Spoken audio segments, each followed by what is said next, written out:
just like on this application. They asking race, gender, Latino, and don't want me to talk black, white, Democrat, and Republican.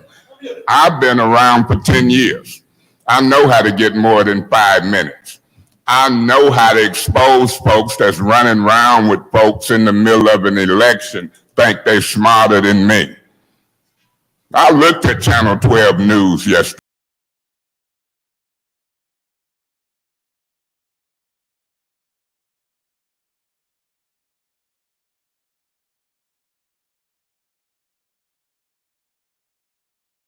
Who says these hundreds of people, I'm gonna get them some money. Now, Mr. Neely got a finance director who refused to come to committee meetings to do the work. We done hired $1 million compliance firm that's missing in action. We got stacks and stacks of people waiting for money.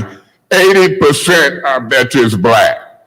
And then you got a brother up here in the 3rd Ward, mad and talking stuff.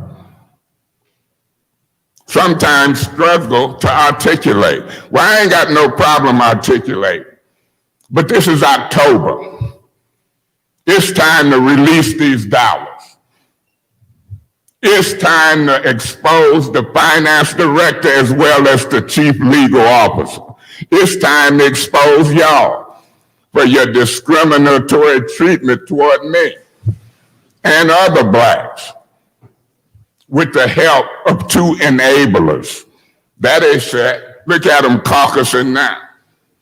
Put the camera on them. I'm used to it. I've seen it before. And you think you can silence me? When I'm fighting for black folks getting money, particularly the North Side, I'll go to jail. I get them headlines. I ain't studying what you're talking about. You're out of order. And then the white man howl across the room and you got it's fall on deaf ears. He fooling with the wrong one and you is too.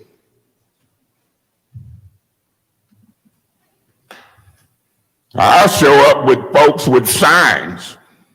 It ain't just me talking, I'm representing 8,000. I answer my phone daily. You got illegal police chases, folks dying. Public safety is part of this money. You got witness protection programs, folks scared, fearful for their lives, and y'all up here call yourself politicking with me. Well, you done called a tiger by the tail. Worthing, Pfeiffer, Herkenroder, Murphy, Liddell, Priestley, you got the wrong one. You're not gonna silence me. I was elected before you got here and probably be elected after you're gone. And it ain't just me. I'm speaking for people who calls me every day. You're gonna have 5 minutes. I'm gonna vote to have a special meeting. I've been telling y'all as president of the council and as a member, you can't allocate millions of dollars in 5 minutes unless you didn't have an illegal meeting among your Republican selves, illegally, listening to the chief legal officer who lied to you. You can't deliberate outside of a meeting for president or for ARPA funds or nothing. All meetings and communications is open and transparent to the public. So warn me again. Try to limit me to 5 minutes again as I fight for these folks. You give out keys to the city with Neely, I'm gonna try to give out millions of dollars to black folks with Weaver. All righty, is there any other discussion? The first Madam round, go ahead, Ms. Worthing. Did I hear Mr. Murphy as well? So we'll go Ms. Worthing, then Mr. Murphy. I call the question. All right, there is a motion on the floor to call the question. Is there a second? I support. Okay. As a reminder, we need 6 votes. Roll call, please, on call the Point question. of order. What's your point? Can you state the question is being called for a meeting at Wednesday at 5 o'clock about these millions of dollars. That's what we calling the question on, correct? Okay, so we have to vote on calling the question first. Point and then of we'll go order. On the issue. So you saying you're not gonna repeat what the call for the question is if you sit up there in that seat? Is that what you're saying to me? Mr. Mays, what I'm saying is we have to get the 6 votes for the call to question, and then I will restate what the motion is that we will then be voting on if that call to question passes. Point of order, that's a little backwards. You're supposed to say what the call of the question is. I've already said it. It's Okay. on a special meeting to discuss this money All right. Wednesday versus 5 minutes here today. Okay, Thank you so much. thank you. On the motion to call the question, roll call, please, Madam Clerk. Ms. Lewis. Yes. Mr. Murphy. Yes. Ms. Priestley. Yes. Ms. Winfrey Carter. No. Ms. Burns. No. Ms. Herkenroder. Yes. Mr. Pfeiffer. Yes. Ms. Worthing. Yes. Mr. Mays. No. Vote is 6 yes, 3 no on the called question. All right, so the call the question passes. So the vote is for the motion to call a special meeting on Wednesday at 5 o'clock to discuss ARPA. Roll call, please, Madam Clerk. Mr. Murphy. No. Ms. Priestley. No. Ms. Winfrey Carter. Yes. Ms. Burns. Yes. Ms. Herkenroder. No. Mr. Pfeiffer. No. Ms. Worthing. No. Mr. Mays. Yes. Ms. Lewis. No. The vote is 3 yes, 6 no. All Motion right. fails. 3 yes, 6 no, that motion fails. That brings us back to the original motion. Point of order. What's your point? And that mean I still had the flow. Yes, you have how much time left, Janelle? For the, okay. So we are on the second round of discussion for the motion to have a no time limit special order to discuss ARPA. Madam Chair, Go ahead, Ms. Worthing. I call the question. All right. Is there a second? Support. Okay, it's been moved and properly supported. Roll call, please, on the call to question. Ms. Priestley. Yes. Ms. Winfrey Carter. No. Ms. Burns. No. Ms. Herkenroder. Yes. Mr. Pfeiffer. Yes. Ms. Worthing. Yes. Mr. Mays. No. Ms. Lewis. Yes. Mr. Murphy. Yes. Vote is 6 yes, 3 no. 6 yes, 3 no. So we'll call the question on a motion to have a no time limit special order for. Point of order. What's your point? The motion was not to have a no limit. It was to have a special order. You putting in words on my motion that was not there. Anybody who want a time limit can amend the motion. So I don't appreciate you changing the words of my motion through you to the secretaries and staff. That wasn't my motion, and you can verify it. I didn't say nothing about a no limit. Do Okay. you recall me saying no limit? Is it in the records? Your motion was to talk about the ARPA funds. Okay. Beg your pardon? You made a motion to talk about the ARPA funds. That's correct. Okay, And so may I finish my point of Mr. order? Mays, no. Point of order. What's your point? I don't appreciate you and the other Republicans and white folks putting Point of words. order. What's your point? That unnecessary. That point well taken. Mr. Mays, you have had your first warning. I'm asking you to leave this meeting for consistent disruptions. Point of order. If you asking me to appeal because I won a point of order because I didn't say no limit and you and others who voting, it's clear who vote. 2 blacks and 3-4 whites to stop us from talking about these Mr. millions of Mays, dollars. Mr. Mays, If have I asked you to leave leave my this seat, meeting. May I finish my point of order? No, Mr. If you Mays. interrupt me, the rules say a chair who interrupts a point of order and don't cease talking shall be removed. Mr. Mays, I have You asked you to still leave the talking on meeting. my point of order? Mr. Mays, I Point of asked- order. What's your point? You still talking? You out of order. Mr. Mays, I And have so, asked you to leave point the of meeting. order. When I say point of order, all talking should cease. And I should be able to make my point, then you rule on it. Okay, what's your point? If you quit running your mouth, I'll tell you, because you're out of order. Mr. Mays, I have asked you Point of twice to order. leave the meeting. Point Mr. of Mays. order. I ain't left yet. I'm still calling a point of order and can appeal you when you stop talking. Mr. Mays, I have asked you to leave the meeting now 3 times. That Officer ain't how that Metcalf. works. I appeal the ruling of the chair. Okay, is there a second? Is there a second? Is there a second? That dies for lack of a second. Mr. Mays, please leave. Let me say this. Mr. I'm gonna Metcalf. leave and sit in the audience. No. You can only be out of order in one meeting and being asked to leave.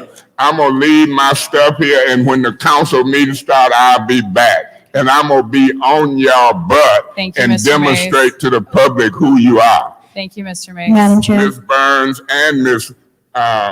Winfrey Carter, y'all should have seconded that appeal. That's what I would do. That's exactly what I would do. Letting them railroad the black folks. All right, so we are now we are on a vote, Ms. Worthing. Oh, So we are now on a vote on the motion to have a discussion about the ARPA funds. Roll call, please, Madam Clerk. Ms. Winfrey Carter. Point of order or your point of information. What are we voting on again? To have the discussion about ARPA funds. No. Ms. Burns?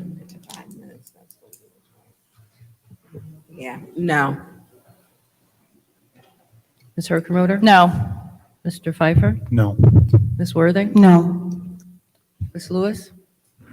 No. Mr. Murphy? No. Ms. Priestley? No.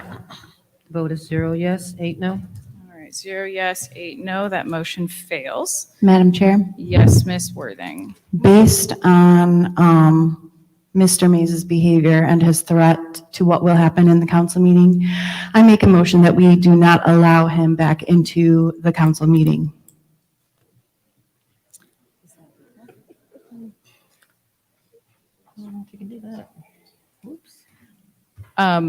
I would like the attorney to just share what I was just shared with Mr. Kim. Can you share that, please? I think properly that, well, one, that motion, Mr. Mays would have to have a chance to defend himself. He can't defend himself here because he's been excluded from this meeting. Two, I think that that motion would be properly brought in the council meeting itself rather than here in the council, in the Special Affairs Committee meeting. And if that motion were brought, he would obviously need to have the ability to speak for himself and, Yeah. you know, speak against that in that meeting. I'll withdraw my motion. Okay. All righty. Are there any other additions or yes. changes to the agenda? Yes, Mr. Thank Murphy. you. I would like to add 2-minute discussion about the mini pitch basketball soccer field that we just completed today at Dewey Park. I just need 2 minutes. Yeah, do you want it after council response or do you want it during discussion items? After, you talking about after the public hearing or before? Not the public hearing, after public speaking, I would like to do it before public speaking. before public speaking. Thank you. Okay, I'll order that without objection. Okay, is there any other? Sorry, apparently I can't type and talk. Are there any other additions or changes to the agenda? All righty, seeing no movement. Mr. Murphy, you have the 2-minute discussion about Dewey Park. Thank you. I just want to tell my colleagues and to the public, we just did a project at Dewey Park in collaboration with the Sylvester Broom Empowerment Center, the City of Flint Parks and Recreation Department, where we created a soccer field, basketball court at Dewey Park. The Sylvester Broom Center approached me about a year ago about this. We've been working at it for a year. We finally implemented it Friday, Saturday, and Sunday.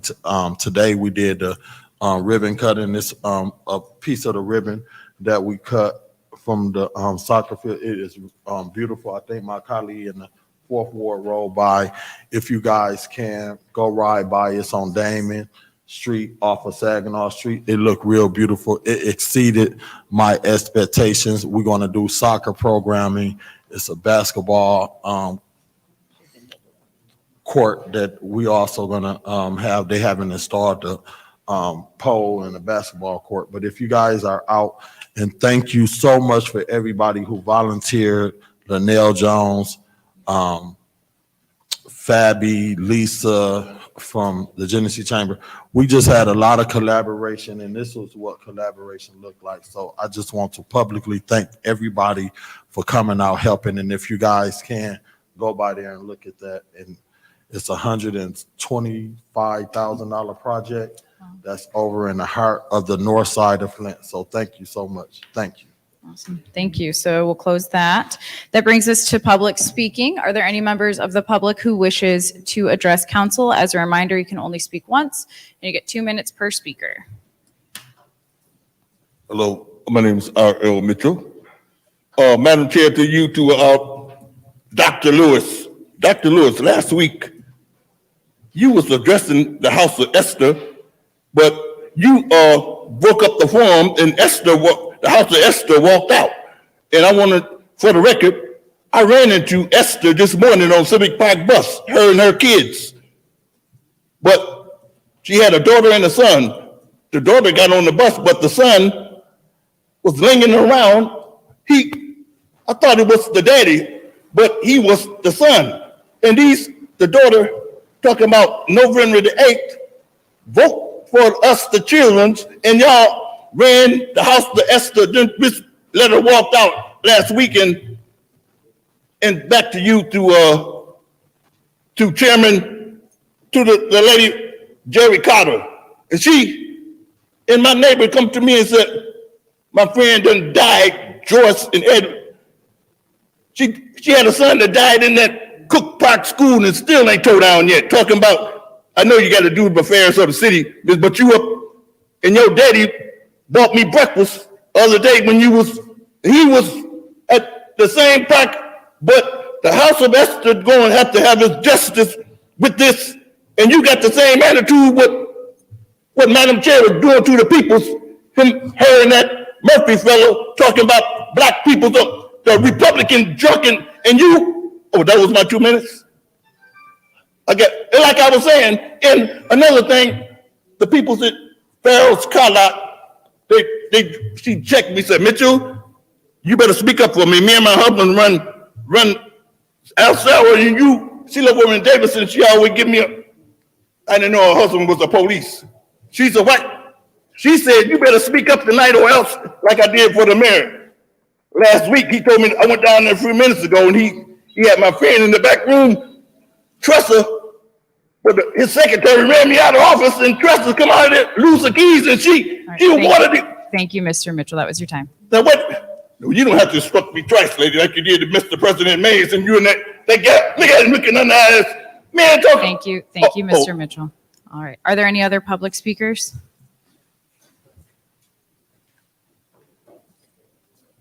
How you doing today? My name is Richard Jones. And when I came up here today, I really didn't have nothing to say, but I was listening to the beginning of the council meeting on my way here. And I just want to say this, y'all need to be fair. Just be fair, because the citizens is watching. And one day, it's going to come a question to the treatment and what's going on. And today is just another example of y'all unfairness.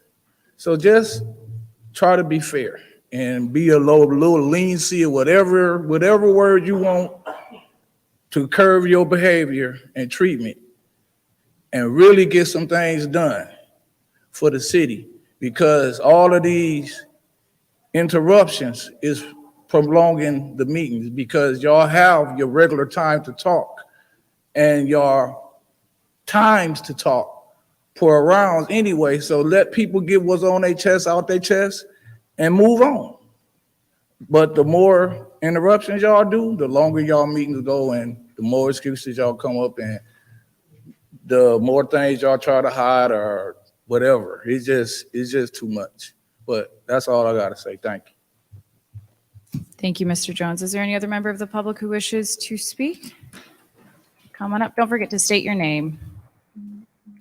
My name is Latia Davis. Now, I just listened to Mr. Murphy speak about the project that somebody came to him about last year.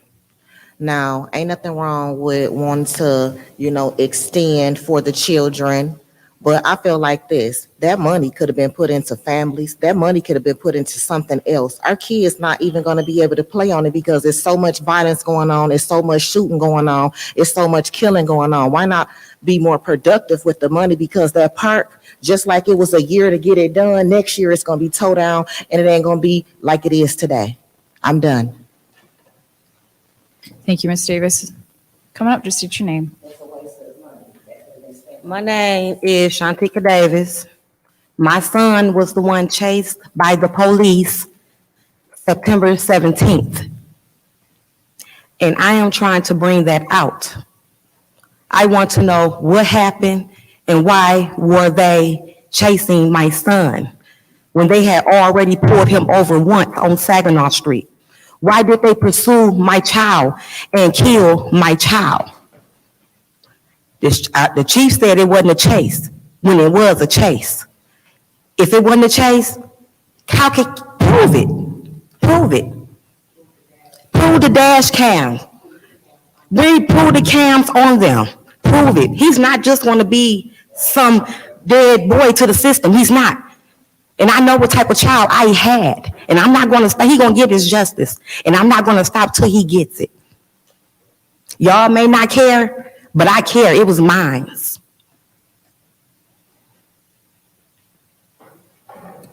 Thank you. Oh, her name is Davis. It's Ms. Davis too. Okay. Hello, my name is Edward Taylor. I'm just going to speak on behalf of what I heard prior in the committee meeting about the stack of applications that Councilman Mays have as it relates to arbor funds. But to my knowledge, from what I've read and what I've seen and the folks that I've talked to, those applications are really not valid. That's something that he came up with, put it on Facebook, put it out there to the public to have them to complete them, and it's really not real. It's something that he's making them think that's real. Now, Mitch. Please continue. Now, secondly, it is my understanding that when Councilman Mays was appointed president, he appointed Priestley and Dr. Lewis to the committee to work on arbor funds. Now, it's my understanding also that the committee has already agreed to the appropriate official form, and all they're basically waiting on is the pending legal approval. So I don't know what the big issue is, talking for 10 and 15 minutes on something that's really invalid. So I'm just up here to say, as a person from the public, that those forms are invalid. They're waiting from the committee for the two people that he appointed from the council, his colleagues, to get pending approval from legal when it comes to distribution of arbor funds, the application process, so on and so forth. That's it. Thank you. Are there any other members of the public who wish to address the council? Are there any others? Oh, okay.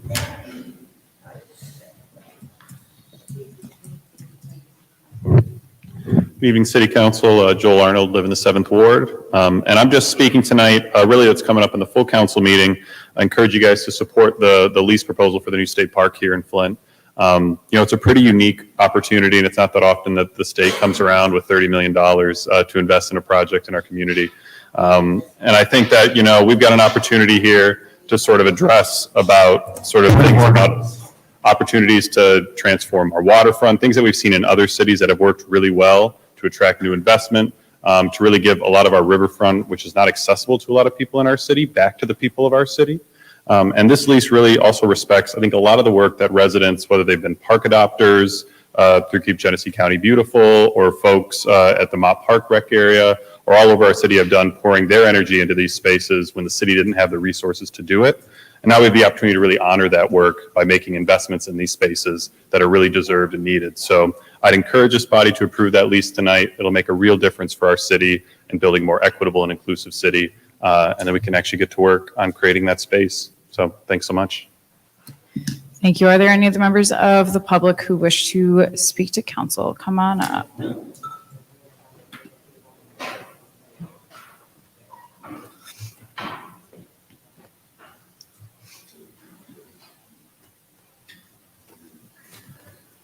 How y'all doing? My name is Mr. Taylor, Robbie Taylor. I'm a community activist. I'm a mentor. I do a lot in Flint. I pay attention to everybody running for positions. I've been noticed for a while that Flint city councilmen don't get along with each other.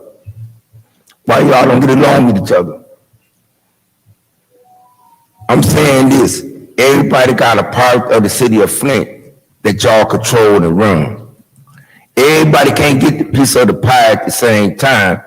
Y'all got to unionize, come together, and take the money and help the main places that need to be helped. Y'all got to agree to it. Then how much money y'all get, y'all split it up. On the west side, if you can, on the east side, on the south side, or the north side. Pick two sides of the city of Flint that y'all want to invest the money to it, do what y'all got to do. Then next year come around, y'all do the other side. Y'all ain't got to fuss and fight, disrespect each other here all the time. To it.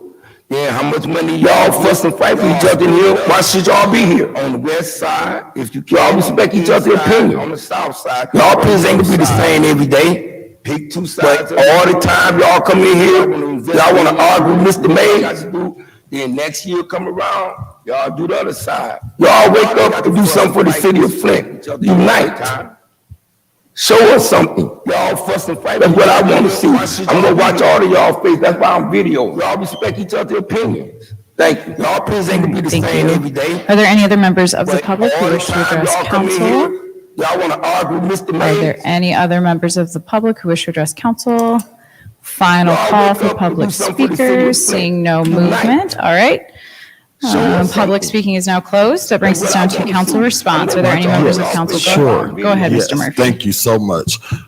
First, let me, Thank you. Are there any respond other to the members young of- lady who spoke about we should have reallocated the money with the Broom Center to something else. Marion, that's the director of the Sylvester Broom Center, came to me and said, we got $85,000 that they want to put into Dewey Park because the Sylvester Broom Center is getting ready to build a sports complex, and they partner with a lot of different people. And this funding was for outdoor play. So the money was earmarked to do specifically what it was.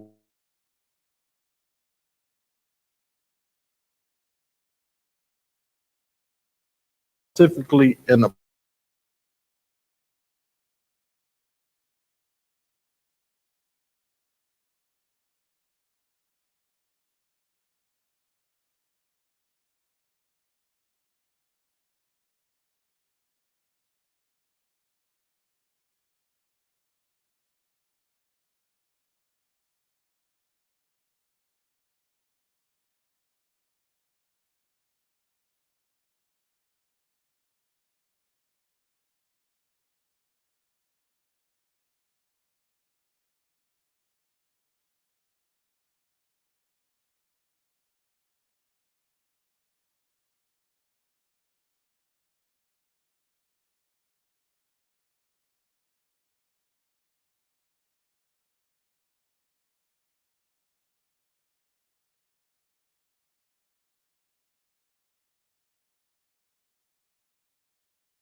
but I will also follow up.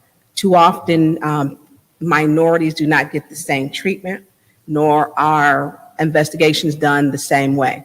I'm a Black woman with 2 Black sons, so I understand. I know that we don't get the same opportunities. Some people send their kids out the door, say, hey, have a good time. As a Black mother, I tell my children and my sons specifically, do what the police tell you. Make sure you. My son did what the police told him to do. They told him to get in the car and leave. Mr. He got Ma'am, in his car and left. And Ma'am. followed him. Ma'am, we got to make sure that it's, make sure that you guys connect in between meetings. I will connect with you, but I understand, I have not lost a son, so I can't, and I'm sorry to hear, but I will connect with you. And to the other speakers, but also to Mr. Taylor, who is our new chief of staff. I want to make it known that that document was voted on. 6 votes passed that. I voted no. Councilwoman Jerry Winfrey Carter voted no, and Councilman Mays did not vote on it. The rest of the council members voted on that ARPA form. Those are the people's dollars. I have not had anyone ask me what would be my input on that, and 5 minutes is not enough. They didn't ask what would be the input. We just got the document not too long ago. So to limit that, when yes, we have spent millions and with the land bank we spent on Miller Road goes up to now what is now my ward has been extended. So to tell residents to limit discussion, and then I knew we wouldn't have a special, there should be a special meeting. Because we should talk about what are we doing with the ARPA funds in the application process, which was voted on. That form was voted on. It was passed by 6 council people. They voted on it and they made alterations. Go back February the 14th. The same time they said 1 week later that form will be ready. We still don't have a completed ARPA form, and we are now October the 10th. We need to get it done for the people. This is ridiculous. Thank you, Ms. Burns. Is there any other member of council who wishes to respond to the public? Is there any other? Madam Chair. Go ahead, Ms. Winfrey Carter. First, I would like to thank all of the speakers. Thank you for being engaged in the process, and thank you for coming forth with your input and concerns and opinions. Mr. Rich Jones, first, I would like to say you are absolutely correct. I'm sitting here, this is a lot. I mean, we're in special affairs.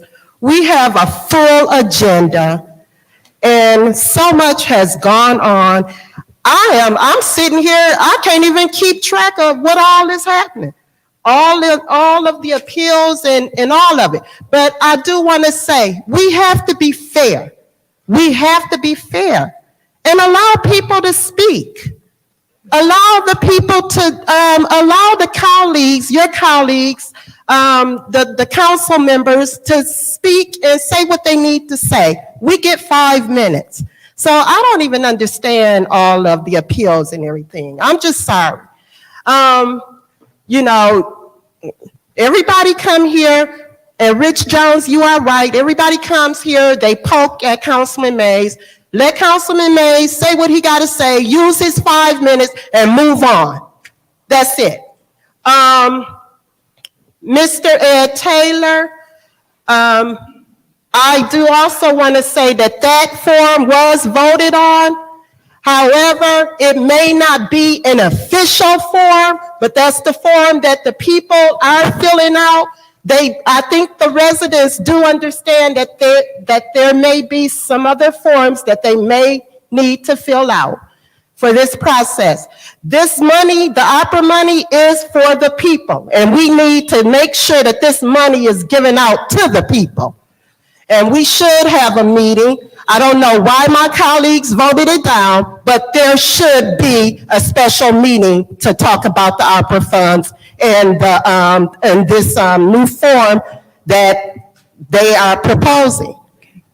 Thank you, and have a great night. I'm thinking it's time to go. I'm tired already, and we haven't even gone into council meeting. All right, thank you, Ms. Winfrey Carter. Is there any other member of council who wishes to respond to the public? Madam Chair. Go ahead, Dr. Lewis. Thank you. I keep hearing the term fairness, fairness. Let our colleagues speak. I'm totally for that. But your fairness expires when your speech is at the degradation and at the demeaning of your colleagues. Your fairness expires when you begin to get off subject, talking about everything besides the issue at hand, which is in violation of our council rules, which states to stay germane to the topic. That's when the fairness turns into being out of order. When you begin to argue back and forth with the chair and your colleagues, that's when you cross the line and fairness becomes problematic. So I'm definitely for freedom of speech and being fair, but in the midst of being fair, let's maintain professionalism. And when you're not being professional, that's where the line is drawn, because no one was elected not to be professional. And we have come too far and we have too much to do and not to be professional. And so going to talk about the ARPA sheet. Yes, I was one of the ones that voted yes on the sheet, but we voted yes contingent upon that being the official sheet of the listening session. See, as a data analyst, we needed to come, because we were showing up to your listening sessions with nothing, with just a pen and a pad. What we wanted to do was we wanted to have you put down what you were saying, what you were talking about on this sheet of paper, so we can know what your needs were, what your situation was. So when we began to allocate or create these buckets and allocate the funding, we would know more. So we have a lot of people saying, hey, we need roof repair. Then we are looking to allocating extra money for roof repair. That money was never, and I repeat, never meant to be the official ARPA allocation sheet. And that was the whole assumption going into it, and it is what we stand on right now. So in all fairness, I will never tell anyone to fill this out with the hope of them thinking that they're going to get $20,000 for their home. I'm wrapping up, Madam Chair, because I'm not here to sell people a dream of smoke and mirrors. I'm not politicking. I'm here to do your will, and this is your money, and we want to make sure that it's allocated appropriately. Thank you. Thank you. Is there any other member of council who wishes to respond to the public? Going once, going twice. All right. Council response is now closed. That brings us down to resolutions. The chair will entertain a motion for a master resolution with any Madam separations. Chair, Mr. Murphy. I'll move the master resolution to move to council resolution 220426, 220427, 220428, 220429, 220430, 220431, 220432, 220433, with any separations. All right. There's been a motion on the floor for a master resolution to go to council with any separations. Is there a second? Madam Chair, Ms. Priestley. I'll second that motion. All right. It has been moved and properly supported. Is there any discussion? Madam Chair, Ms. Priestley. I have a couple of questions. Do I see Mr. Edwards back there? Through you to Mr. Edwards. Mr. Edwards, can you come on down?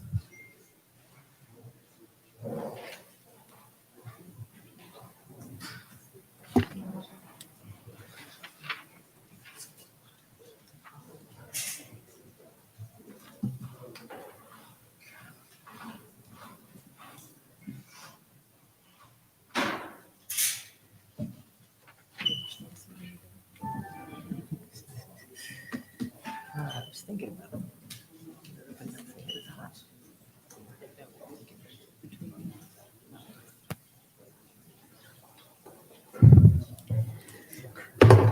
Mr. Edwards, I understand that this agreement is contingent upon the city receiving funding to be reimbursed for the additional costs.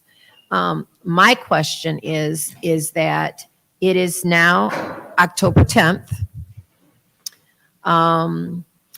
And we don't have an agreement for the county to run the holding center, the holding jail for 2023? Is that correct? And so that's going to increase the cost. Point of information. What are we discussing? Yeah. What's your resolution? 220431. Okay. Excuse me. So much.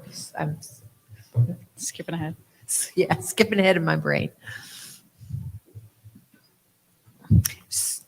So are we going to, we're going to see an increase in the cost for 2023, which we don't have an agreement for yet. Is that correct?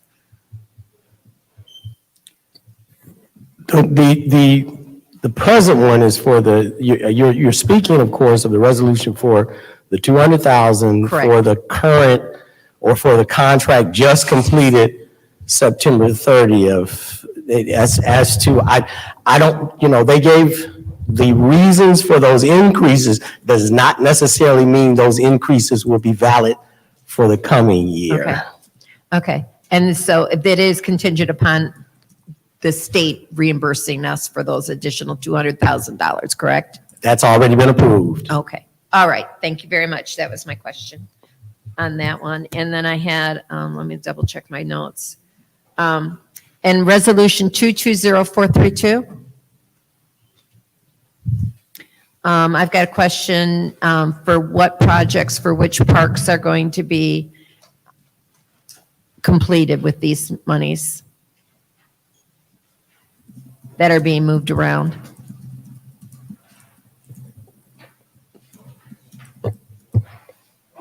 Is that a question? Okay. Yeah, because it Yeah. says that there's a gap in funding for several parks projects.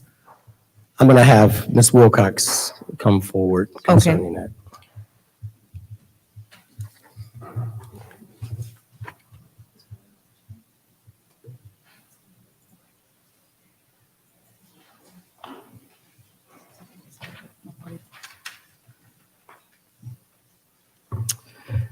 Good evening. So I particularly have an interest in the park at Longway Park, but so I'm wondering where this additional funding is going to be used for the parks. It says to support programs and activities. Excuse me, I'm looking at the right one. Yes. And then there is a gap in funding for several parks projects. So I'm wondering what those projects were and which parks. One of there's three primary projects, one for Bassett Park, one for Dewey Park, and I'm sorry, I'm looking for my notes right now to find the other large project. There's $200,000 set aside to move from the OFAEC account. The rest of them are primarily going to be spread among several parks for SEPTED improvements as needs arise. The city does not have a large amount of funding available, as you know, from Parks Millage. So as needs arise for SEPTED improvements or tree removal or other improvements, then that money will be available in the parks operating budget to be able to use it for those items. But the three largest projects are actually in Bassett Park and Dewey Park. Nothing for Longway. I'm not saying that. I'm saying that money has already been identified for those three parks. Potentially, if money, and we actually are working on some plans for Longway Park, but as money is needed and arises, then we have this money available in our parks operating budget to be able to make those improvements or cleanup efforts. Okay, we'll talk about Longway Park. Thank you very much. Appreciate it. Sure. Okay. Is there anyone else who would like to speak yes. in the first round? Go ahead, Mr. Murphy. Yes, Suzanne, since you're still here, let me talk about the Parks and Recreation, since we're here. We have 66 parks, I believe, in the city of Flint. There's closer to 70. 70? Mhm. Okay. I think 4 or 5 of them are maintained by the county, Max Brandon, Flint Park Lake, and what's the other 2? There's actually 13 parks. The recent parks partnership agreement between the city of Flint and Genesee County is actually, the county is maintaining most of our parks. And I have a list and I've provided it to this council before. It used to be just the 4 or 5 parks that you're talking about, which include Max Brandon, a lot of the downtown parks. But the county is actually maintaining through the Genesee County Parks and Recreation Commission and Keep Genesee County Beautiful. We've negotiated an agreement with them with generous funding from CS Mott Foundation for our neighborhood parks as well. So they are maintaining the majority of our city parks. So the park that I maintain at Dewey Park, you guys, y'all don't really, I take care of the maintenance and the upkeep. How many of those park partnerships did you have with other people similar to what I do to Dewey Park? I don't have that information Okay. tonight for you, but I can provide it. We do have several parks adopter agreements, as you know, and I can provide you the list of agreements. Again, I have provided it before. I don't have it with me tonight, but it is something I can provide to you. So here's what I would like to see. We have some capital improvement projects in a lot of our parks. We got the ability to tap into ARPA dollars. I don't not want to see funding being lost and an opportunity for us to do park improvement in the parks, and we don't have. I don't know if you guys came up with a wish list. Like, we haven't seen anything come before city council to help us with capital improvement. For instance, in Dewey Park, now that we've been doing a lot, people like to drive through the park. I think Councilman Dr. Lewis, and I'm sure some of my colleagues have had issues with people using the park as a parking lot. We would like to see some ballers put up around the park. I know with Dewey Park, we got an old pavilion that we tore the roof off because it was about to cave in, that need to be some improvements. Can we submit to you a list of things? I know Ophelia Bonner Park needs some improvement. River, what's that park over there on Western Road? West Boulevard by Park. the projects? West Boulevard Park. By the projects around the curve. But my point that I'm trying to make to you is Rolling Wood Park need a bigger basketball court. They only got one basketball court. So is there an opportunity? Have you guys met with the mayor and administration to come up with giving us a list of things that we need to do as far as capital improvement with our park? Because I know I want the little baller fence around Dewey Park to stop people from driving in the park. They don't mess it up, but they have drove through the park before. They have events there all the time. So is there an opportunity for you to present to council a wish list for us to look at before these funds be expended? There actually is. We have in fact been in contact with many of you about parks in your wards that you'd like to see improvements on. You have contacted us directly, our parks planner. And so we do and have been generating a list. If there are additional items that you either have not contacted our parks planner of, or you have not talked to parks about the needs that you would like to see, we'd encourage you. I'd certainly encourage a list from each of you for your wards. I've been made aware, I know Councilwoman Lewis has presented several things for Bassett Park and other parks in her ward. Others have, I've heard Councilwoman Priestley. We do keep a record of those. And in the ARPA presentation that was presented in June, there was a category for parks improvement. So that is something that will have to come, obviously, before this council for adoption. So if you have specific needs in your parks, I'd encourage you to send me a list, and also to reach out to our parks planner just to make sure that the items that because he works very closely with adopters and with Keep Genesee County Beautiful, just to make sure, I mean, he's out in the community, they are out in the community frequently identifying needs. So if there are other things that you may be aware of that maybe we're not, I encourage you all to send me a list. So here's what I would like to see. Can you send the email to me and all of my colleagues, a hard copy for Councilman Mays, for you to show us what is it that y'all proposing for our parks, so we can at least look at it to see what it is in our parks that improvement, because maybe we got to we got something that you guys already got identified. And then can you please, work with the administration, bring us a resolution so that we can fund this, because we want some historical things to happen in our community, where if we don't have no more opera dollars, we want to at least see where the money went. And parks and recreation, a lot of people use a lot of our parks and our wards. For instance, Dewey Park, the sidewalks jacked up. We just cleaned the sidewalks up this weekend, and now that we cleaned it up, it's really broken up bad. And I just think, not just Dewey Park, but a lot of our parks, the infrastructure, the sidewalks need to be, and that may be some stuff that need to be earmarked. Thank you. I'm done. Thank you. Is there any other discussion in the first round? In the first round?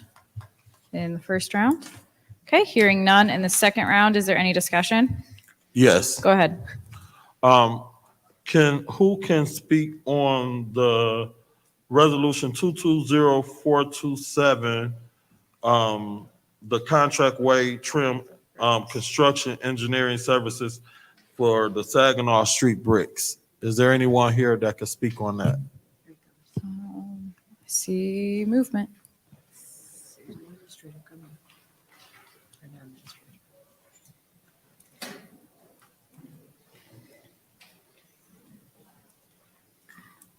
Yes, can you update us where we at with the Saginaw brick replacement and what's getting ready to take place downtown or dealing with the streets? Yeah. And what is this we approving? I see what it is, but I just for the record. As soon as I get this on. This is for the construction engineering for the street, for the bricks. You guys already approved the brick project for replacing the bricks, or repairing the bricks, I should say. This is for the civil engineering. And currently we're waiting, we're trying to see how much replacing the water main underneath the street would be. And if it's feasible, we'll try to come to you guys for. So you guys you got funding from MDOT. Right. To do the bricks on Saginaw Street? Correct. So this funding is not being paid by the city of Flint, MDOT paying for this? The city pays 20% and that comes out of the 401. Okay, so we paying 20% of the construction of replacing the bricks. Once you pour the bricks up, the pipes under the ground, is that funded already, or is that some more funding that you're gonna have to come to city council to try to fund once y'all tear? Are y'all trying to do Saginaw like y'all did Miller Road, where MDOT paid for Miller Road and it made sense for us to replace the plumbing up under there while you got the road tore up? We are looking at it right now. I have an engineering firm designing the water main for it right now. So as of today, we are not planning on replacing the plumbing up under the ground once y'all tear it up, or are y'all planning on killing two birds in one stone? We'd like to do both at the same time. Okay, thank you. When are y'all projected to start? I see some orange coins going up. Are y'all already started? The orange cones are, Consumers is doing some work in preparation for the brick work. They're doing the side streets. They're replacing ducts up to Saginaw, and that's to speed up Saginaw once it gets going. So we should start seeing construction with the bricks this year or next year? It'll probably be in the spring. In the spring of next year? Yeah. Okay, And thank you. we're hoping in the meantime to get the water main Thank you. put on. All right, that's all I have. I got a question about the St. John, the $250,000. Who could speak on that? I see Suzanne moving. Suzanne, you getting your exercise for today.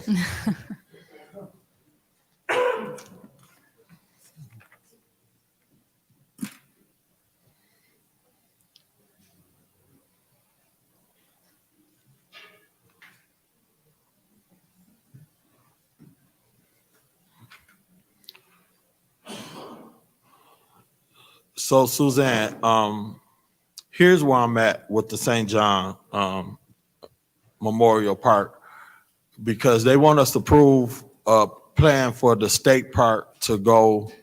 I don't know if Joe's still here, but he came and spoke on the state park, and he talked about equitable.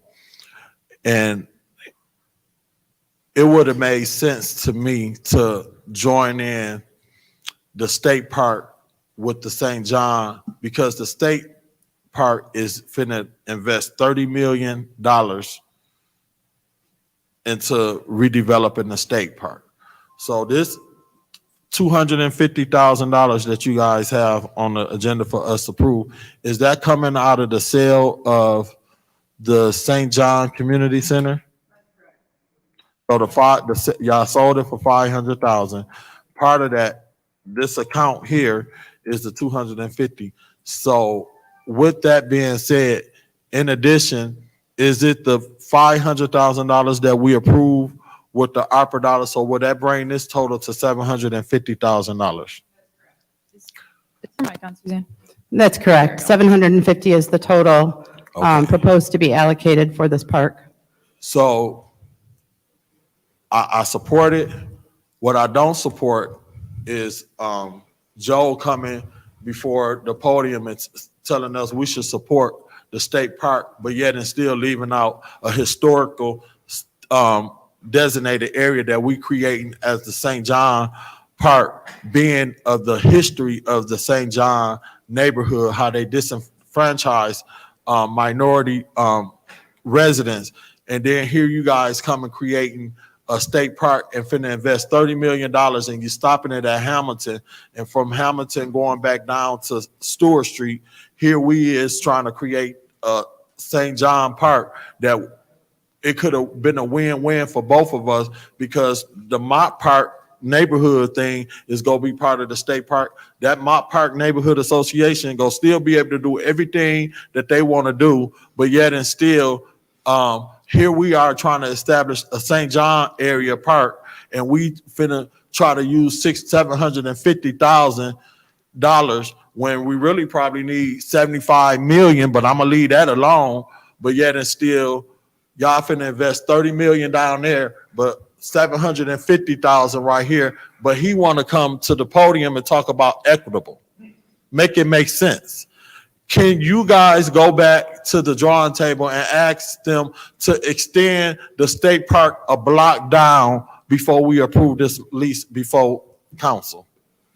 I cannot say that. I know that there was a request from me for a copy of the map, and I think that the folks from the DNR were taking a look at it. But this project for the riverfront restoration has been in, preparation for quite some time. So I cannot say prior to approving the lease agreement that can be changed. There's lots and lots of work that has gone into the preparation of the riverfront restoration and the state park and the lease agreement. So that's certainly not my call to be able to say that. All I can say is that we have provided them information that they requested, and we're certainly willing to have a conversation, but I would ask that not hold up the lease agreement. Okay, well, I support it because I support work in the city of Flint, and I'm wrapping up. But what I don't support is you giving, here we is finna scrape up $750,000 for the St. John, but yet and still these people are blocked down the street finna get 30 million or 20 million, however, and somebody wanna come and talk about equitable. I'm done. Thank you. Is there any other member of council who wishes to speak in the second round? Madam Chair. Go ahead, Ms. Burns. Thank you. I don't need, sorry, Suzanne. I agree. The state park benefits mine, but I understand the St. John issue too. Mr. Edwards, through you, Madam Chair, to Mr. Edwards, I have a question, please.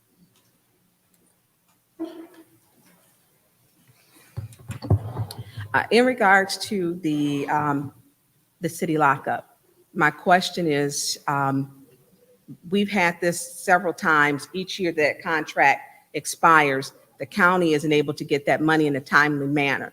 And when it's not given, what they're having to do is use the county funds to operate the city lockup. What is holding up that? Because it was really embarrassing to see that a county commissioner spoke out about it. And it shouldn't have had to happen that way. And I think that the relationship with the county, the money is there because it's funded by the state. Am I correct? That is correct. And so the county, when the county lockup expires, the county has to, if they don't have those funds, they have to use the county funds. I'm not sure what their financial process is, Well, but they're not using Flint funds if if they don't have them. So my question is there a reason year after year why are those funds getting over to the county late? Because one thing we know, when they're doing these traffic stops and someone has a warrant and they need to arrest them or take them into custody, or if it's a new arrest, they need to house them somewhere. And we have a very real problem with people who are out, they cutting tethers off.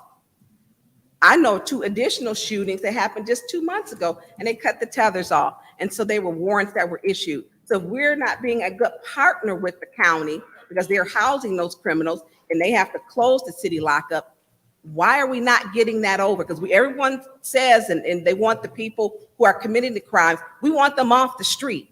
And we can't get them off the street and keep riding around in the police cruiser. We got to put them in the lockup. So why are we consistently, and those were his words, the county commissioner, not getting that money from the city over to the county?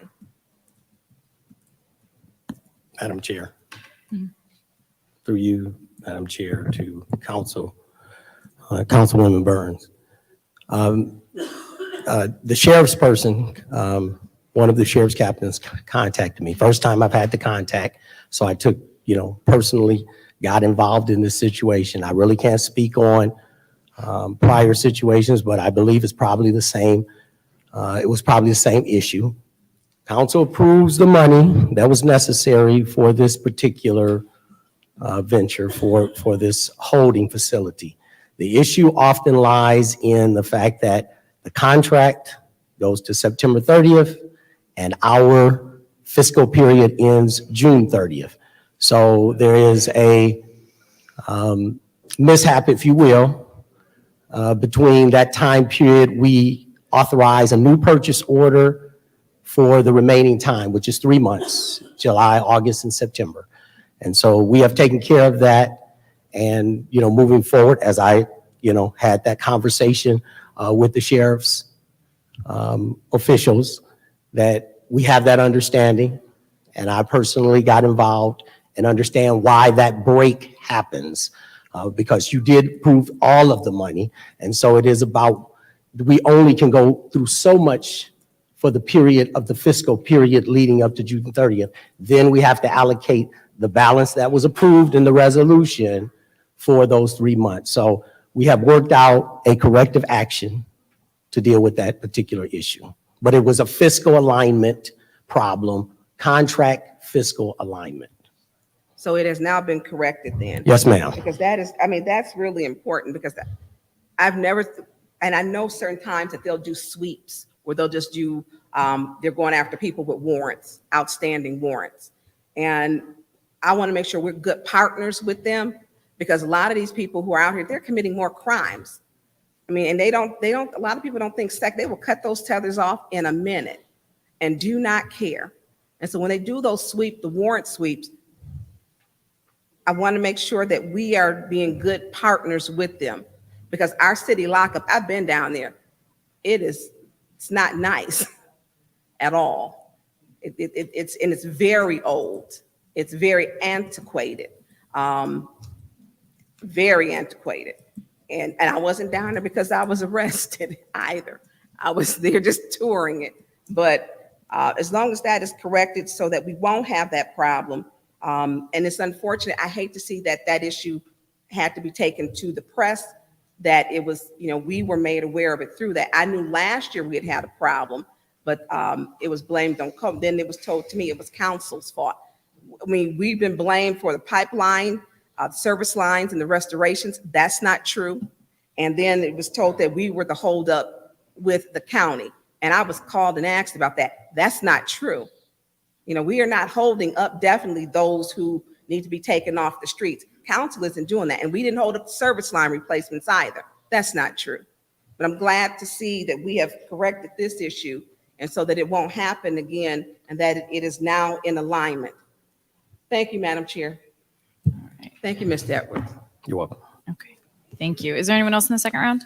Go ahead. Madam Chair, I have a question through you to Mr. Brown. Is he here? Yeah. DPW. Oh, yeah, we have two Mr. Browns now. Yeah, I forgot, yeah.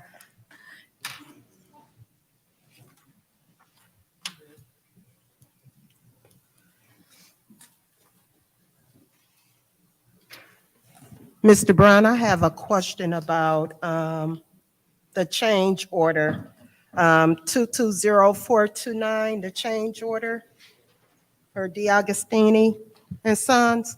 I remember us voting on this last May. And I think I voted no because my whole thing was, how many people bidded for this project? I do not know that. I was not here at the time the project was bid out.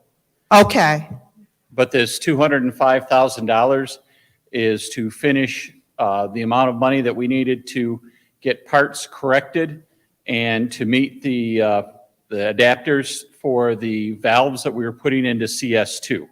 so, And that's to make it automated so that we have better control up from the control center instead of having to go down and go into a confined space and turn valves. okay, I guess my question is, so this was noticed after the initial bid? Because how come they didn't? Because this was added, Include this. that wasn't in the scope to begin with. Okay. And we got prices for that, brought that here. And then when they went to go work with the valves, the connector pieces that were there were not the correct ones. Okay, So that and a couple other changes in there that had to be done for those costs. If you take a look at the contract was 14.7. This is the first time that any money has been asked to complete the project. And Unlike some this other will- projects that have, multiple change orders. This change order here is to add just 205 to complete everything. and this will complete it, right? Correct. They're not gonna come back for more change orders, They better not. additional money. This is the one change order that we're putting through for this project. Okay. Because I remember when we voted on this, those were my questions before, because I really thought it was a lot. And I'm gonna go back and look at the other bids, but yeah. Okay. Like I Thank- said, this is less than 2% of the total contract price. And that's the only thing that they're asking for. We did have deducts, we had add-ons, those things, and then the add-in for the big CS2, there was money still in that project to do that because of other things we had done. And so this is the only time that we're going to come to ask to get more done than what was originally started. Okay. So what is the completion date? Do you know? It's already complete. We're now Okay. trying to get the bills paid. Oh, okay. So they went ahead and they've done the work Right. already and stuff. And it wasn't, we weren't Okay. going to be for sure until we had the parts here and they were starting to put them in before this could be put together. So this is just finalizing from everything that they have and all their billing. Okay. Okay. I'll see what happens. If I have any further questions, when it gets to council. Thank you. Thank you, Madam Chair. All righty. Thank- Thank you. Is there anyone Madam else? Chair? Go ahead. Mr. Brown? I have a few questions for you. So just to clarify something, we gave approval for a change order before we authorized the change order? Well, we had to get the work done and we wanted to finalize it so we had control. So that was brought earlier to this council to talk about. We thought there'd be enough money in there and then we came up with a problem. So we tried to get the problem taken care of. We didn't have a cost even for the change order, but we wanted to have it done. And thank goodness we did have it done when the emergency happened. But that's typically not the process, correct? No, that's not normally the process. I stepped out to make sure we got it done, so to get the project, trying to get the project finished. Because And as I said, they didn't ask for money for COVID, they didn't ask for other things in that contract, which other bidders have done. Yeah, I understand that. I just, I believe that there's an order of the way things are done, and any approval over $75,000 needs to be done by this council. So I'm just wondering how we approve $205,000 for the work to be done without approval from this council. That's my question. Well, again, these are to get the parts done, to get the work done. So Okay, we're both on the understanding then that that's not the process though, right? Correct. Okay. That's not the normal way to do it. Okay, my next question is wind funds. Are we going to get an extension beyond 12/31 for the wind funds? I can't answer that yet. It's gone through the state, the city sent a letter to the state. The state has sent the notification to the federal level, and we're waiting to hear back from them. When do we anticipate hearing back? Because my question is, if we're going to lose those funds, then as it was discussed when we approved Miller Road, if we had excess wind funds, we can put Miller Road on wind funds. So if we're going to lose those funds, would it not be smart of us to take those funds that were allocated from ARPA and put it on wind funds before we lose them? You're asking a question I can't answer Mr. in regards to it. Edwards, are you able to answer that? Or Mr. Whittigan? Through the chair to Councilman Pfeiffer, I was on a call today, and so things are in the positive direction. That's the best way to tell you at this point. Things are going in a positive direction in terms of the submission of the state letter, the letter that the city of Flint sent to the state, and the fact that the state has crafted a letter to go to the federal government. Things are moving in a positive direction. Do we have a definitive answer? I would tell you no. We don't have a definitive answer yet, but the state signed on as a positive advocate for getting those dollars moved for additional time. So, Point of information, What's your point? through you to the speaker, is it possible that you can forward us the copy of the letter that was submitted to the state? Yes, sir. Thank you. Okay, Mr. Pfeiffer. So I guess through the chair to Mr. Whittigan, what is the date that we need to say, are we going to wait until 12/30 to find this out? Or are we going to start? If there's a chance that they're going to expire, then I think then we need to expedite monies for, I don't even know if we can, for the underground for Saginaw, or reallocate Miller Road to wind funds. What is that drop dead date? Do we know? Well, I will say in the ARPA budget, we set aside $5 million for contingencies just like this. So if there is an issue, if the feds don't agree with our and the state's recommendation, we can tap into that. So I'm talking about reallocating Miller Road from ARPA, put the money back in ARPA and deduct it from the wind funds. Gotcha, okay. So on that, the funds for ARPA have to be allocated by 2023. So before that, we can move it around. So That makes I guess more specifically, if we don't get an answer by 12/15, whatever, December 15th on the extension for wind funds, how long or what steps need to happen to reallocate the money that we've allocated from ARPA to the wind? Does that make sense? Yeah, like you said, if we don't have an answer by December, then probably the administration will consider bringing a resolution to switch the funds around. Okay. Yeah. So if we don't hear something by mid-December, is that what we're thinking? Yeah, I would hope. Is there going to be a long process, or is it a simple resolution that we can swap those funds? To my understanding, it should just be a resolution that we're not going to use wind. You guys approved a resolution, we would just switch Well, it. we're not going to use ARPA, we'll use. Right, wind. we'd use wind, yeah, sorry. Okay. Thank you, sir. Thank you, Madam Chair. Is there anyone else in the second round? In the second round, in the second round. Okay, I just have a quick question also regarding Saginaw Street bricks. I don't know if that would be for Mr. Mike Brown or for Mr. Adis, regarding potential funding sources with IIJA. I don't know who that is. Or even Mr. Whittigan. We've got a money and an infrastructure question. So given the vast amounts of funding that the state will be getting as a result of the Infrastructure Investment and Jobs Act, is that a funding source that we will be considering as we start to finalize a lot of this infrastructure, especially with these water mains?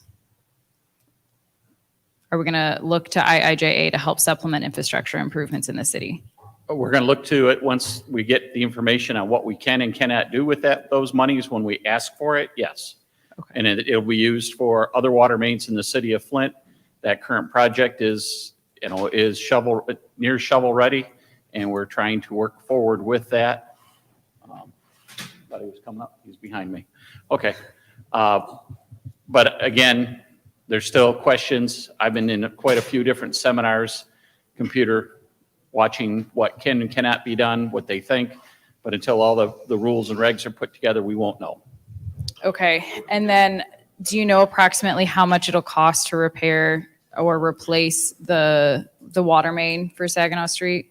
It was Saginaw Street water main is a little over $1 million.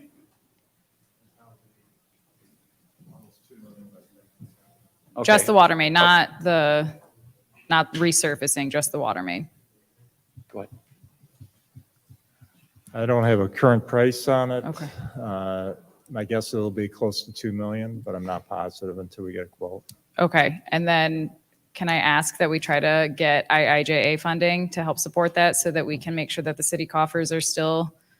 If we can get it, and we can get, if we can get it and get it in time, yes. Okay. I'm more than gladly get it from wherever we can get it. Okay. All right. Thank you. Okay. So that closes out the second round of discussion. Oops. So that brings us to the vote on the motion to send the master resolution to council. Roll call, please, Madam Clerk.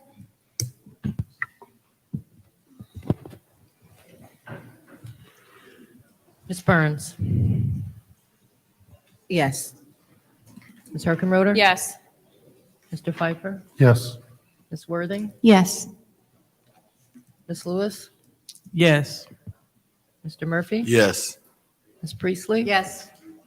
Ms. Winfrey Carter? Yes. Vote is 8 yes, 0 no. 8 yes, 0 no. That motion passes. The chair will entertain a motion to adjourn. I'll make a motion that we adjourn. Okay, is there a second? It has been moved and properly supported. Roll call, please. Ms. Herkenroder? Yes. Mr. Pfeiffer? Yes. Ms. Worthing? Yes. Ms. Lewis? Yes. Mr. Murphy? No. Ms. Priestley? Yes. Ms. Winfrey Carter? Yes. Ms. Burns? Yes. Vote is 7 yes, 1 no. 7 yes, 1 no. We are adjourned at 6:31. Hold on, I got some more stuff to say.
Oh,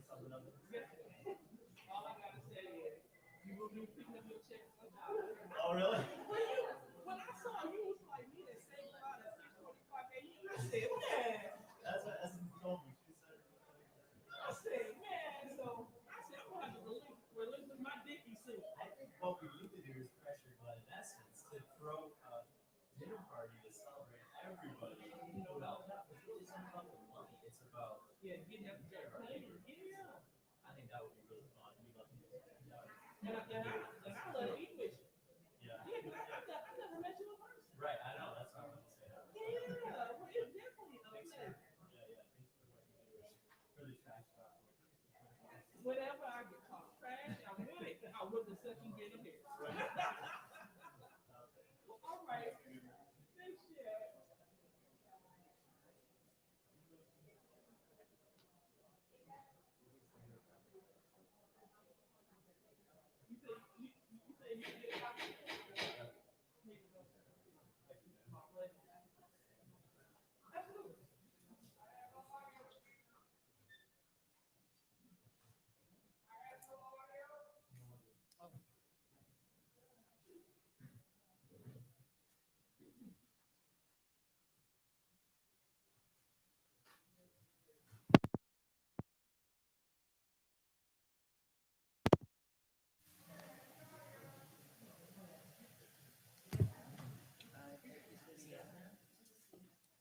Paul, are we good? Okay. All right, it is 7:04 on Monday, October 10th, 2022. I bring city council to order. Madam Clerk, roll call.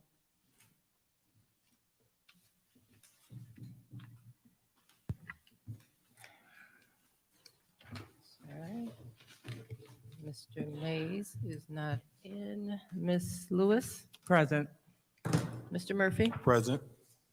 Ms. Priestley? Present. Ms. Winfrey Carter? Present. Ms. Burns? Present. Ms. Herkenroder? Present. Mr. Pfeiffer? Present. Ms. Worthing? Present. You have 8 members present? We have 8 present. Reading of disorderly conduct is on the agenda for your reading. Ms. Priestley, will you lead us in the Pledge of Allegiance?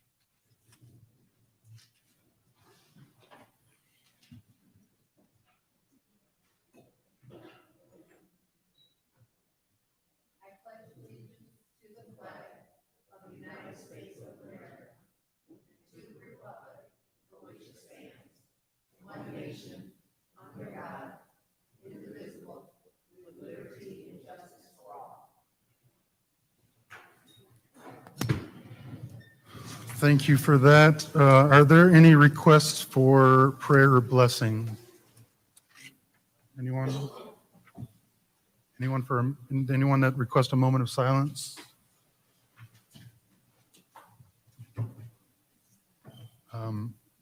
Seeing none. Dr. Lewis, will you lead us in a prayer? Absolutely. All hearts and minds clear. Dear Heavenly Father, we thank you for allowing us to gather one more day. We thank you for allowing us to gather in peace as we do the will of the city. We pray that you allow us to do what's right, and that you will guide our motives and our intentions, that we are doing the best thing that will secure prosperity for generations to come. In your name we pray. Amen. Amen. Are there any requests or changes to the agenda? Any requests or changes to the agenda? Seeing none, I'll entertain a motion for the minutes. We already did roll call.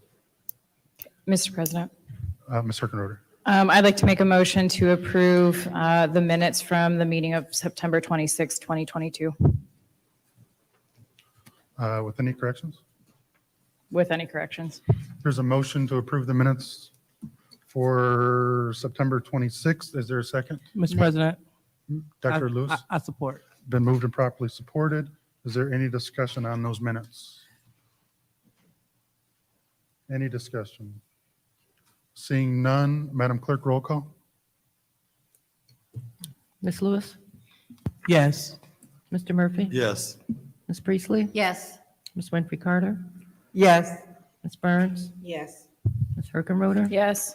Mr. Pfeiffer? Yes. Ms. Worthing? Yes. Vote is 8 yes, 0 no. 8 yes, 0 no. Those minutes are approved with any corrections. On to public hearing. Public hearing 220-380.6, an ordinance to amend Chapter 50 of the marijuana ordinance. This is a public hearing. Anyone from the public wishing to speak on this hearing? Please state your name.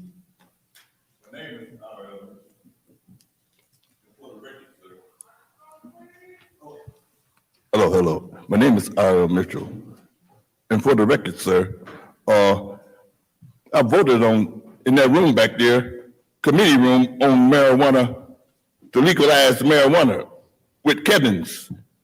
And once he got it, he went to Pontiac and quit this city and left us holding the bag. Well, we wish we hold the bag, but the people across the street the county people getting all the money and don't want to let nobody from Flint, they have no dealings with the edible marijuana.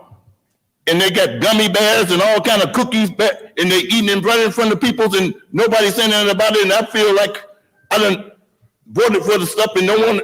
And you see what they done over there? The jailhouse buzz apologize and don't want to apologize to Flint with the jailhouse stuff.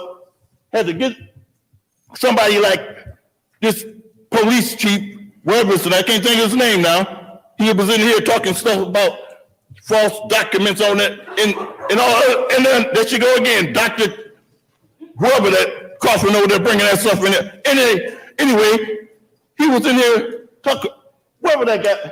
Anyway, I'll pause that I helped voted for to get this stuff in and don't get no damages.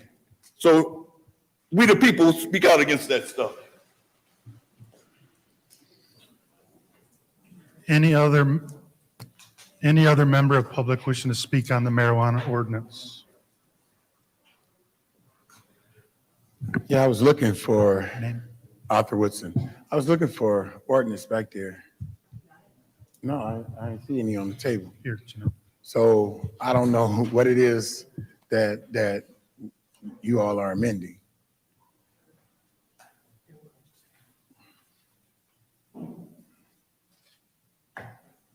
So can I just have a breakdown real quick of what it is that you're scratching and what it is, because this is real thick. And what is it that you're scratching off and what are you putting in and what is it that's being amended?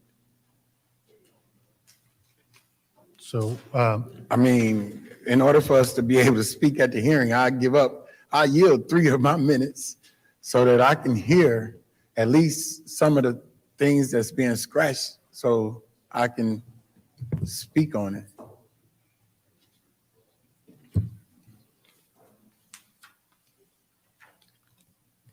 You know what? That lawyer right there, he sold us out in the settlement. He sold us out in the settlement, and a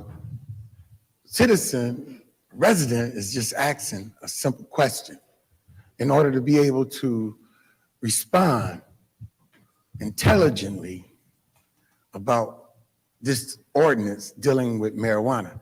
Is this marijuana specifically for medical marijuana? Is it for recreational marijuana? Is it moving the distance between residents and whatever? How do we know? How can we sit up here? Do any of the council people know what's being scratched? You know what's being scratched? So I yield 2 minutes of my time so you can tell me then. So why is it that you all can't tell the residents what it is that's being scratched out? How do we supposed to be able to come up here and speak? My fault. I just want to know what it is that's being scratched. Placeholder for marijuana ordinance. I see that scratched, but what's being replaced with it?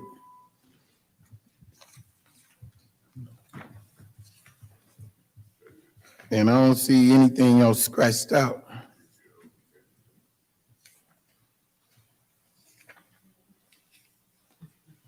location of Group F,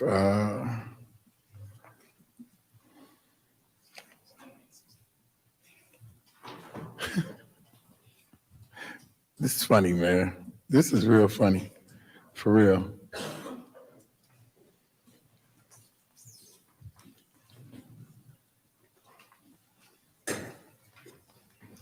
Point of order.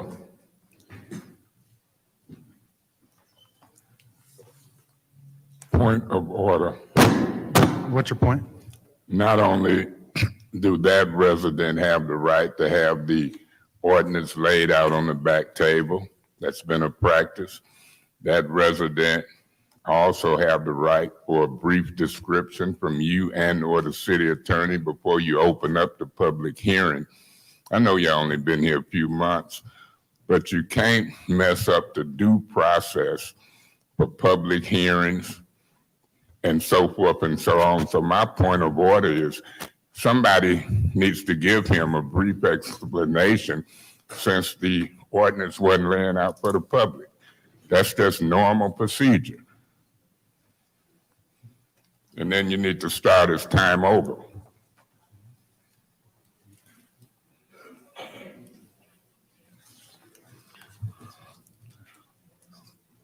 You have the floor, sir. So just went through all this. Point of order. What's your point? Y'all refusing to give him a brief explanation on what the public hearing is? Is that what I'm sensing? It is against the rules for the council to address the public during a public hearing. Point of order. You What's your talking point? about addressing the public. I'm talking about when you open up the hearing. If it wasn't no ordinance laying back there, and the city attorney, you or somebody in this administration didn't give him a brief explanation, you putting the cart after or before the horse. The residents is entitled to that before they even have to speak in a public hearing. That's been going on for 30 years. The public hearing has already been opened, so we cannot stop in the middle of it. Oh, yes, you Your can. motion is denied. I appeal the ruling of the chair. There's appeal to the ruling on the chair. Is there a second? I'll support that motion.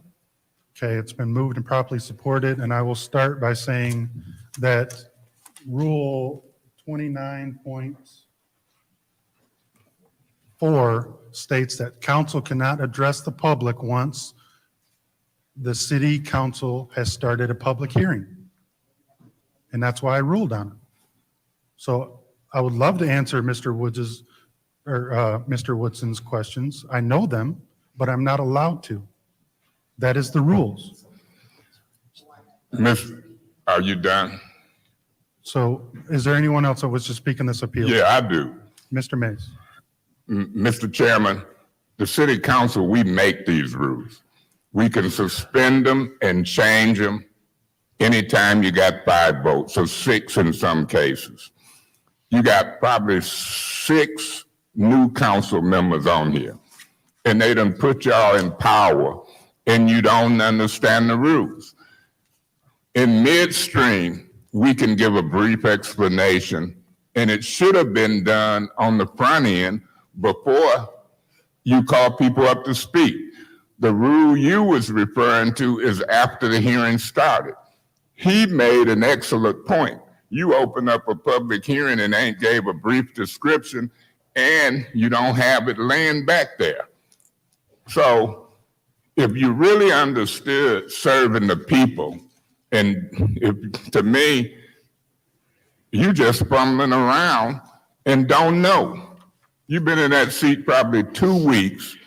I've been sitting here for 10 years, and I done seen it all.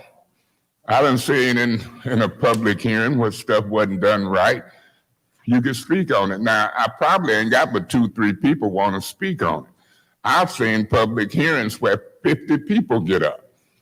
And if I was one of them 50 people, I would be appalled that you didn't tell me what this public hearing was and didn't have the ordinance laying back there. Attorney Kim pointing rules out to you in the middle of this dialogue, and he's not a council person. He ain't been a good city attorney, and you buying into it. You should have just politely said, Mr. Woodson, and to the public, your point is well made. And then if you had no objections from this council, the attorney should have told him what's the ins and out of this marijuana ordinance.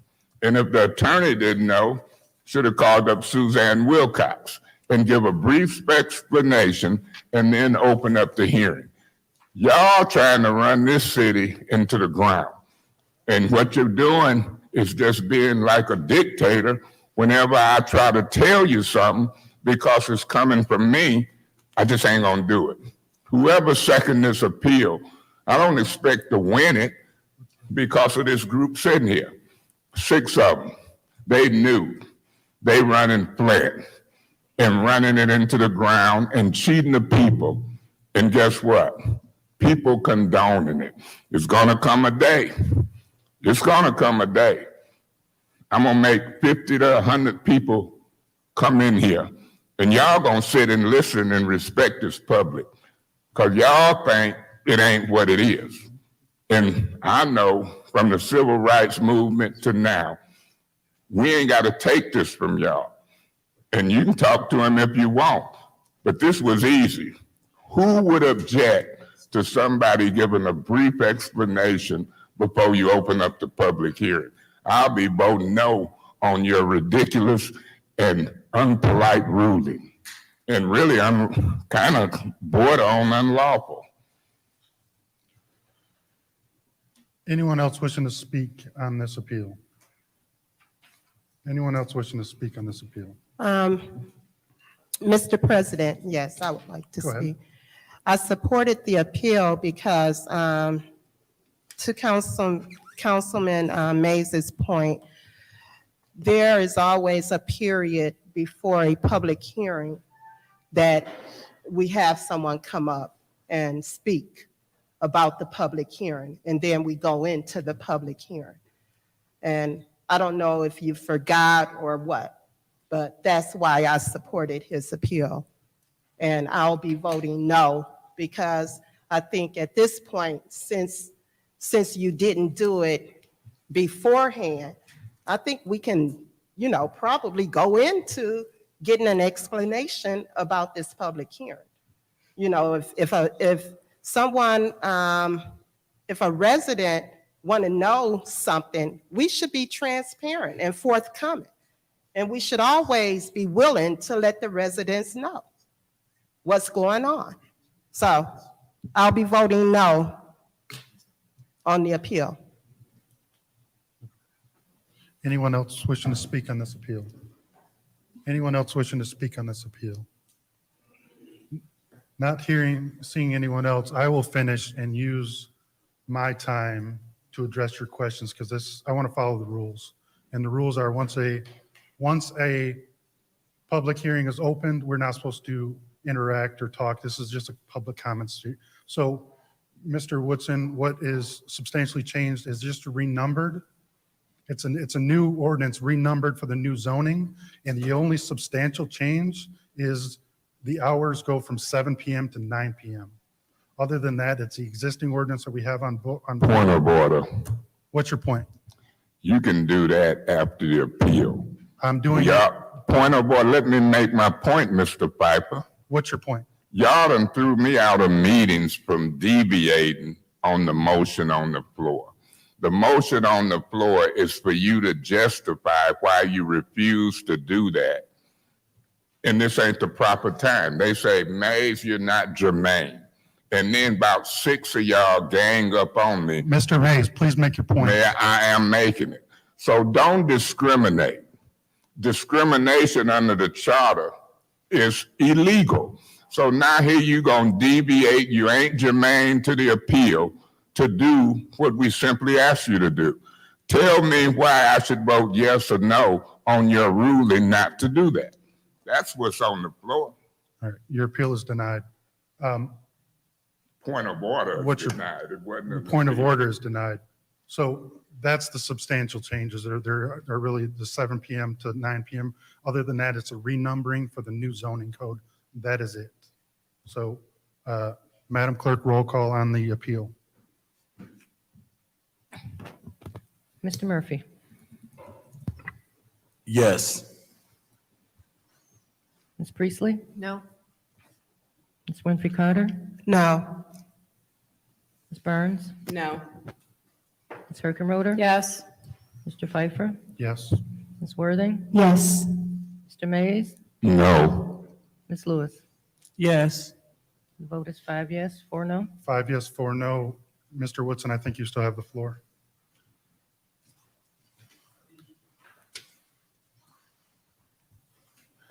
I bet you if it was a park, the park ranger would have voted no. The sad part is the fact, I thought that you would be fair. Even though he explained to me what it was about, it was still wrong. And you have council people smiling just to say yes, just to prove that they have some type of power or whatever the case may be. And my council representative is the most unfair person up here, Second Ward. So operating hours, you moved it up to where you can buy some weed at 7 o'clock. You moved it at 7 o'clock, or you moved it to 8 o'clock. Oh, I was just looking from operating hours for retail customers. She'll limit it to between 8 a.m. and 9 p.m. Monday through Saturday, and 12 noon and 6 p.m. on Sundays. I was just reading that the following minimum standards for micro business shall apply, and that's the time that they had in here. So when you said from 7 to 9, I thought that you moved it up to where I can go and get some a little bit early. But, that's nothing to even talk about, but it's just sad that you all would vote to not let him explain what it is that just took 2 minutes to explain. Y'all real sad. Is there any other member of public wishing to speak on the marijuana ordinance? Is there any other member of public wishing to speak on the marijuana ordinance? Is there any member of public wishing to speak on the marijuana ordinance? Okay, we will close that public hearing. Mr. President, Ms. Herkenroder. I'd like to make a motion to approve ordinance 220380. There's a motion to approve ordinance 220380. Is there a second? Order. Is there a second? Point of order. What's your point? The proper motion, if I'm not mistaken, you can correct me if I'm wrong, would be to approve it for first reading. Isn't this first reading? This is for second reading and adoption. So Okay. yeah, any member of council can move for enactment. My question has been answered. Okay. Is there a second? Oh, Dr. Lewis, support. Is there any discussion? Yeah, Mr. Chairman. Mr. Mays. Through you to Suzanne, can you come forward?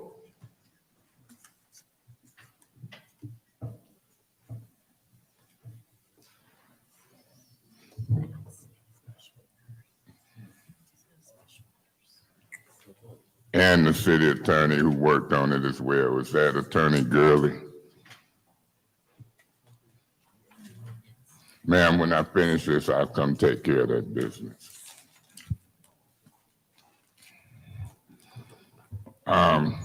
Ms. Wilcox, can you tell me who presented this in committee meeting and the detailed discussion that was had? Do you recall? Who presented it from the city? Yeah, in committee meeting. And which committee was it? Do you recall? I think it was September 19th, and it was Attorney Gurley and myself. Okay, then let me ask Attorney Gurley, do you remember what committee meeting it came through and when you discussed it in committee, and do you recall? Good evening. The actual public hearing, I believe, was around the beginning of September, maybe the end of August, but I'd have to get that specific date for you. And the reason I ask, because I think I got news for y'all. This particular ordinance, to the best of my knowledge, was not really presented and discussed in legislative committee. Mr. Piper, I had appointed you legislative committee chair. Do you recall? He had a meeting. Excuse me, Mr. Piper, do you recall? Mr. Mays was not there at the time. Yeah, I'm asking you a polite question. You looking at me like.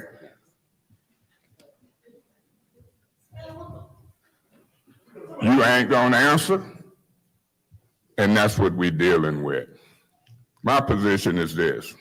When you're dealing with such a major ordinance, it should come first to committee, vetted and dealt with, and then go for first reading, second reading, and adoption. If I'm not mistaken, this particular council moved it for first reading. The record will show, asked that it go to committee, and now here it is for second reading. It would trip the people of Flint out if I asked each council person the question of the details of it, and maybe two might know. And they finna pass a law in an ordinance. Miss Gurley, Attorney Gurley, can you tell me the changes from the adopted ordinance under the old council to this particular ordinance? Yes, as Council President stated, the hours have changed for the retailers from 8 a.m. to 9 p.m. It was originally would close at 7 p.m. There's the renumbering that has to happen so that the code, the zoning ordinance matches the zoning code. We've added a Class A micro business license. So you've added one change is the hours they can be open now from 8 a.m. to 9. It used to be 7. I'm hearing a second change. You've added language to include the micro business aspect of marijuana. Class A. What else? It's a Class A micro business because we already have a micro business license. The renumbering. The what? The renumbering of the ordinance to match the zoning code. We had to match the zoning district names to match the zoning code. And then there was a discrepancy about legal non-conforming use becoming a conforming use. That language. Say that again a little louder. There was language where a legal non-conforming use will become a conforming use. That language was stricken so that a non-conforming use remains a non-conforming use. Let me ask this question. Is this ordinance dealing with dispensary, grows, and processing? It deals with all of those. And was there any change in the hours going to refer to the retail, the dispensary?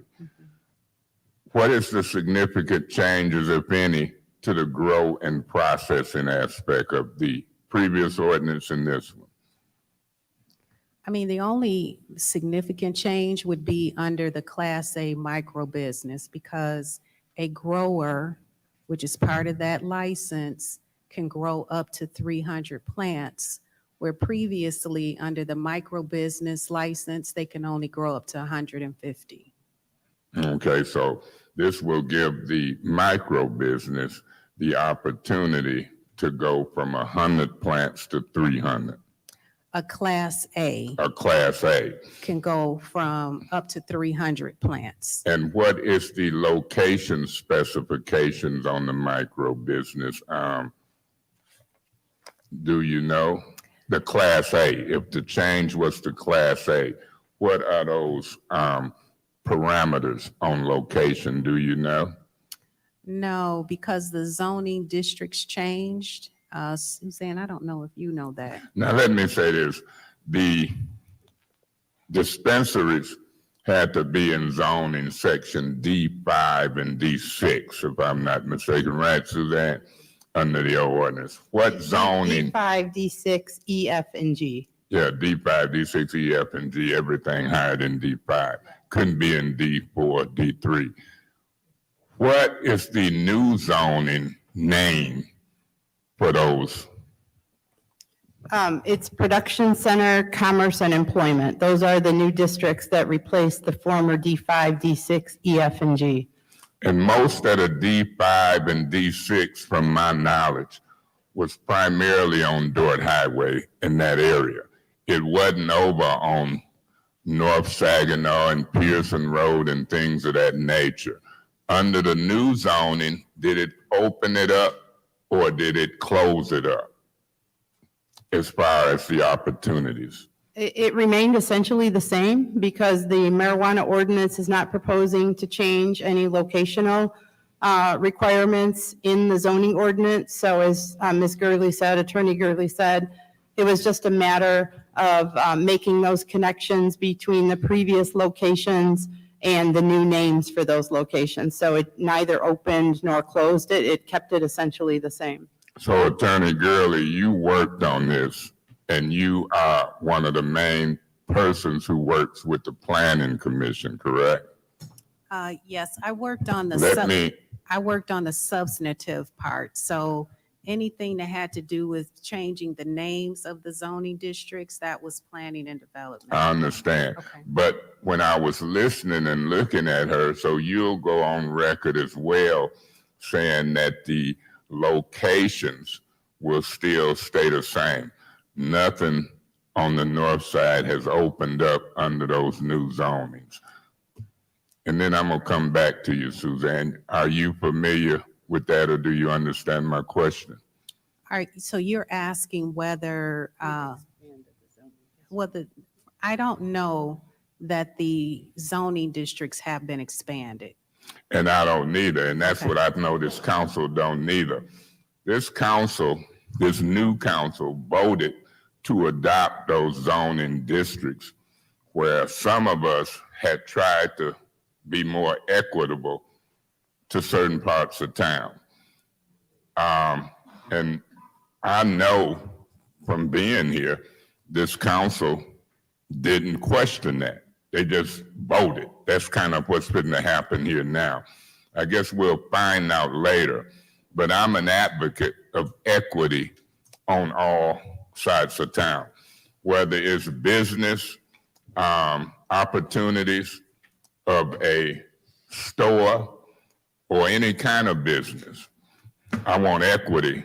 In other words, they can get mad, but I want Black folks to not just have green space and empty lots. I want us to have opportunities, whether it's marijuana or other businesses. And when I looked at the zoning, it did not give those opportunities in certain areas. We even had to fight to be able to build a house on empty lots without having to get permission like in other areas. This new council just vote on whatever is brought.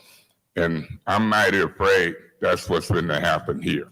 I call them the Fab Five, the Funny Five, the so forth and so on. And so this should have been talked about and vetted more in committee. That's all I'm gonna say for my first round. But even the goofy rules, when you're doing big business, you shouldn't be limited to 5 minutes, particularly in committee. They'll learn. Thank you so much. Thank you, Mr. Mays. Anyone else wishing to speak in the first round? Yes. Mr. Murphy. To Suzanne and Attorney Gurley, how close are we with finalizing and coming in compliances with everything dealing with the marijuana zoning changes and all of that different? So this ordinance is actually what we need to be adopted in order by October 29th in order to be consistent with the zoning code. What Joanne explained, Attorney Gurley explained exactly what this ordinance does. This brings us into compliance with our zoning code. It corrects the names. As she said, the one thing that we neglected to mention is that the name of the regulatory agency, it used to be the Marijuana Regulatory Agency, it's now the Cannabis Regulatory Agency. So that's another non-substantial change that was made in the ordinance. But essentially, this ordinance brings us into compliance once it's adopted. And it needs to be adopted by October 29th so that it can be incorporated into the zoning ordinance and we can move forward with our zoning ordinance. Did you guys do any research to see what the hours of operation of dispensaries in other areas, other cities? Did y'all do a comparison to see what time they open and close? From what we were able to gather, Flint's dispensaries and retail outlets seem to close a couple hours earlier. So that's why it was extended to 9 to be in unison with some When of you the say a surrounding communities. When you say a couple of hours early from the liquor stores that close at 2, or No, what, we what did y'all strictly compare them with?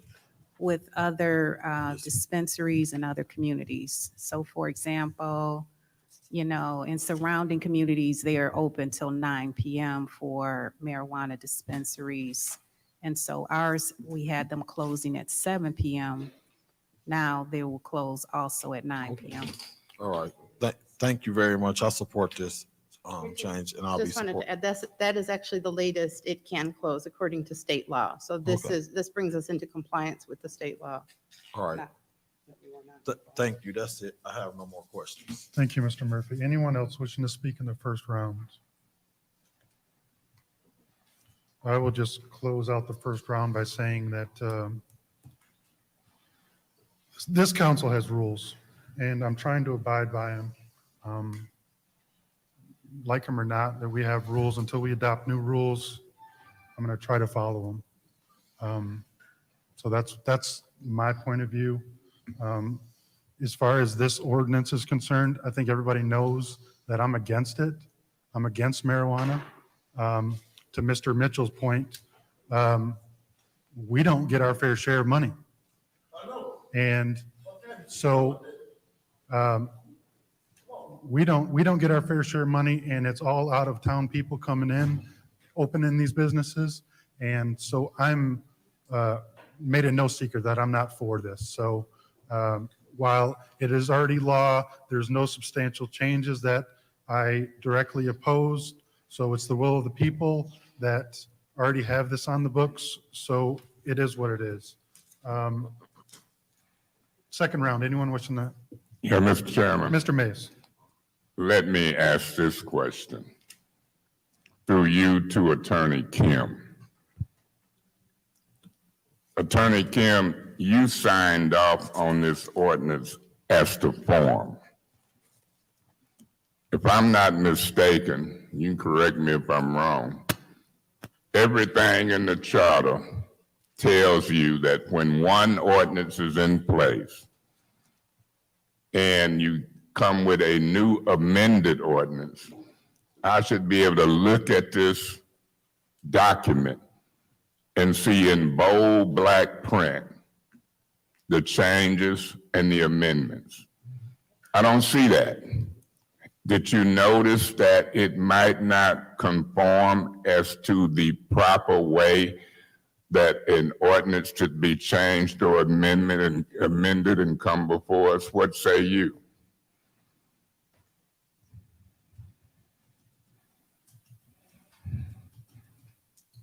So give me 1 second here.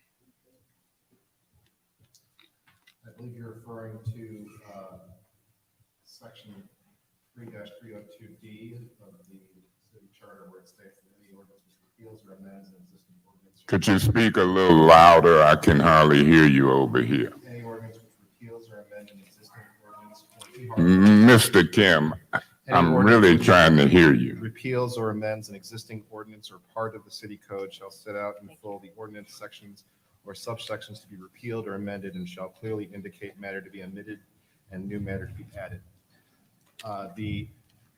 This ordinance does comply with that because procedurally, this council approved an amendment to the zoning code several months ago. That amendment to the zoning code was essentially a page one rewrite of the entire zoning code. And as part of that amendment, this council effectively removed the currently applicable marijuana ordinance such that when that zoning code goes into effect, that's the October 29th date that Ms. Wilcox mentioned, that the city will effectively have no marijuana zoning code. So the only part of the current code, which is the one that the council adopted several months ago that is going to be overwritten, is that placeholder section that's stricken forth here, and all of the content of that section as listed in the ordinance that's in, it wasn't in your packet, it was sent to you separately, is effectively an all new language because it's all replacing that placeholder section in the new zoning code. Attorney Kim, let me say this publicly and on the record. I haven't agreed with your legal opinions for a while. And as a matter of fact, I know for a fact that you gave this council bad information when you told them that they could deliberate outside of a meeting in violation of the Open Meetings Act, and they've been doing it ongoing ever since. I'm in the Court of Appeals on some of that. My position is this, Attorney Kim. If what you say is true, that you don't have to do this ordinance like that, that means when the zoning changed, we got a ton of work to do on a variety of other ordinances. So I'm not buying it. If we got an ordinance on the book and one section of this proposed ordinance is in the old ordinance, then there should be a lot of bold black print on this one. I'm not buying it. Now, Suzanne them stood and say what changed and what didn't, and you done approved it as the form, the chief legal officer, and then trying to get me to vote for it, and it ain't got that bold black print as dictated by law. Through you, Mr. Chairman, to Ms. Wilcox.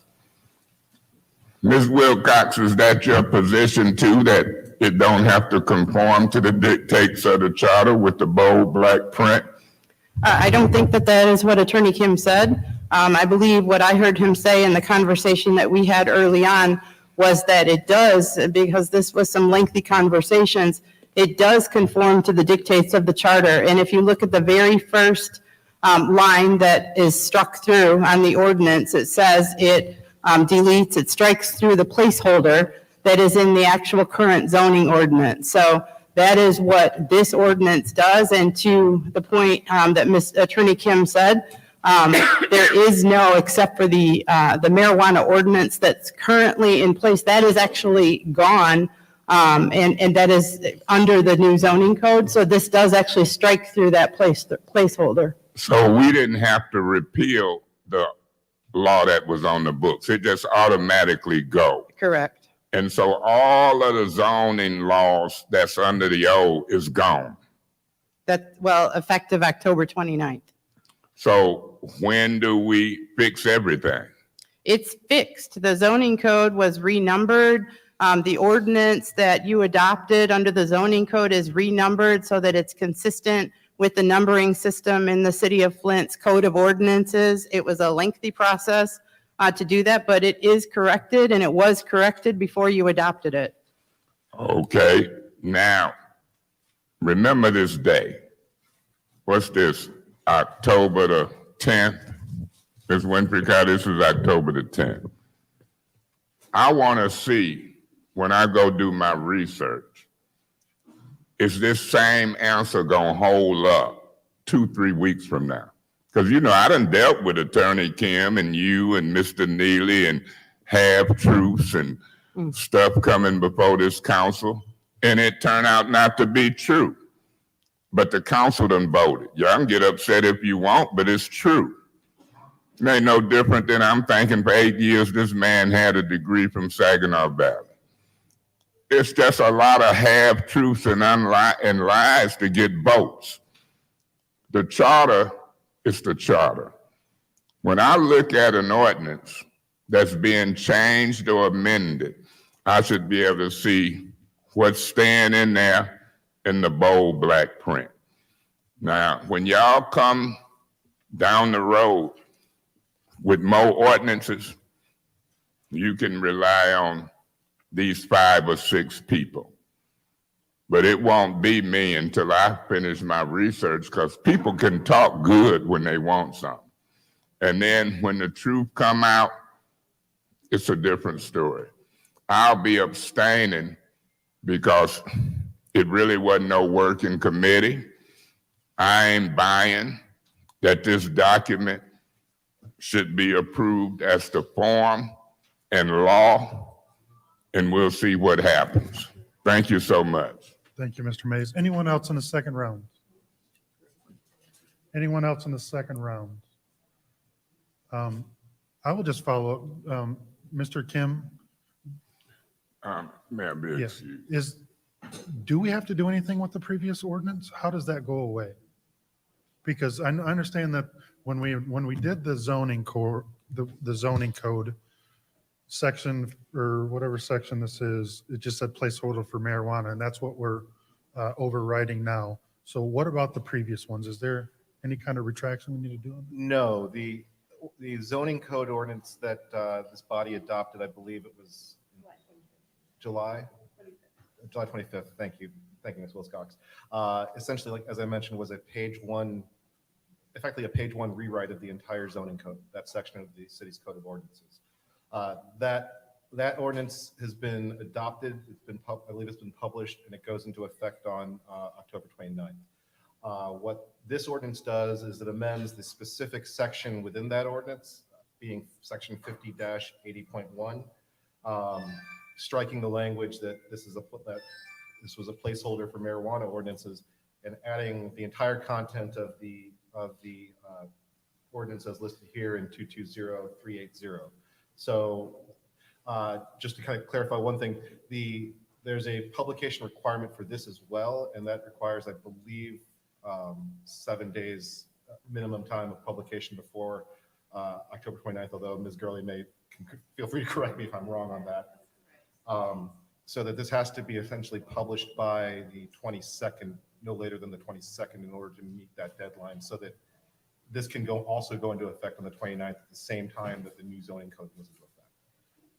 So nothing further needs to be done with the original zoning code. That's good to go. This just essentially makes sure that the city has a functioning marijuana regulatory scheme that will continue without interruption on October 29th. Attorney Gurley, can you speak to if this doesn't move forward or there's a delay, or Suzanne, of what the implications are if this lapses? If the marijuana code is not adopted and published properly, in order for it to go in effect on October 29th, the city will not have a functioning marijuana ordinance. Therefore, the Planning Commission will not be able to approve applications for marijuana retailers, growers, all of those different entities. Does it also impact any operations that are currently open? Or will we be able to regulate them or anything why we don't have an ordinance? No, we would not be able to regulate them. We couldn't relicense any of the ones that are up for that issue. We would just be in limbo, pretty much. Suzanne, did you have anything, or are you good with that? No, that's correct. Yeah, Okay. that's accurate. All right, then I will wrap up second round, and we are voting to approve ordinance 220380. Madam Clerk, roll call.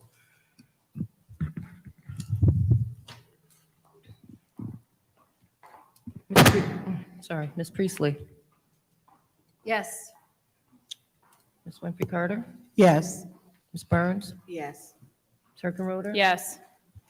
Mr. Pfeiffer, Yes. Ms. Worthing, Yes. Mr. Mays is not in, Ms. Lewis, Yes. Mr. Murphy. Yes. The vote is 8 yes, 0 no. 8 yes, 0 no. That is approved. We are on to public speaking. Madam Clerk, are there any public speakers? First public speaker is Mr. R.L. Mitchell.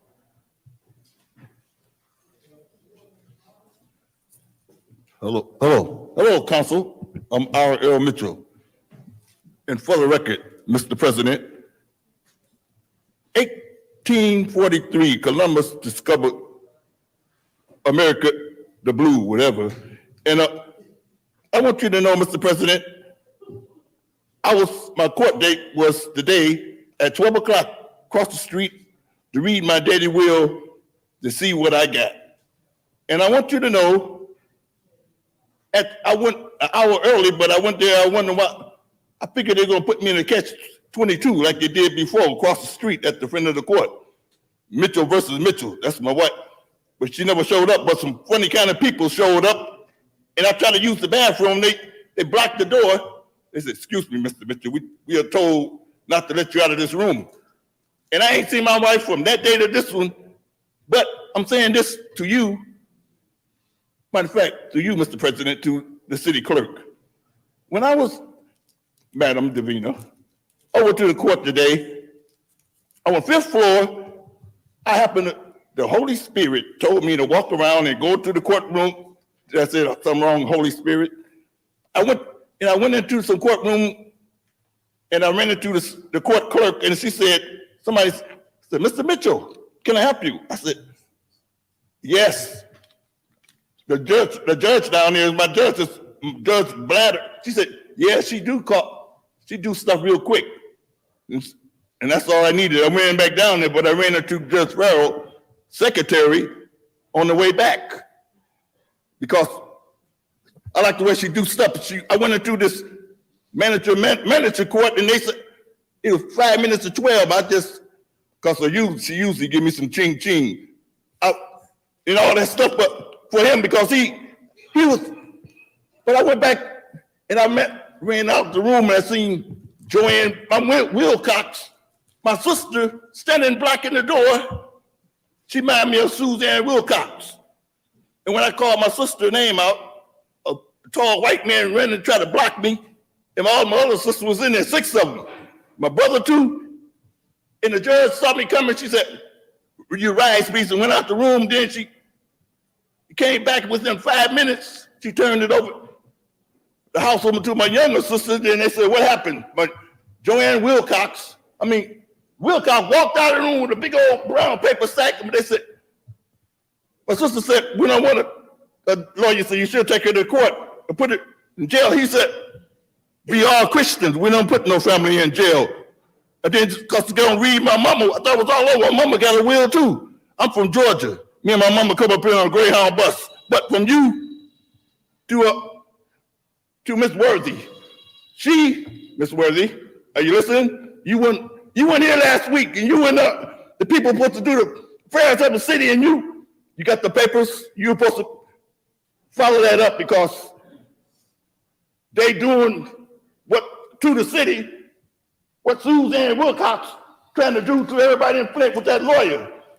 Okay, and that's well, y'all still listening. My time up? Yeah. Oh, that's all I'm gonna say, because Murphy, the Utah Bridge will never be tore down.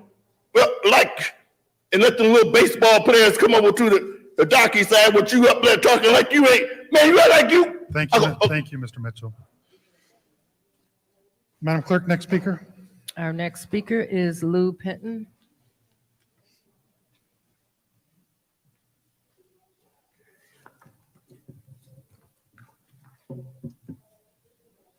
Good evening. My name is Lou Penton, Board Chairman for the House of Esther. There are some documents that are being shared with you and this new council that deals with our conversation with Councilman Mays after Susan Wilcox and Vanessa Pringle attended our Encounter Group luncheon on October 6th, 2022. Per Susan Wilcox, the Director of City Planning, she and Vanessa were sent by Mayor Neely to reinstate his position on the property of 500 West Pearson Road. Suzanne shared with the group that the mayor's desire to pull the property up from auction or to put the property up for auction, and Esther will be given the opportunity to bid. She indicated that the mayor desires to put it up for bid in order to receive market value for the property. However, Susan and Vanessa, on a previous visit to the Encounter Luncheon Group, when pointed out that Esther has from the city a declaration of occupancy and the right of first refusal, which allows the property to not go to bid, Susan Wilcox shared with the group that if that is the case, then that would put Esther in a different legal position that she could not speak on only to legal only.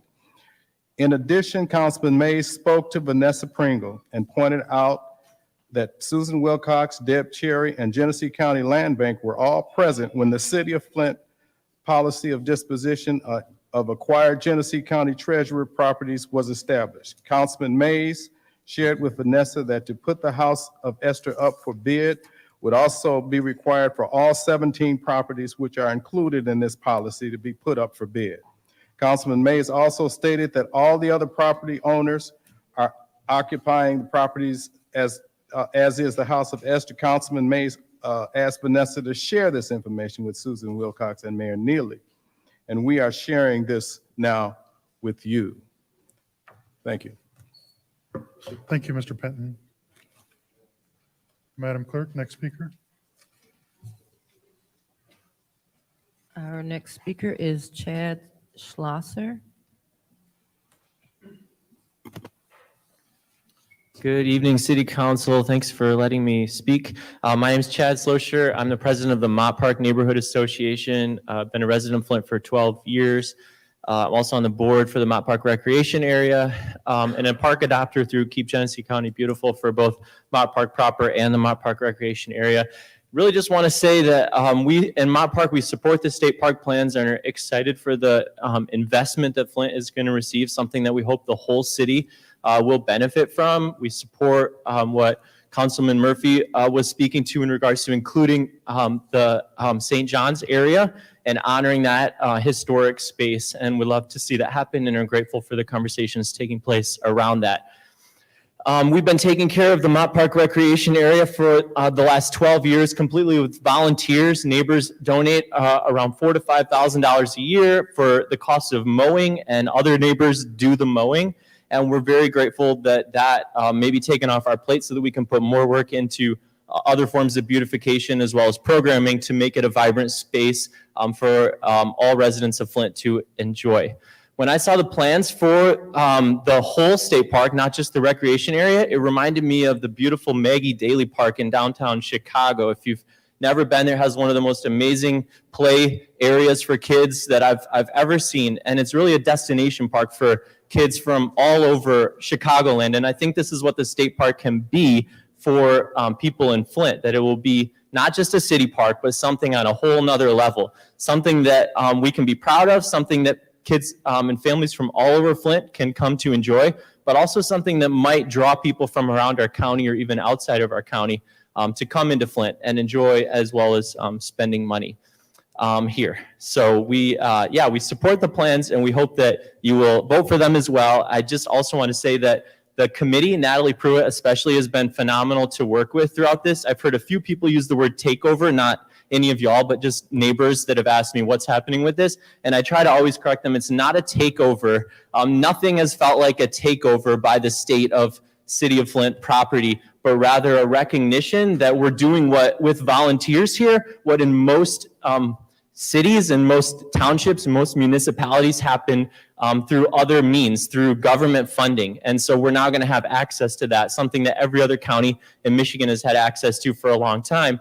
And right now, for the city of Flint, the closest state park is in Oakland County, and the closest urban state park is in downtown Detroit. So having something accessible for people for our city, I think will be a great benefit for all of us. So we support the state park plans. Thank you. Thank you. Madam Clerk, next speaker. The next speaker is Shantika Davis.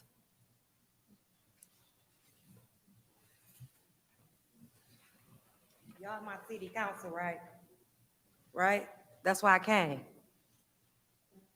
Please state your name. My name is Shantika Davis. Y'all my city council, right? Okay.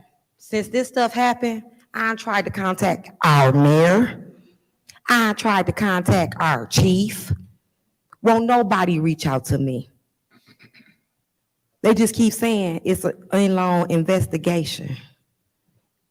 Why our mayor or chief won't reach out to me? But I'm sure if it was his child, your child, your child, your child, your child, y'all would want answers, wouldn't y'all?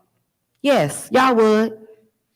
I ain't saying my son was perfect, but he wasn't the type of person that be in stuff. I have too many witnesses telling me that my son was being chased, and the chief saying he wasn't. Was the chief there? Can he prove this stuff to me and I will leave this city alone? Ain't nobody trying to do nothing like that. And I'm not gonna let it lay. I'm not. I'm gonna keep speaking, and in a minute I'm gonna be having signs outside too for his justice. That's all I want is his justice. Tell me about my child. They study telling me this. We gotta find this out, find this out. Y'all ain't gotta find out because I got a whole crowd that could tell y'all what happened. They ain't gotta find nothing out. I'm the parent that's suffering, not nobody else suffering. I don't want gotta go to bed every night thinking about my child that didn't come home. This city, it's sad if you can't get to your mayor or your chief because of a killing of your son, what they people did. That's wrong. I want clarity. That's all I'm asking for is clarity. Thank you, Ms. Davis. Madam Clerk, next speaker. The next speaker is Richard Jones.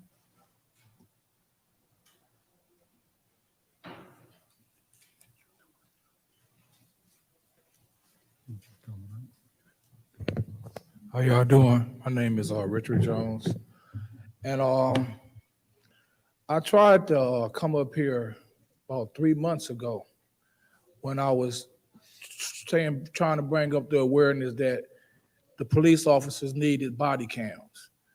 This definitely would have eased the tension of Ms. Davis. It definitely would have eased the tension. And we have a law that says no police chase. And right now we have a situation between the police saying one thing and a whole bunch of witnesses saying another thing. And in these situations, she shouldn't be feeling the way she should be feeling. She shouldn't be feeling like she's pitted up against our police system because, number one, just like y'all, they are to serve and protect, not dictate and cover up. And I wish y'all could write a resolution or something, anything that y'all can do, because I haven't looked on that part of city council. Normally I could come up here and say do something, but I ain't got that deep. But if it's something that y'all can do, because this woman has no information. She don't know nothing about the 911 call, far as the conversation that goes on between the dispatch and the police officers. Like she just said, she's getting a runaround when it comes to an investigation. And it's just sad that at this time of the year, that this discussion has to be held. It seems like it should be all of y'all power and all of y'all wit is to keep this woman from feeling the way that she's feeling. It's a shame that she feels that way. And if y'all can do anything, do it. If y'all can talk to somebody that is not allowing her to seek justice, talk to them. Everybody has some right in them. And find the right in y'all and do the right thing for this lady. Thank you. Thank you, Mr. Jones. Madam Clerk, next speaker. Next speaker is AC Dumas. Mr. Dumas.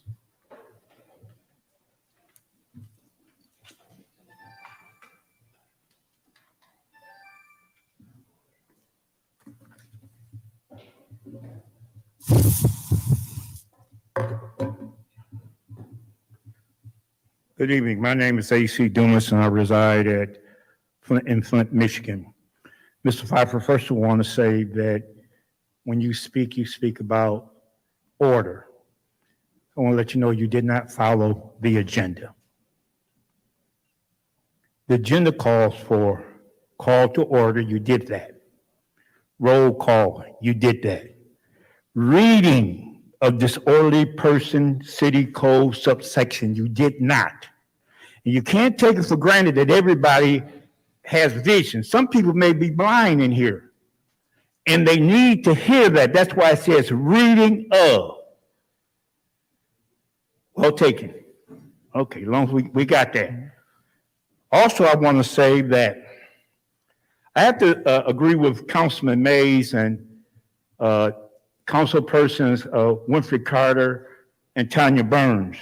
I'm looking at an article from February regarding the opera funds. And what it says is that it's an initial request made, said, it's an application and it's the only one in the city right now. And listen what the administration, Whittigan, whatever his name is, said. However, according to other 8 council members, the mayor and the chief financial officer, Robert Whittigan, it's not an actual application and won't come out for a couple more weeks. That's in February. This is October the 10th. It's the only document that we the people have. We the people have, I know, I get it. When Mays say something, it's automatic down. I get that. But he was right. They're right. 6 people from the city council voted on this form. And today, it's the only form that we have. The only one. I want to say that. And see, these newcomers or whatever, these political hacks that works for Mayor Neely, they come up here and say all these things that they know nothing about. Political hacks. And I want to say to this lady, you have my prayers and my sympathy. Because I know how things are covered up. I know 2 babies died on Pulaski Street. I know. I did the story on it. They died because 2 white firefighters didn't do their jobs. 2 black firefighters did. You don't even hear nothing about them. Thank you. Thank you, Mr. Dumas. Next public speaker, Madam Clerk. The next speaker is Latia Davis. My name is Latia Davis, and I am Vondrese Davis' auntie. He died September 17th. We will not stop until we get justice. I have sat here today. This is my first city council meeting. And I'm gonna tell you now, I won't be back. You know why? Because y'all can't look at each other, y'all can't get along. And half of the time when you got somebody up here talking, nobody's looking at them. They either in their phone, eating snacks, minding their business, or on their computer. It shows how much you really do care. And like my sister said, the first thing, there was even no news call, no nothing. But until your family is on the other side of that yellow tape, you will never know how it feels. You will never know the anger, the hurts. Y'all see it every day. But until it's you, and you will never know how it feels. All I see up here really today is nastiness. The only person that really had the audacity to show her true self was this woman right here. Everybody else knows turned up at each other because y'all can't come to an agreement on nothing. And my statement earlier about the park, I meant what I said. You got a right to your opinion, I got a right to mine. But like I said, is y'all gonna put y'all kids, everybody that's up here, y'all gonna put y'all kids on the bus and go take them to the hood to go to the parks? Y'all putting all this money in. What about the streets? What about the houses? What about the roads? What about us? What about us? We the people. Water, everything. We are the people.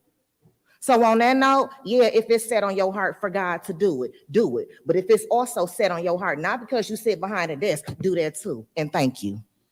Thank you, Ms. Davis. Madam Clerk, next speaker. Last speaker is Arthur Woodson.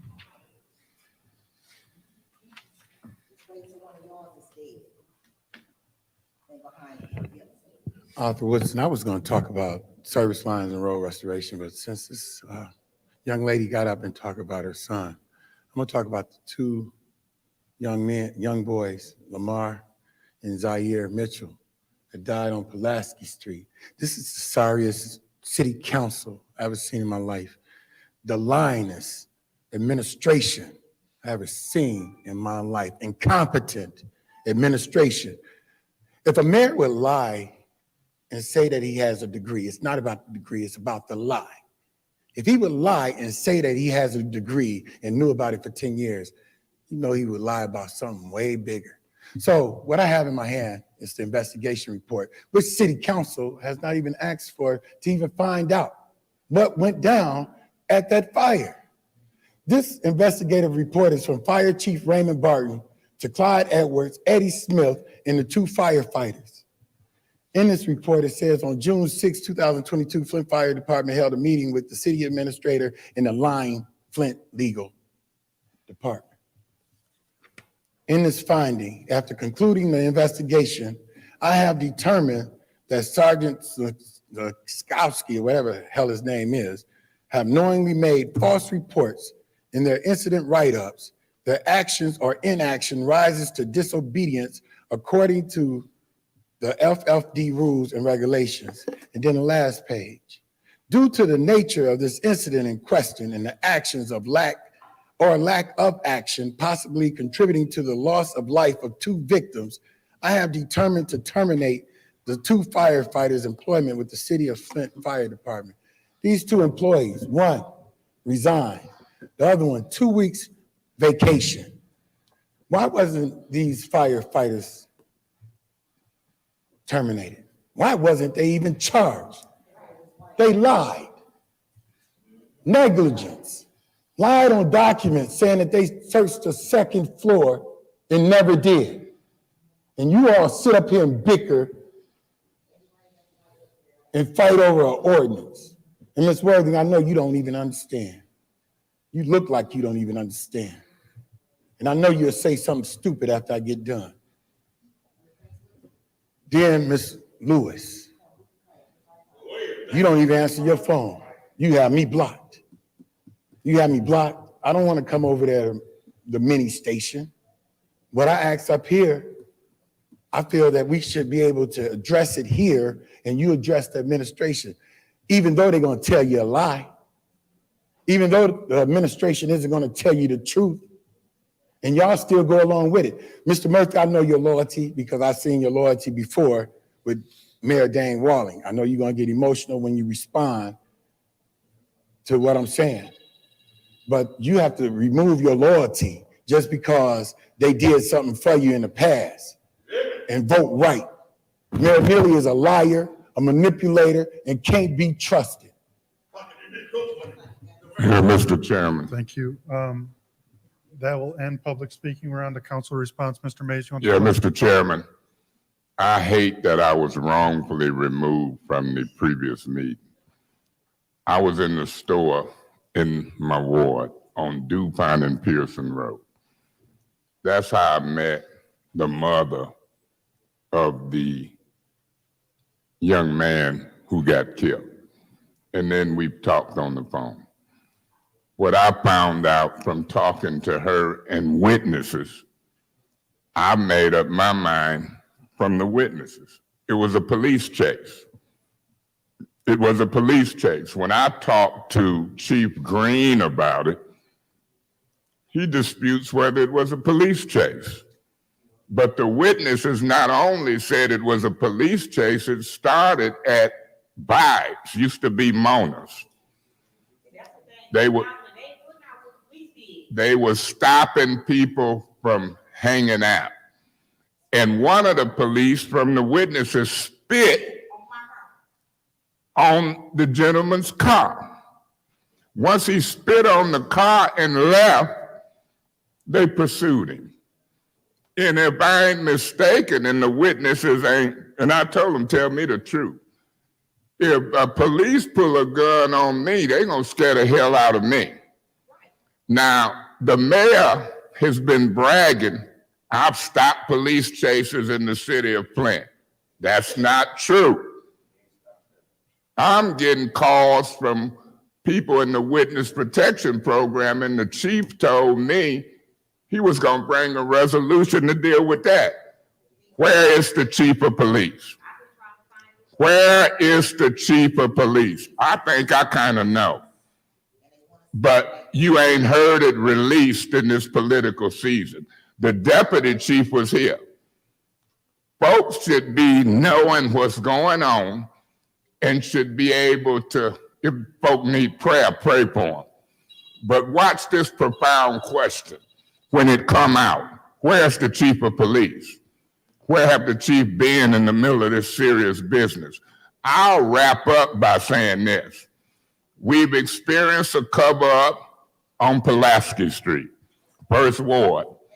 I'm experiencing a cover-up on Pearson Road where this collision happened. And even the guy 23 that was white who got hit, he says it was a police chase. And so everybody's saying it's a police chase, but the police, because we're in a political season and folks covering up death. Now let me say this. I'll put these ARPA forms aside.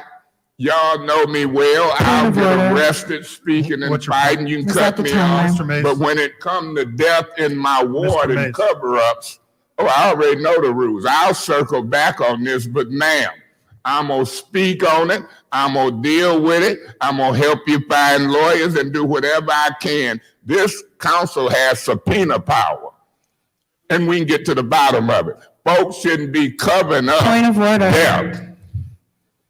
Thank you, Mr. Mays. What's your point of order? Can you please, he's way over his limit. Any other council wishing to speak? Mr. Murphy? Yes. Mr. Murphy. Point of order. I've been called stupid looking and to shut up just now by members of the Can audience. the members?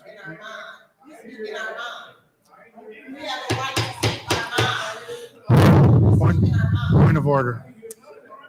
Point of order. Point of order, Mr. Chairman. What's your point? Miss Worthing ain't seen nothing yet. That's I Excuse me? organized That's a 50 to threat. 100 people and you. Point of order. Mr. Mays, that is not a valid point of order. Well, I'm letting her know to be careful. Okay. We ain't come out yet. All right, let's, Wow. okay. Let's bring it down a notch, please. Mr. Murphy, you have the Thank floor. Yeah, that's gonna be effective. Thank you so much. I don't really know all the detail of the situation. some of us, when we up here on our computers, we taking care of business. While you were talking, I was putting together a referral, and I'm not gonna read all of it, but it talks about you coming to city council and doing a referral to talk about getting an update on the situation. I am sending this referral. That's why I got your information. So I do my work. I don't react on emotions. I'm comfortable with the work that I did do in Dewey Park. To the young lady who spoke, came up and spoke again. I don't change, and we will be disagreeing on this. I've been doing work in Dewey Park for over 15 years, not only Dewey Park, just in the community. So it ain't because I became city council, I'm doing work in the community. And that park has benefited so many kids and adults in this community. I don't change. I'm not going to change the work that I do in Dewey Park and in other areas of the city of Flint, because it's different now. It hit different now because I'm a city councilman for the 3rd Ward. I believe this situation with your son, I'm sorry to hear about that happen in my ward now. I think it was on Pearson and Martin Luther King somewhere. Okay, so that's my ward now. It used to be Councilman Mays' ward. So as a council, I'll look into this situation and see what I could do. I'm sending a referral now to the administration and all the necessary parties, and I'm gonna follow some steps first, and I'm gonna see what I can find out. But I'm not gonna get into this back and forth here. I'm gonna do what I can to help y'all, and if I can't, at least I did try. On the situation with me being loyal to Sheldon Neely, I'm loyal to the Father, the Son, and the Holy Ghost, and you can take it however you want to. I ain't loyal to nobody. I'm loyal to what I feel is right. So say what you want to say, do what you want to do. I'm going to do what I think is right, regardless of whoever the mayor. Thank you. Mr. Chair, Ms. Worthing? I was threatened, and it was just, please take it down a notch. That's not acceptable to me. My life, I'm a mother of 2 children. Point of order. Point of order, Miss Davis, please. Miss Davis, this is not the appropriate forum to have a conversation. Nope. I've not said a word. I've not said anything negative to you. I think this energy is coming from this man over here, and you're listening to the wrong man. And I don't appreciate threats, and I don't appreciate this behavior. What's your point? If you talking about me, call Yes, me by name. absolutely. Say my name. Just like we say George Unacceptable Floyd, would you say behavior my here. name? Don't say this man over here. Say my name. Mr. Mays, thank you. I am literally just sitting here trying to do my job. I've not said a thing. I've been shouted at. I don't know what Mr. Mays has said to convince others that I don't even know what I've done. I'm just sitting here. That's it. And I'm not going to be threatened to do my job. It's not going to happen. Every life matters. And my children matter, your children matter. And to say anything different, it's wrong. I have just sat here, just trying to do my job. That's it. And this has happened before. And again, it's Mr. Mays telling others, oh, Eva, she's this, she's that. And they come in with this preconceived idea. And that's what's scary, is because who's he talking to? Who's going to come to my home? And who's going to threaten me? What's your point? That's wrong. Point of information. Do she really believe I've been talking to this mother about her name? Ain't ever come up. There she is, answer. Ms. Worthing, You need to cut the crap. Yeah, don't threaten me. Something will be done. Don't threaten And if me. you point It's of information. inappropriate. What's your point? Do you consider it a threat if I say you got the worst attendance record and I want to recall you? Point of order. Point of order. Talking about threatening her. That's what white folks Point of do to order. black What's your point? There- Hold on. There is, Talking about threatening her. Okay, Mr. Woodson, what's your point of order? There is a rule, I don't have my rule book, which states if a member of the council talks to members of the audience, they shall be removed. She is, yep, it's in there. Point of order, We're gonna- it's argumentative, and that's what she was. If I could finish, please. She has been talking underneath her breath, as she always does. And she still, I'll be glad when this is over. And excuse me, point of order, the rule states they shall be removed. If we're gonna follow the rules with the marijuana, let's follow with having her removed. And with me, Mr. Mazer, out of order. you was too, point of order, Mr. Chairman, you was too when you hollered across the room at me. Point is well taken, Mr. Mays. Thank you so much. Sorry, let me look at this real quick before I rule on your order, Ms. Burns. Of information, Mr. Chair. What's your point? I don't take it lightly when a white woman accused me of threatening them. Mr. Chair, Mr. I have been threatened, and now there's racial discrimination happening. I don't care what color I am or he is. We need to stop. This is the whole tone. This is not a professional meeting at this moment. Your point is well taken. Ms. Burns, I don't see where you're I don't have talking. my rules within it. I left it actually at home. But there's a rule stating you cannot become argumentative with members of the audience. And if you become argumentative, the council member shall be removed. Shall be removed. And I'm not, point of order, she's talking. Excuse me, why, You're out of- point of you're order, out of she's order, still Ms. Worthing. talking to me.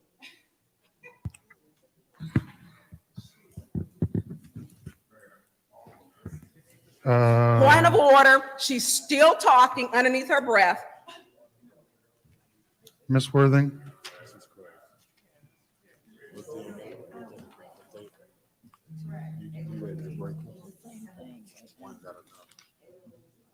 Point of order, she just called it a shit show.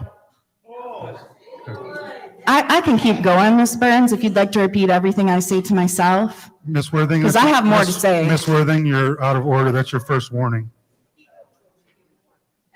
Mr. Pfeiffer, and he never got a warning for, He did get a warning.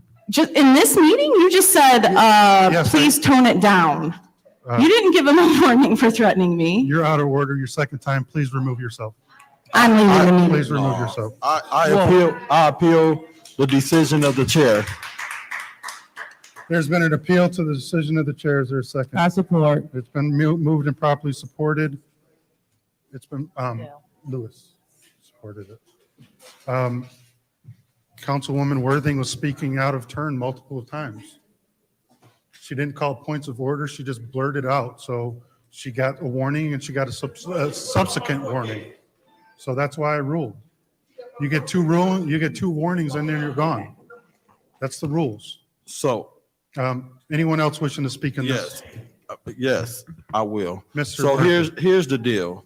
The young lady was in the audience. She were saying things. Ma'am, please. My point exactly. What she just said is basically what she been saying all night. And you have allowed, and if I can hear it, I know you can hear it. And as a chairperson, and this is what I said when I voted for you for chair, I wanted some order in here. I wanted somebody that can keep some order. And I have sat here and watch you allow them to speak in the audience and not stop them. And I didn't say anything. I just sat here, waited. I have watched you allow this man in the first ward to go on this, whatever he called himself doing, but you didn't stop him. Councilman Worthy over there getting agitated and frustrated because they nitpicking with her and you not stopping it because you a chairperson of this. And as the chairperson, see, I'm very careful at who I want and pick and choose. And I was cautious when I voted for you as a chairperson to see what you can do. Because in November, Councilman Murphy don't want to be the chairperson. Councilman Murphy want to put somebody in office that's gonna have some control of this council meetings, because some of us came in here to get the business done. Now, this man, when he got put out, when Councilman Ali Herkerwerder was chairing the special affairs meeting, she gave him a warning, she gave him a second warning, and she put him out. And as soon as she put him out that meeting, this meeting went good. Here you are chairing this council meeting, and you're allowing them to speak in the audience, and you're not stopping them and giving them no warning. Now, since I've been coming to city council meeting, when they be blurting out like that at city council, y'all be like, in the audience, you cannot be blurting. This is your warning, you're gonna be removed. I know if I heard it, people in the audience heard it, and my colleagues heard it. I know my colleagues that's sitting on the side of me heard it, but it ain't for us to say anything about it, because you the chair. And if you haven't heard it, then you're allowing this to happen. And now here you is, this race war that we got going on, calling people, we just voting with the white people, we just voting with the black people and all of that stuff.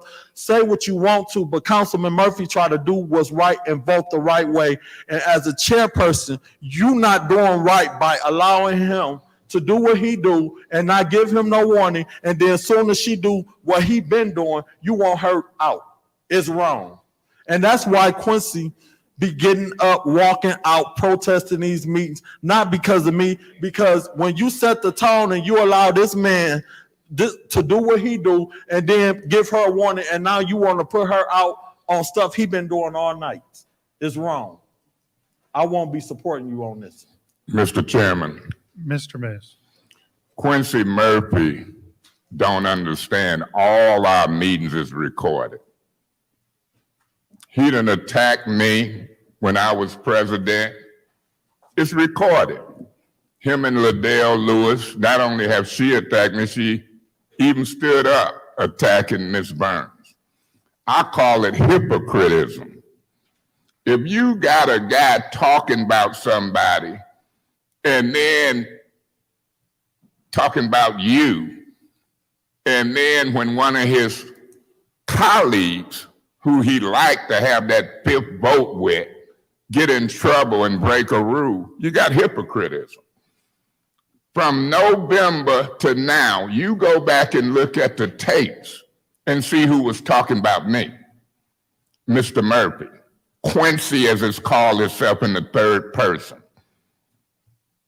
Quincy Murphy ain't no angel. He walked behind me and gestured like he was gonna hit me. It's recorded. He said he was a self-proclaimed dope dealer and bragged about it.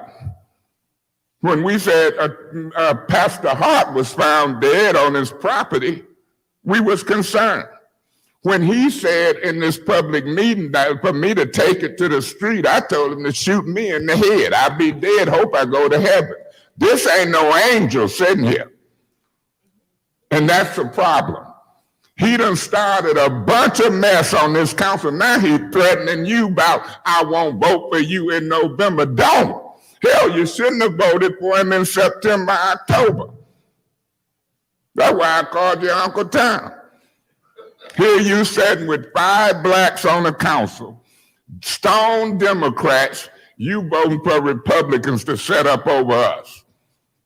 And now you want to turn him against us when she was the one arguing with that person. Well, we ain't got to worry about it now because she gone.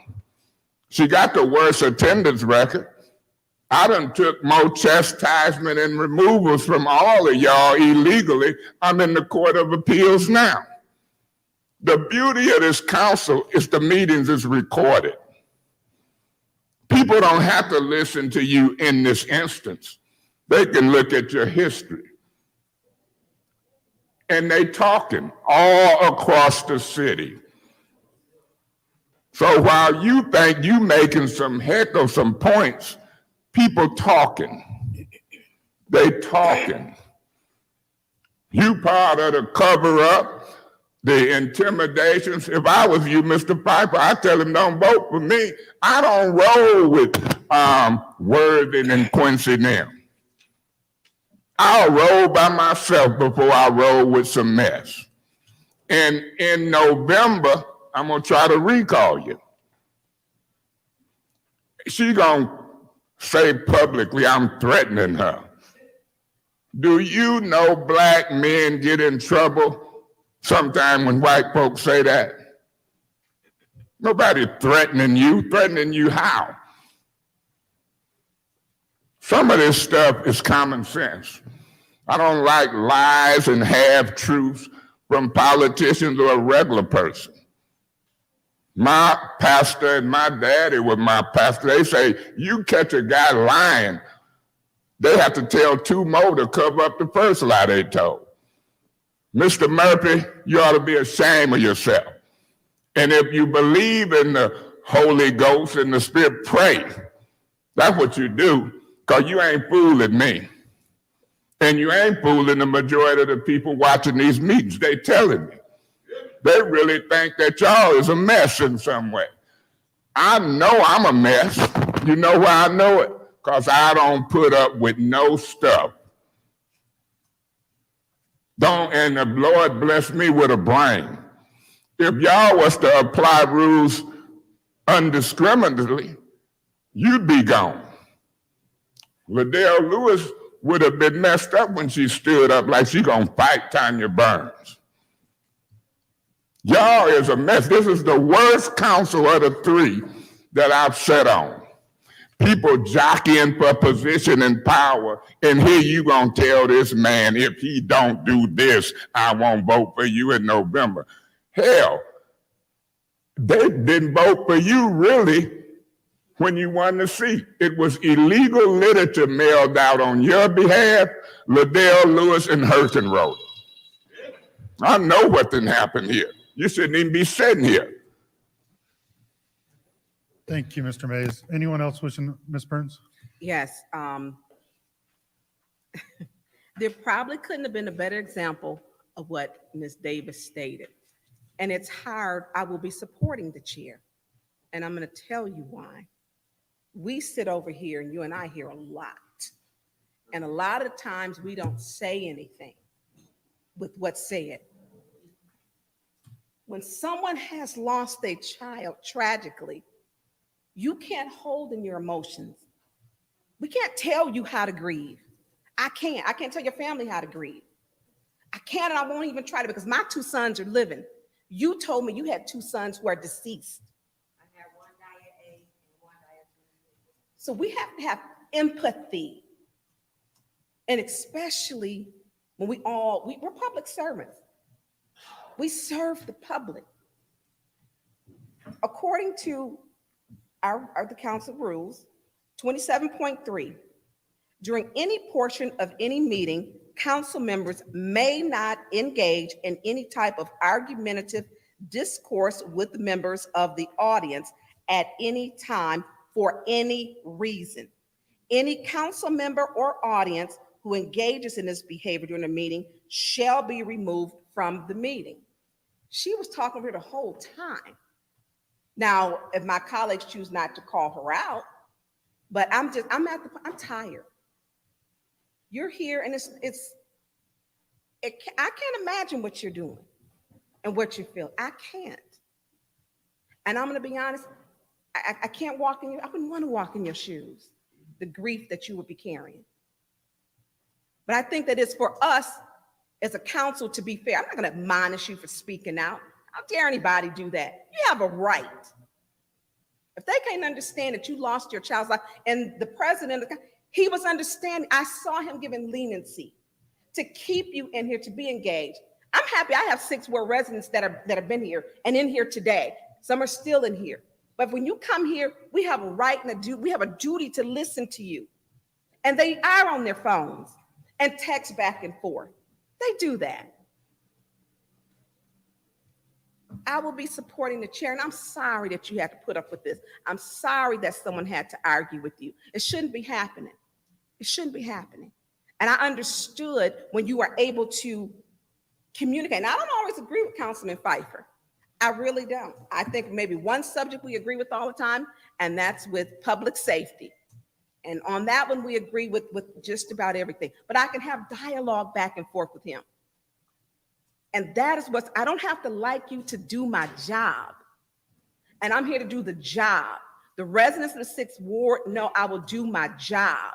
Now, everything else, when she was over here threatening me, oh, I'm going to sit there and say, girl, I don't care. I'm tired of that. We hear about something else, and she's over here, and y'all probably didn't hear that part because her mic was off.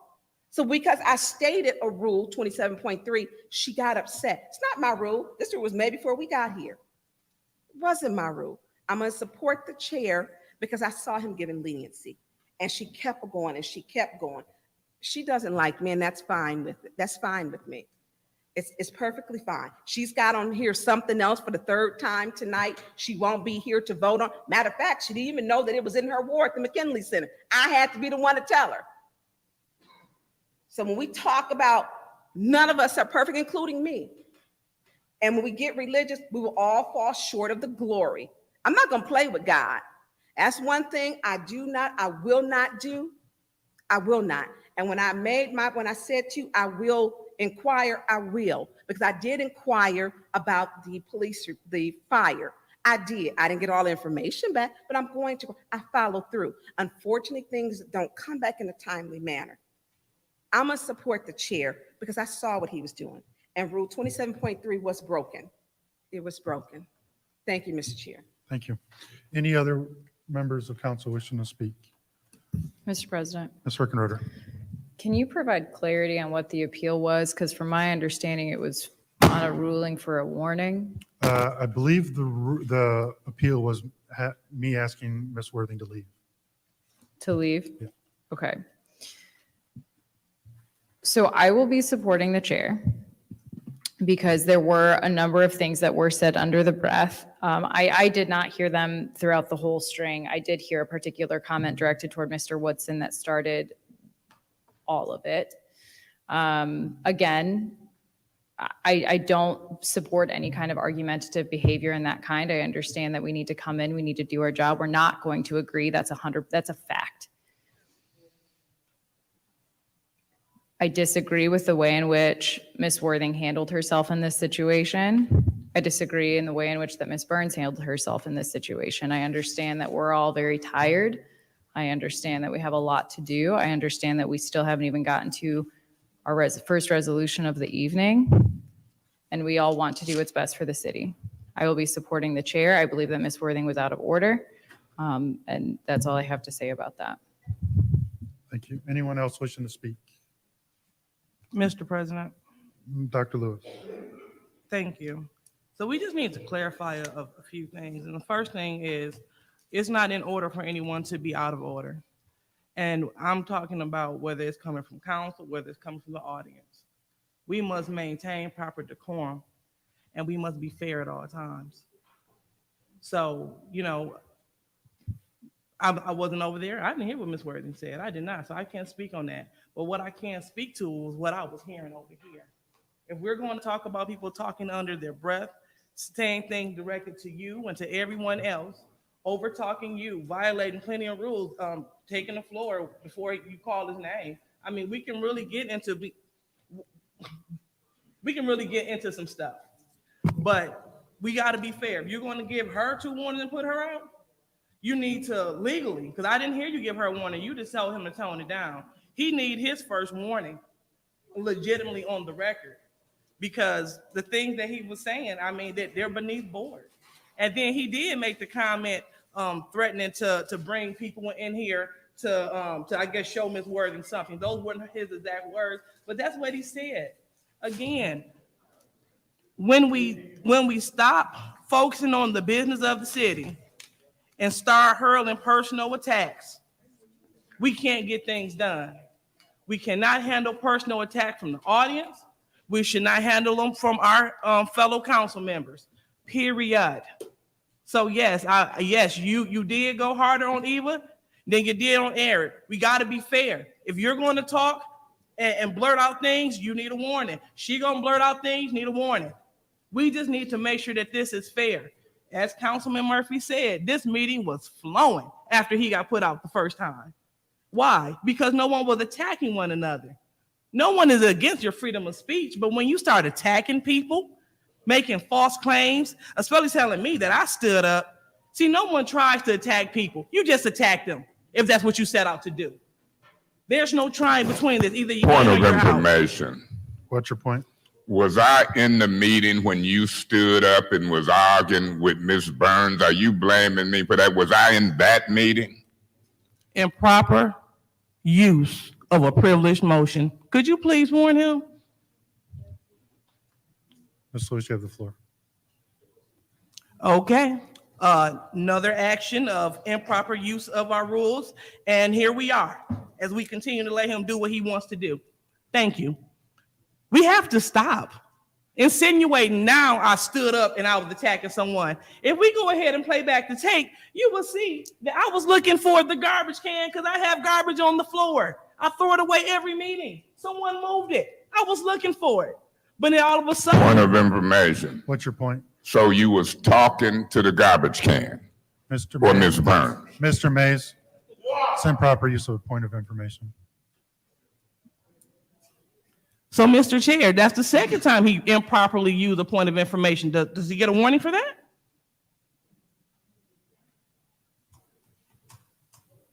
I will give warnings as I feel. Very well. So the second misuse.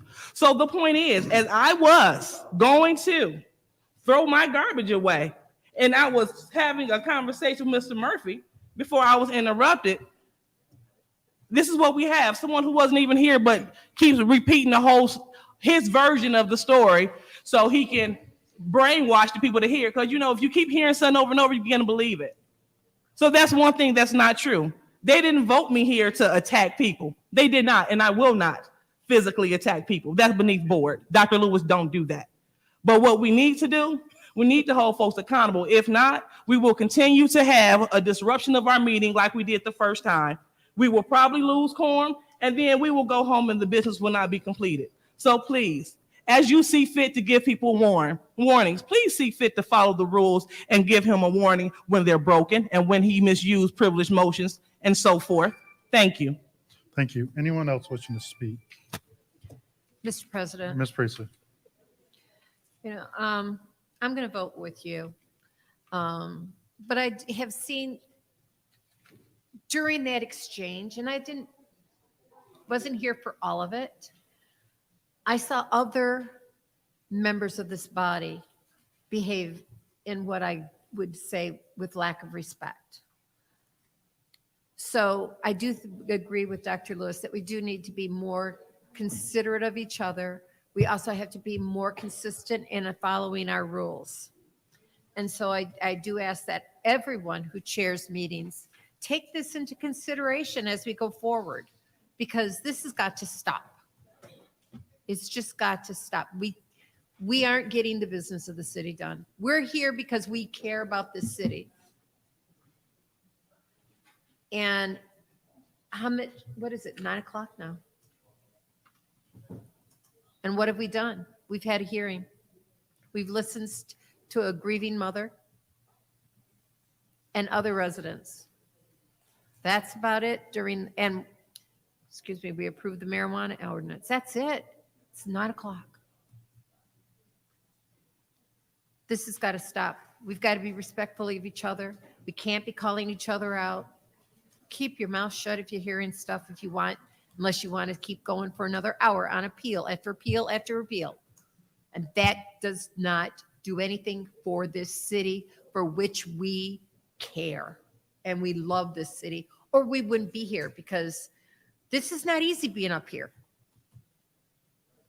But I see some of our members continuing to make it worse and not trying to make it better. So I am going to vote to support the chair. Thank you. Ms. Winfrey Carter. Yes, Mr. President, I'm going to vote to support you, Mr. President. It's clear that rule number 27.3 was broken. And I sit over here with it. I don't say anything, but there's always talking under her breath. And, you know, this is not her first time being argumentative with the residents in the audience. She's always saying something out of the way to Mr. Woodson. So I'm going to support you. Thank you. Point of information. through you to the speaker, Ms. Winfrey Carter, is you willing to put a special order to discuss this police chase on your governmental operation committee? Yes, we can do that.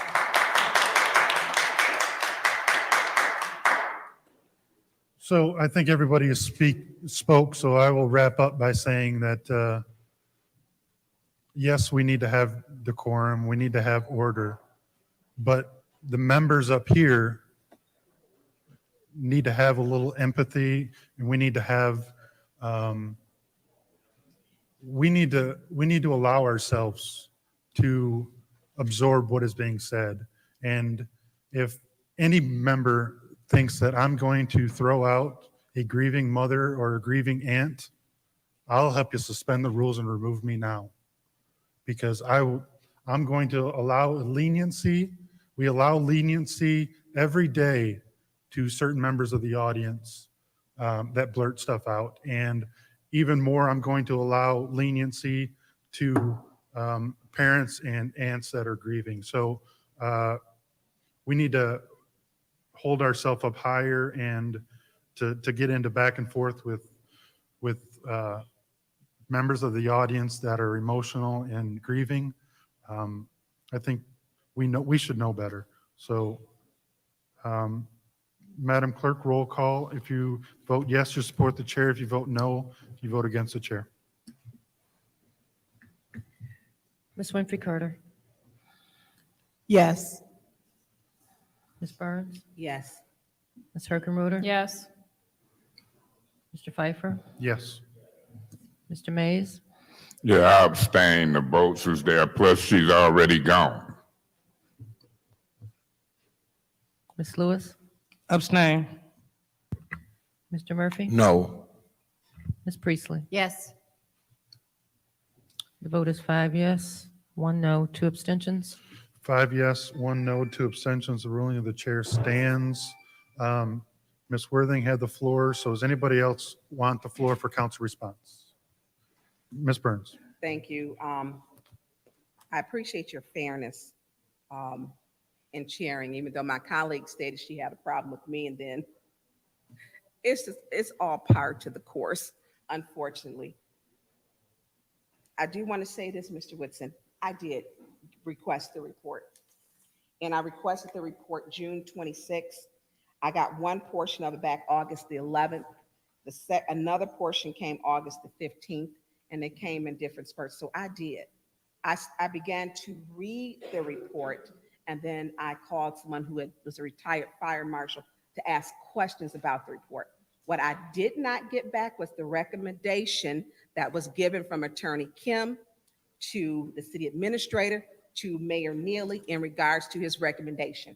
He told me standing in front of the elevator as we were walking out the doors of the elevator, he felt he didn't have to give me that because that was information that he had given basically privy to the mayor. I stated to him he is not his personal attorney, and I disagree. I have not received that. I did request that information to Attorney Kim. What was that recommendation? Because the fire marshal that I talked to, who did almost 30 years with the fire department, stated that it was not an all clear that was done. There were many things in that report, and I couldn't even read the whole report because in the end part, there were 2 children who lost their lives. Not just that, you had the parents where the report was given that they stated, well, they didn't have working smoke detectors. A lot of people don't have working smoke detectors, but 6 minutes with smoke inhalation can kill someone. And we're looking at children. Then they said that the dogs were in the basement, the children were upstairs. So when you're looking at an all clear, every level should be checked and searched. You cannot say that house was checked and searched and blame it on the parents. You cannot. That is such an egregious statement to make. I will be following through, and I will be sending another email to find out from Attorney Kim what was his recommendation, because that's something that we are entitled, and we need to stop holding back information. It shouldn't have taken 3 emails for me to get incomplete information still. Thank you, Mr. Chair. Thank Point of you. order. What's your point? Where are we at on the This, agenda? we're still in council response. Okay. Anyone else wishing to respond to the public? Thank Winfrey you, Carter. Mr. President. Ms. Davis, my heart goes out to you. I think it is ridiculous that your phone calls have not been returned. It's ridiculous. We will have a special order on the governmental operations agenda per Councilman Mays. That will happen at our next committee meeting, which is Wednesday, October 19th. So you might want to, be present. There's a lot going on, a lot going on, and there's a lot of moving parts. And I just want the residents to stay woke. Watch what's going on. I'm telling you, this is, all I can do is shake my head. All I can do is shake my head. Thank you, Mr. President. Thank you. Anyone else wishing to address the public? Dr. Lewis. Thank you. So I would like to address this to Mr. Woodson, who made the comment that I blocked his calls. Here's the deal. When you bully individuals, when you go on Facebook doing irate rants, calling them jackasses of the week, year, lifetime, when you spread malicious lies on them, and then when you, just that part alone is enough to say, I cannot speak one-on-one with you on the telephone because I don't trust it. So if you need to address me, you will address me in a public forum. I don't take those kind of calls, won't start and won't stop, because adults don't behave that way. So if you need to speak to me, I have third Tuesday meetings that you are more than welcome to come and address any concerns you may have in addition to city council. But as for you calling my personal line, even with the city line, I will not be threatened. I will not be bullied. And I will not take any kind of irrational behavior on my watch in personal, because we're not friends. It's strictly political, and it's strictly about getting the business of the city done. So when you come to the lectern and you refer that I'm ignoring you, never that, but I'm protecting my safety and my sanity. So if you want to address me, you know how to do so. Thank you for your engagement. Thank you. Anyone else wishing to address? Anyone else? I will just wrap up by saying that Ms. Davis, I don't have any idea what you're going through. And I certainly grieve with you. I can't even imagine. So as my colleague stated, we will follow up with the chief and whoever we need to. It's unfortunate, but it seems like we are burdened with scandal or after scandal after scandal after scandal, and it's getting old, and the public is suffering, and I wish you peace and some kind of resolution, whatever that may be. I certainly hope that you can move past and remember your sons, plural, in a good light, and go forward. So that will wrap up council response. Madam Clerk, is there any petitions or unofficial communications other than what's on the agenda? No. Are there any other communications from the mayor or other city officials? Mr. Chairman. Mr. Mays. Yeah, under the heading communications from the mayor or other city officials, I'm a city official. And the communication that I want to deal with, Ms. Winfrey Carter, Janelle Davina, when you put that special order dealing with the what I'm calling at this point with my information a police chase as it relates to Mr. Davis' son. I want communication sent to the chief of police to try to be there. Any detective that has been assigned to be there. You know, the ombudsperson to resign, so the buck stops with us. Anybody who have information, I want them there. Now, I'm knowing what's going on somewhat, if my information is correct, why the chief of police is off the scene. Now, listen to me and listen to me close. By now, Point of information. What's your point? Through you, Mr. Chair, to the speaker, would you like the external affairs person there as well? yeah, that'll be Or fine. internal affairs, I'm sorry, internal affairs. That'll be fine, because I'm looking at the status of the police officer. I want to see if he's been suspended with or without pay. When that happened on Pulaski Street, I got information, if it's accurate, that Mr. Neely got involved and stopped some stuff from happening, and then it got sorted out and folks was dealt with. So in this case, I want to know who that officer was. I want to know if he's still working, suspended with or without pay. And I want to see if people going to say publicly it wasn't a police chase. When I met Miss Davis at the store on the corner of DuPont and Pearson, and I heard it, I hadn't heard nothing. And when we talked, I'm serious about it. Because if you got an elected mayor bragging about no police chase and what he did to stop police chases, and then we got a police chase and ain't nobody dealing with it, to Miss Davis and the aunt, y'all are some strong women. To stand here and say what you say and to communicate with me the time that I've talked with you, with a witness on the phone. Y'all are strong women.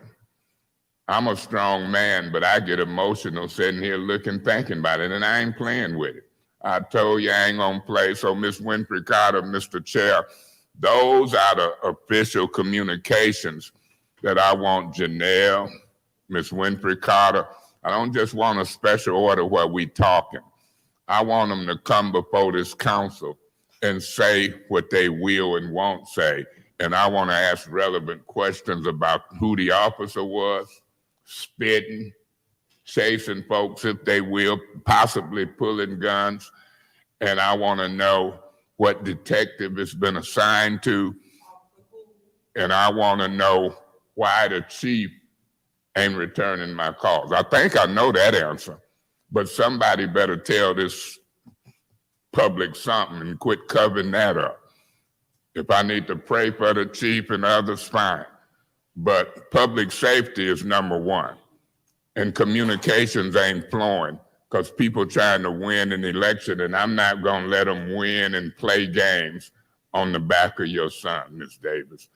If you have a problem, Janelle or Davina, Ms. Winfrey Carter, with these official communications from a city official that I've just talked about on the record, let me know. Thank you so much. Thank you, Mr. Mays. Madam Clerk, is there any additional communications? Not at this time. Are there any appointments? Not at this time. Okay, we are now on to resolutions. Is there a, President. You ready? yeah, Okay. is there a motion? Yes, I would like to make a motion to approve the master resolution, starting with resolution 220425, additional funding for the Clark Commons Choice Neighborhood Blight Housing American Rescue Plan Act. Resolution 220434, agreement of the City of Flint Department of Natural Resources, agreement to establish the state park. Resolution 220435, lease agreement with the Flint Housing Commission and Floral Park. 220436, street conversation conversion, Beach Street, two-way traffic. Resolution 220437, designation of the street administration, Michigan Department of Transportation to appoint, I guess, the administrator Rodney Magaha. Resolution 220438, employment agreement for the city clerk Davina Donahue. Resolution 220426, Deer Credit Services, two lease and buyouts for backhoes. I guess that's what Arnold Brown. Resolution 220427, contract way trim incorporation construction engineering services, Saginaw Street Bricks. Resolution 220428, Great Lakes Street, Espers, Lakewood Drive, urban forestry project. Resolution 220429, contract, DeAngusta Sons. I chopped that up. Secondary water source pipeline. Resolution 220430, contract extending Roy Professional Services Comprehension Zoning Services. Resolution 220431, agreement of the City of Flint County and Genesee Flint Holding Facility Operation. Resolution 220432, budget amendment transfer funds for park and recreation. Resolution 220433, budget amendment transfer of funds, parks and recreation, St. John Memorial Project, Park Project, with any separations. Woo, no.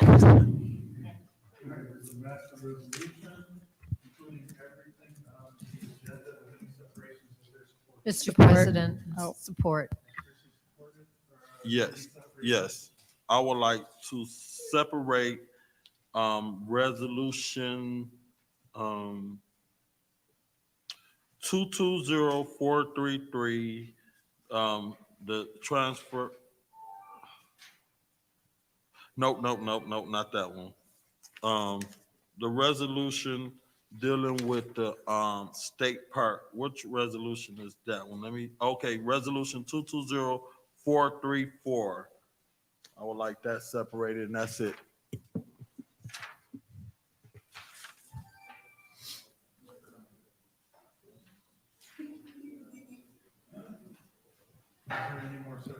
Mr. President, I would like to separate 220429. Ugh.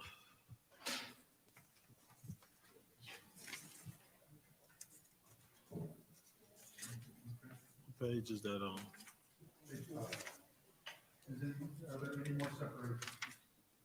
Yeah, Mr. Chairman. Mr. Chairman, I got two or three separations. I want to separate 220438, the agreement for the interim city clerk, Ms. Donahue, Davina Donahue. I want to separate 220430, the change order and extension for Rowe Professional Services, the engineering company. I got a couple questions there. And then I want to separate 220433. That's the budget amendment as it relates to the St. John Memorial Park thing. I want to give them more money or try. We'll see what happens. So, Mr. Mays, real quick, you have 438, 430, 433, three of them? Is that correct? 430, 433, and 438. Okay, thank you. That's what I got. Are there any more separations? Any more separations? Seeing none, is there any discussion on the master resolution? Mr. Murphy? Did we separate 220425? No. We didn't? No. All right, well, I got a question on that. Is Suzanne Wilcox still in the back? Yeah.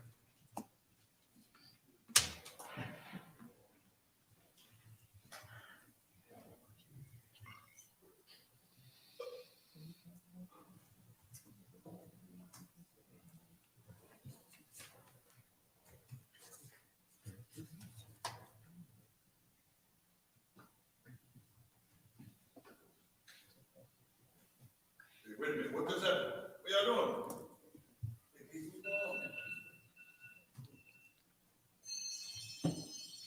Oh, no wonder, Suzanne Wilcox. Popping that dope money, you and the mayor. All right. What? They put you out, and they need to put you out. What the? They gonna do one on the Thank you. Through you to Suzanne Wilcox. This project was the 30 million for the neighborhood choice. You guys are asking for 2 million of the ARPA dollars for the gap. This is in Jerry Winfrey Carter Ward. I support that project. We had conversation on the phone. We've been having dialogue. Thank you for reaching out to me. Could you? Mr. Mitchell.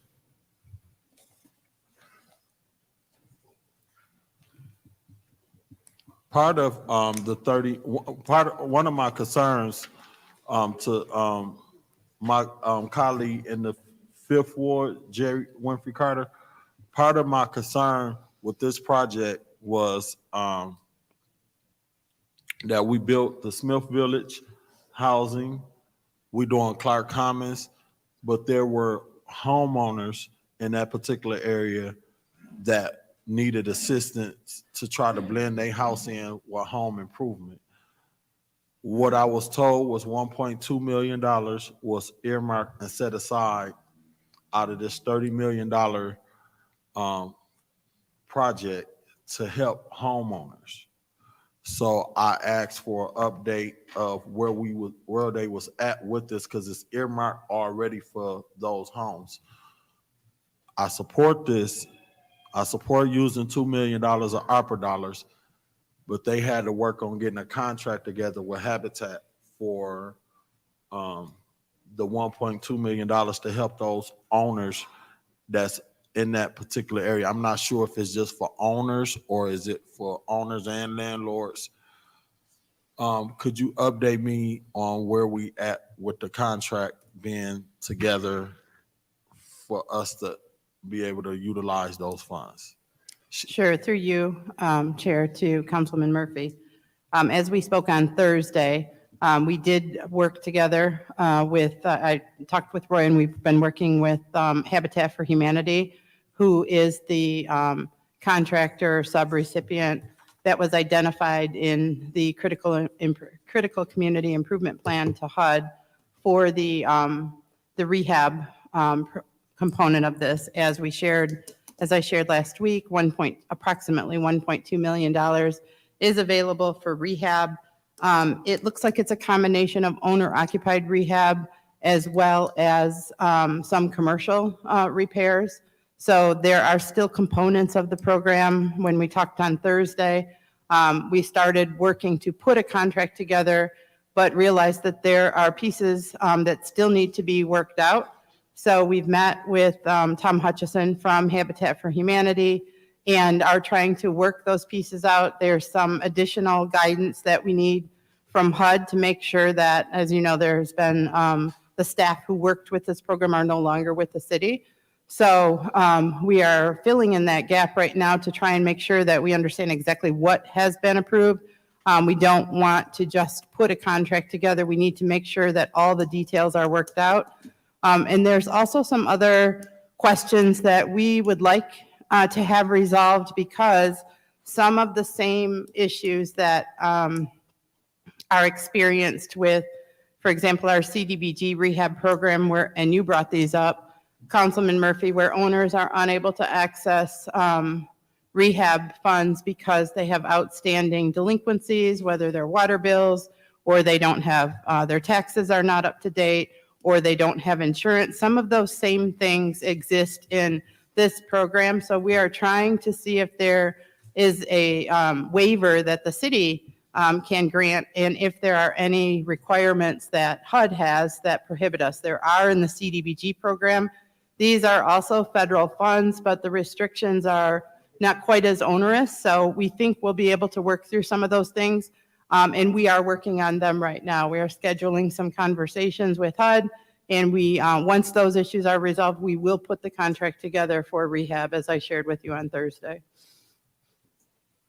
To my colleague in the Fifth Ward, just wanna, I want to support this, but I just had some reserves that there were homeowners who have been living in that neighborhood for years that need their house fixed up, and I got a cousin that live over there and could use owner rehab. She lived right next door to a new build, and it just looked so real. It just looked like day and night that we got a rehab next to owner occupied. That's she been over there over 50 years. So I want to see something put together to be able to help those homeowners that live in that neighborhood that is looking for some help. And if it's some money available while we approving this, I would like to see both of those contracts executed where those homeowners in that particular area can get some help. And I don't know if my colleague in the Fifth Ward want to just work with you closely. That was just one of my concerns as supporting this project for your ward. Not that I don't support the $2 million. I just, if it's some money available for them, I want to see if we could. May I just respond to that? Go ahead.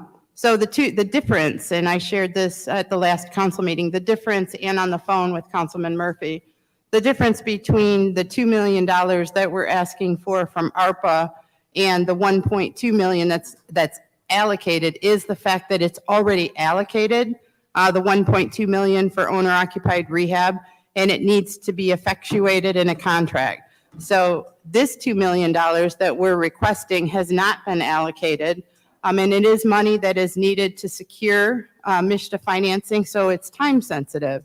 And so while we need to prioritize and are prioritizing the rehab contracts in order to move forward with some other potential funding for this project to complete the gap, we really need and are requesting approval from the city council tonight for the $2 million. So I know that Councilwoman Winfrey Carter supports rehab, understandably, and it's necessary. It's already committed to, and that money is already there for that. We just need to allocate these funds, and we really can't wait until we finalize all of the details, dot all the i's, cross all the t's for rehab. But I hear you, Councilman Murphy, and I agree with you, and we are working on it. Okay, I'm done. I'll yield. Thank you. Anyone else wishing to speak on the master resolution? Yes, Mr. Go ahead. President, and I want to speak to this while we're talking about it. And thank you, Ms. Wilcox. Councilman Murphy, this was all planned, and money was set aside for the facelift of the homes that's already in Smith Village to, to help the residents, the homeowners do beautification and a facelift to their properties. And I'm sure that Ms. Wilcox explained to you what this money, this $2 million is for.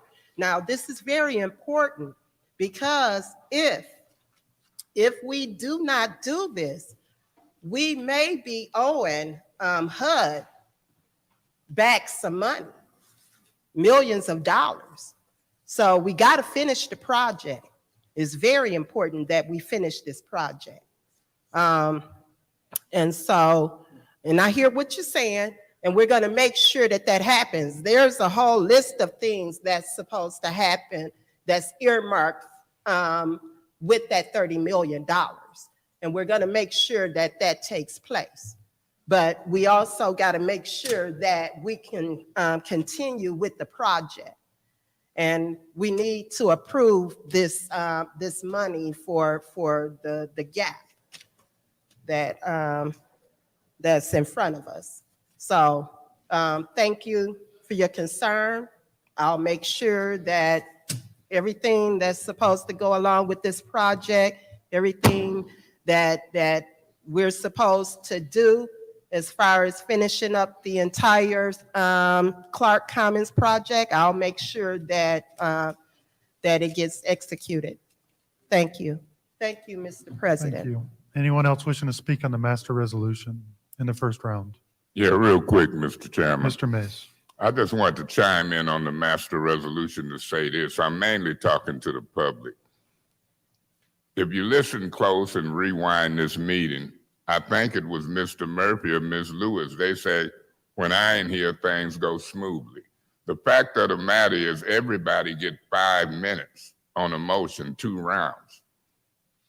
I'm tired of folks using me as a scapegoat, and some of them talk more than I do about the same thing over and over for committee tonight. And Mr. Murphy, if you said it, you one of them. I'm ready to vote. Thank you, Mr. Mays. Anyone else wishing to speak in the first round on the master resolution? Anyone in the second round of the master resolution? Yeah, Mr. Chairman. Mr. Mays. In the second round, I'll use a shorter time than I did in the first round. Listen to me, y'all, and listen to these folks who say stuff like that, because it's all a game and it ain't even true. But if I don't explain it to you, you'll believe it. I was elected to speak. I speak just like they do, gon' do it, but I'm a little different than them. Thank you so much. Thank you, Mr. Mays. Anyone else in the second round? I will just wrap up. Ms. Winfrey Carter, I'm not for the Clark Commons, but I'm not against it. And the reason I say that is I know that it's vital to the community. I just want more money to put in to keep people in their homes. And like Mr. Murphy said, there's a lot of people that need help fixing up their homes, and we keep building apartments or whatever we're doing. We're not helping anybody stay in their homes. And I wish that we had more cooperation from the administration and more programs to do just that. So we can stop people from getting their homes going to the land bank. So we can improve their property. So there's a whole list of things. So I'm not going to separate it, but I wish that there was more for that and less apartments. So with that, Madam Clerk, roll call on the master resolution. Ms. Burns. Yes. Ms. Herkenroder. Yes. Mr. Pfeiffer. Yes. Mr. Mays. Yes. Ms. Lewis. Yes. Mr. Murphy. Yes. Ms. Priestley. Yes. Ms. Winfrey Carter. Yes. Vote is 8 yes, 0 no. 8 yes, 0 no, the master resolution passes. We are on to the first separation by Mr. Murphy, 220434. Mr. Murphy, do you have a resolution or a motion? Yes, I'll make a motion to approve resolution 220434 with the necessary amended changes. Should I make the amendments now? I would say send it, and then your first time you can make that Okay. other one. So Let me move for approval. for Okay. approval. There's a motion to approve 220434. Is there support? Support. It's been properly moved and supported. Is there any discussion? Yes. Mr. Murphy. Through you to the gentleman in the back, I forgot his name, that's over the state parks. Could you come to the podium? Yes.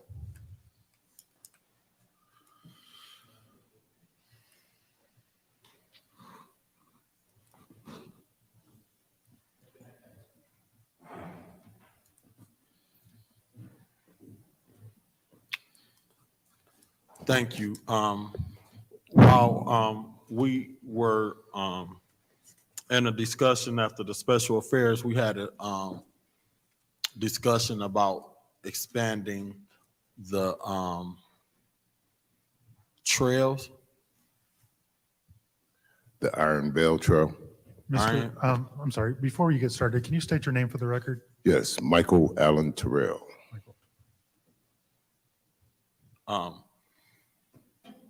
So I want to make sure that the amended motion that I'm making for this resolution is correct. That's why I brought you here to speak. So I'm up under the understanding that you guys are willing to amend the contract lease agreement or take on responsibility of maintaining the trail park up to Stewart Street. Is that my understanding? I don't believe that's what I said. Okay. What I said was we will extend, because the Iron Bell Trail comes from Detroit, goes to northwest Michigan up towards Wisconsin. Okay. It comes through Flint, and it's going to be part of the trail that's downtown, where we are willing to expand that trail, take it up through the part of the city that you pointed out for me, from Stewart to Leith, but we got to get there from Veterans Park. And then, so that's that one part of it. Iron Bell Trail, we already trying to figure out a way to get from Veterans Park past that piece of Buick City there. It's kind of narrow there, hard to put a trail in, but we're working on it. And so that was one part of it. Second part was to work with you to get you some of our grants and different types of funding to expand the money that you already have for the St. John's Park. So we willing to help you get some funding. First, we got to help you update your 5-year plan, because most of the funding requires that 5-year plan. And so we have some of those, you have to have the plan in prior to like February 1st for one of the grants, but we have time. But yeah, we all in. So I'm not familiar with the Iron Belt Trail. So are you saying you want us to approve this state park as is today, and you want to work outside of this agreement that we're getting ready to approve tonight and work separately and do something different in the near future with the St. John area to include the Iron Belt Trail? Yes. Is that what you're saying? In a way. So we already have lease language for what's downtown. We are willing, we got to take the Iron Bell Trail up to Wisconsin anyway. And so through Flint, we come up right by Farmers Market, I believe. Let me ask you this. Who made the decision to stop and start the state park in the particular area that it's in? That I can't answer, because I don't know. So my point that I'm trying to make, and I'll make it again, is there are a lot of development going on downtown Flint area. And if you look at the St. John history, before they built 475, they disinvested in the St. John neighborhood. And then they came and brought the residents out for pennies. My point is, for years with the Flint water crisis, and when you look at the dynamics and the landscape of the city of Flint, a lot of the investment is going on along downtown Flint area, the housing. When you look at the landscape, there's no investment coming north, really, probably a couple of houses getting torn down. So my point that I'm trying to make with this is, here y'all finna invest $30 million into a state park that stops at Hamilton. And you have a St. John group that has worked for years. I think they've been working on this for the last 2 or 3 years, that's getting ready to establish one of the most historical parks in the city of Flint. And those who know the history of the St. John neighborhood, they won't be able to benefit off of this $30 million. That's problematic for me. That's what I'm trying to say. And that's what I've been saying. And that's even when we had the sidebar conversation back there, that's what I was trying to give the message. So my takeaway from when we was in the back talking was not that I wasn't going to come here and make an amendment to try to include the trail going from Door Highway, because had I known that, I would not have even separated this. I would have put it in a master resolution and just probably still discussed it, but put it on record that we watching where the investment and the dollars going. That's why I wanted to know who made the decision to stop at Hamilton, and whoever making the decision and work with you guys to create a state park in the city of Flint. And all they had to do was go down to Door Highway to Stewart Street and include the St. John. That would have gave the St. John opportunity to get part of the $30 million that y'all finna invest into the park, and they also would have been able to get this $750,000 that we earmarking, so they'd have been able to do that and some. That's the thing that I'm saying, and I'm disappointed, but okay, thank you. Yeah, Mr. Chairman. Mr. Mays. Mr. Chairman, let me say this. I keep repeating and saying it over and over. It's 6 council people who ain't been here a year. The record would show that this came before a previous council when I sat here. This is the end of something that came before a council, voted. You can check the record who was saying what. And so now when I hear you, Michael, I didn't catch the last name, when I hear you say to him, you talking about the city of Flint. It ain't him. I've seen them vote on stuff totally wrong and that I don't agree with. Now here he asking you, a representative of the state in a multi-million-dollar project, what should he do?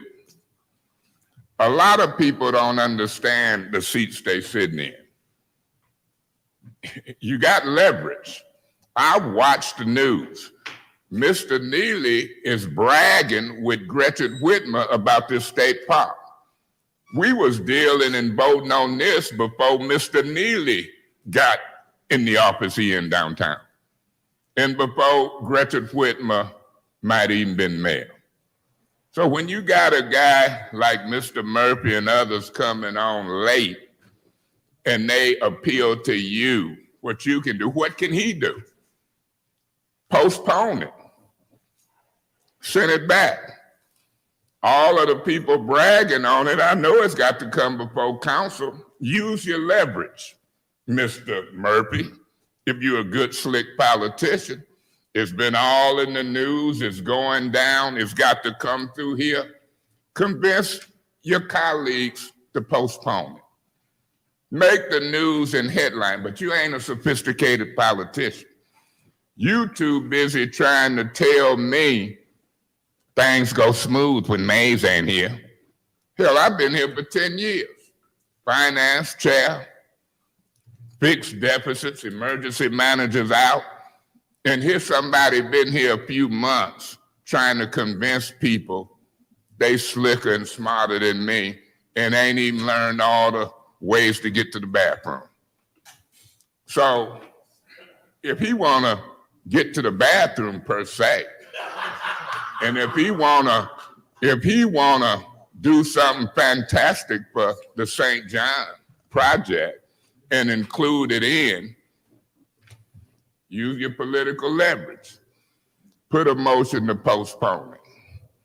See if you can get your colleagues who usually vote against me to do that. Once you start postponing and then negotiating, you might get what you want. But I see a member or so from St. John. Now, to me, he ain't a slick politician. It sounds good. If I had a new, y'all wasn't gonna do that, I wouldn't have separated it. It wouldn't have been no talking about it, he said. But if I'm serious about helping somebody and I got leverage politically, I'm gonna postpone it.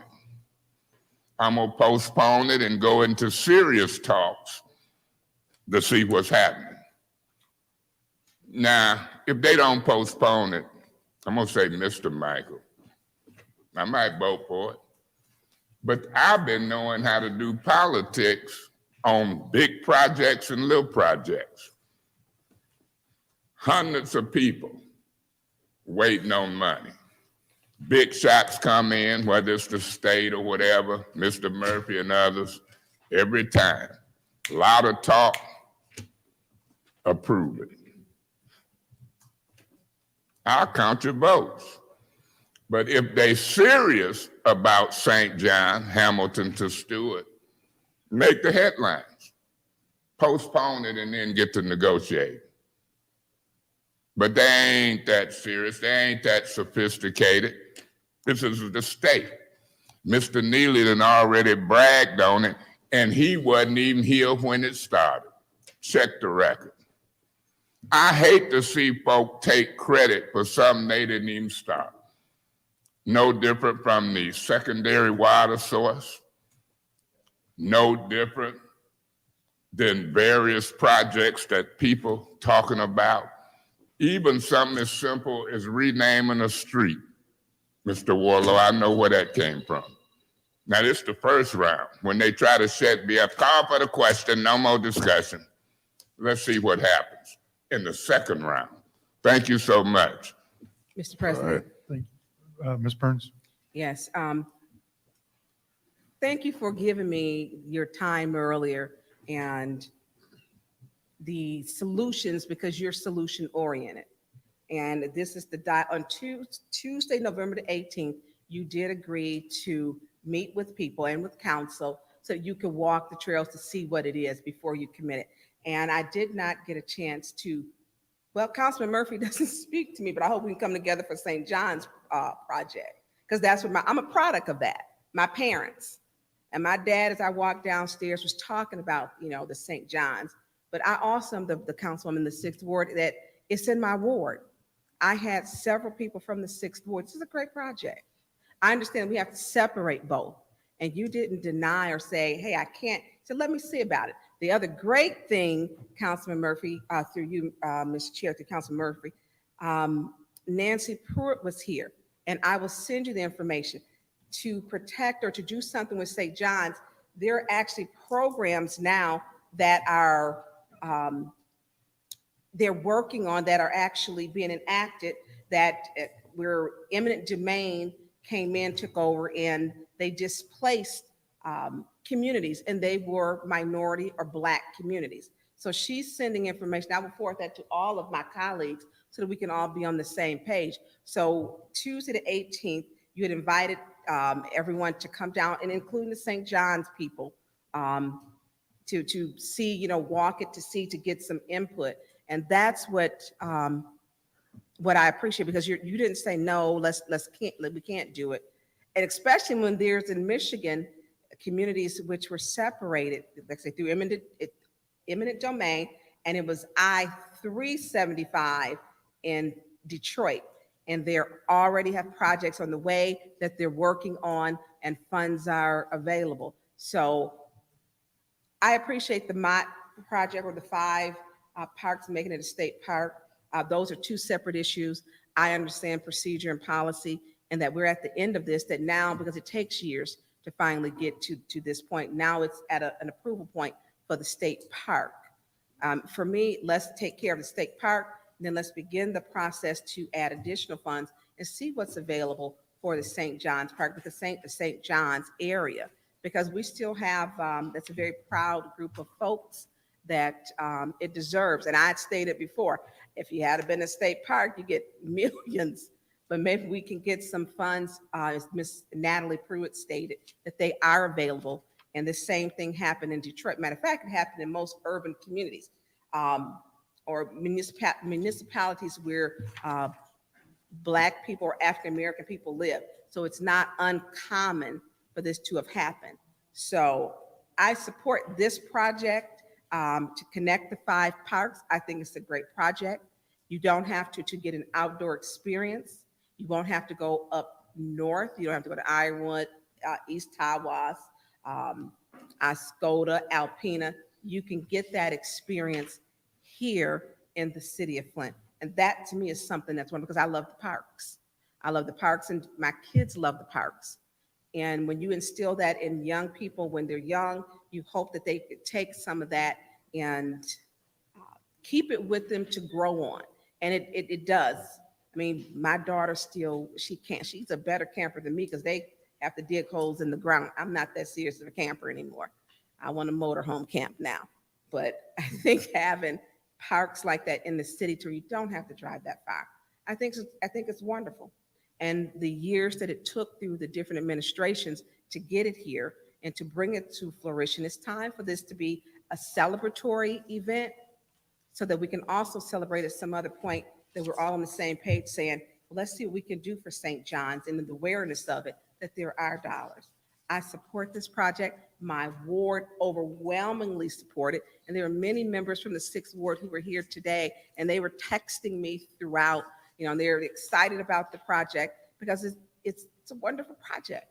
So I thank you for your time and your willingness to say, hey, I'm not shutting it down or closing it, but your openness to say, along with Natalie Pruitt and your team back there that are sitting back there, because you have a wonderful team that it took all of you to put it together. And thank you for putting that energy and that time. Even though I know it's your job, it becomes a part of you because you're not from Flint. You've lived in Flint, and your team is coming here to make sure that this project continues to move forward for the city of Flint. And it's not just you, it's taken years. I appreciate your time in coming here, and I will be getting with you with the time, and I will reach out to Councilman Murphy so that he can get a time. So we can all, and I encourage my other council members so we can all see it, because I'm a visual learner. So thank you, Mr. Chair. Thank you, Mr. Terrell. You're welcome. Thank you. Anyone else in the first round? Anyone else in the first round? Anyone in the second round? Yeah, Mr. Chairman. Mr. Mays. When y'all were here the other day, they called that gentleman something like Chief. Yep. Chief, can you approach? So I listened good. Now, I know that might not be his legal name, but I heard something about Chief. Now, correct me if I'm wrong. And with what I'm hearing up here, Chief, I don't expect it because this ain't a sophisticated crowd. But I want to know what's the timelines and the deadlines and stuff that have to be met, if there's any. Well, like I said the other day. Excuse me, Mr. This is, pardon me. Can you state your name for the yeah, record? I'm sorry, Ron Olson, the Chief of Parks and Recreation for the DNR. And the ARPA funds, or the recovery funds, there's a requirement that the funds have to be committed to by the end of 2024 and spent by the end of 2026. So that's the kind of the outer limits, and then you start going backwards. And in order to proceed with this project, we need to have the rights and land so that we can do the development and improvements that are there. And so that's why we want to keep it. This is a first big step to assemble the property so that we can, and then the public engagement meeting that we told you about, look at that and start to work on planning out the details so that the project could be out to bid, and it'll probably go in phases because there's different kinds of work that has to be done that different contractors would do. But so that's kind of the framework, and we're hoping to be able to go out to bid on the first part of the project sometime. Well, it's probably unlikely late this year, but early next year, so that we could start doing some work next year sometime. And see, this gentleman, Michael, what was your last name? Terrell. Say it again. Terrell, Mr. Terrell.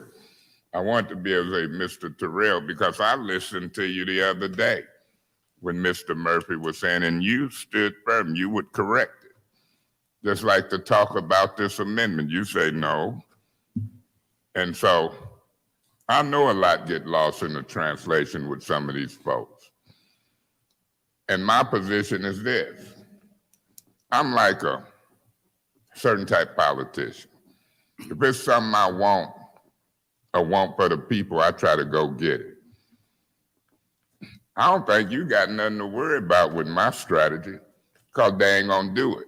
Particularly when I say yes, they say no. You ain't got to worry about them postponing this project and being in the news, fighting for St. John.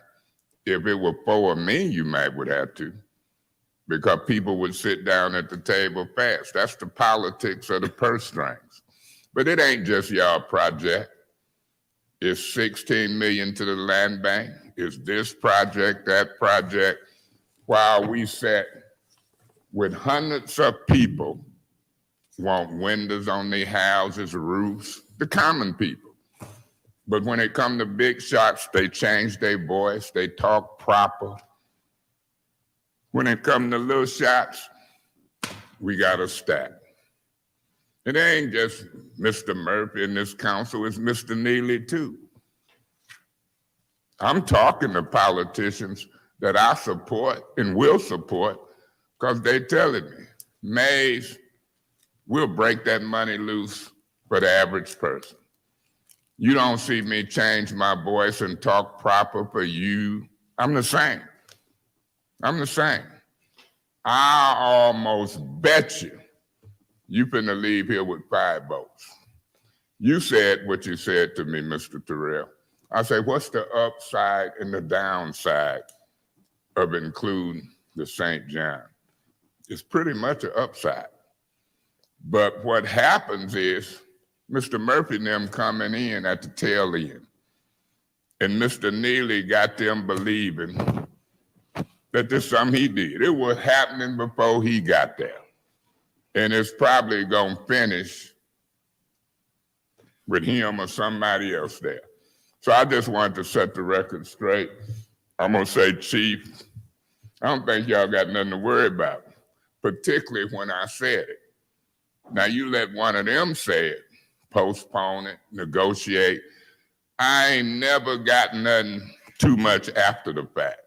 Mr. Warlow, when you negotiate, once you sign a contract and a deal, it's harder to negotiate.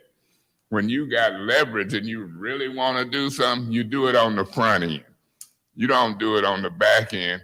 It's a handful of people in this world still believe in a handshake. I done helped people on this council and they'll stab me in the back, the side, the neck. I need about 12 Band-Aids right now. So I've said what I said. Let's see how the vote go. And let's see who do and say what. But all this grandstanding, trying to impress somebody and ain't really negotiating and ain't doing it right, front end, back end, poppycock. I don't go off of what people say. I like to go off of what they do. Let's see what they do when we try to help the St. John Project. Thank you guys so much. Yeah. Mr. Murphy. Thank you. So, I to my colleague in the 6th Ward, in all due respect, I have a communication with him. I received your email. I'm clear of everything that they doing. If I decide to go and meet with them, I can do that. I just don't, nothing, ever. Anyways, as far as the grandstanding, you know, I'd hate to have to use my time and my platform to have to address grandstanding or dealing with the mayor or anything. This has nothing to do with me and the mayor and anything. I just really wish we could just come in here and have our own mind and do our own business instead of, if I get up here and speak, then somebody got to come and rebuttal what I do. I'm my own person. Don't nobody move me. I am not bothered by somebody's opinion of what they think of what I do. Keep on, you gonna be running yourself raggedly trying to think Quincy moved by somebody in their opinion. create your own space for you. So me and you had a conversation through you to, we had a conversation. What, I guess I just completely didn't understand what was it that, and I asked you back there, did you want me to make an amendment? And you said, yeah, so now when I talked to your coworker, he's saying that's not the agreement or that's not what we discussed in the back. My thing was to try to create an expansion of some part of some kind of program in the state, because now is the time for us to approve, vote this up or vote this down. I didn't want to lose the opportunity to be able to expand resources to the St. John area from Hamilton to Door Highway and then just be having to spend the rest of our time working on grants. What I'm saying is the history is repeating itself again. When St. John was in that community, and I'm not sure if y'all know any kind of history, they were, before when they knew the highway was coming in, they disinvested in the community. That's the same thing going on now. And now here is an opportunity, and I'm trying to use my platform as a councilman, despite what other people think, to try to leverage the state part that y'all doing, because I am the voice for the people in the third ward, and the St. John part that they trying to create is in the third ward, and it's my ward is the worstest ward in the city of Flint. So I'm trying to say, why y'all can't, I don't even know who was working behind closed doors, and it's just funny that don't nobody know who helped designate the areas. It's almost like, okay, Hamilton going north, we ain't gonna invest over there. And when you look at the investment in our community, if y'all do y'all homework in the city of Flint and y'all look at all the investment, when you go Hamilton north, there's lack of investment. So I'm just trying to lobby and do what I can, despite whatever people say, to try to bring some resources to this area. And I know how hard they have been working to try to establish the St. John Park, and $750,000 is good, but part of $30 million will even be better. That's what I'm saying. Well, like we talked back there, I think if this is something, and as Mike indicated, we are committed, the Iron Belt Trail is something that we want to extend. The problem is there's no existing property there, and we'd have to figure out how to navigate to go further.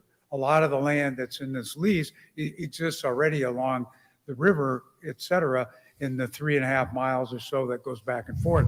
The second part with the park, a lot of the expectations in that plan, the big thick plan that the community put together, we're looking at that. And what we want to do is go tour it and find out what the best way to do that. That wouldn't preclude that from being part of this plan. It's just that we need to look at and see what the right connections would be for that particular piece of land.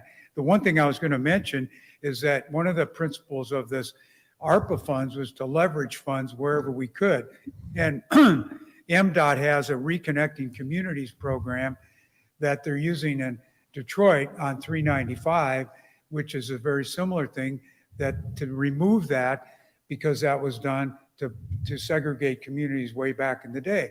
Well, here, what we'd like to do in this case is work with MDOT to find out if we could leverage some of those funds and some of the other funds to extend this further so that we can do more good. Because right now, while $30 million is a lot, there's a lot of things to be done. And so we're open to that. And so if you wanted to add something on to this, that's what I was trying to get at. You could put that in your resolution, if you will, to say that we're committed to work collaboratively to extend the trail and to examine the possibilities of the St. John's Park to make it something that reflects the ideals of the community. And that's another reason why we had the community engagement. Point of To information. get ideas so that What's your people point? in Hold the on. community could. Hold on one second. When you say put it in there, you know where to put it at now? What do you mean, put it in where? You just said you could put it in there. I said in the resolution, is that what you? That's correct. Yeah, You know where to put it and how to word it? well, we could suggest some wording unless the councilman has some suggestions, but, you know, we're, you know, all, if that would help move, at least commit the fact that we're committed to try to work through this, you know, we're open to that.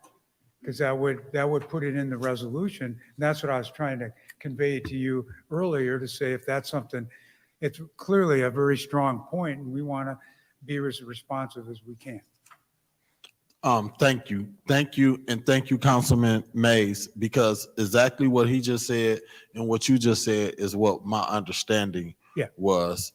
That's why I brought you guys before. So when I made the amended motion, I needed to see what the, what kind of wording that I needed to add in a resolution in order to incorporate it. What about to do all things necessary to leverage resources to support the St. John community? Do that sound okay? Yeah, to support the extension of the trail as well as the St. John's Park.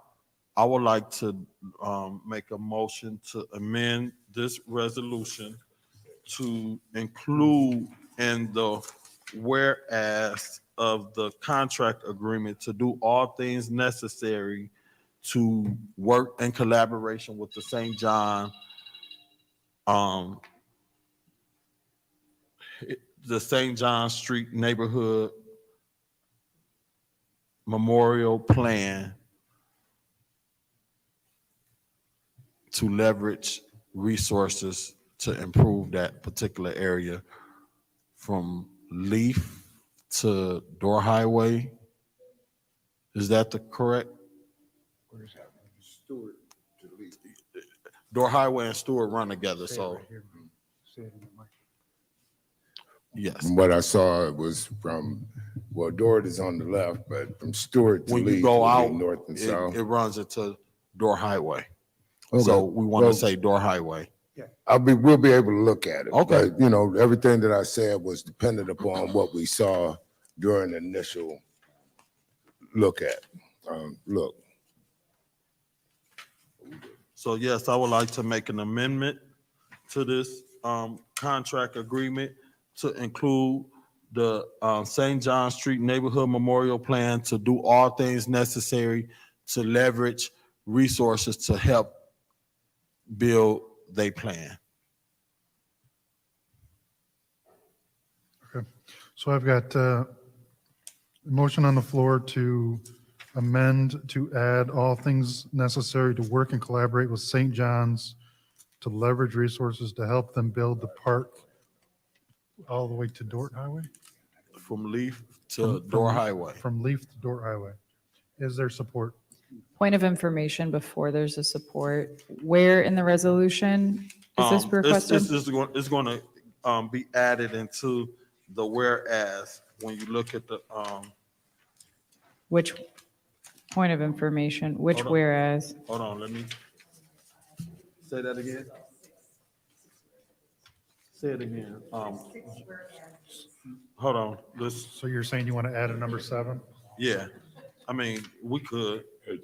I think, just to add, I think you mean the resolved clause. Say that again. I think you mean to put that language in the resolved clause, not in the whereas clause.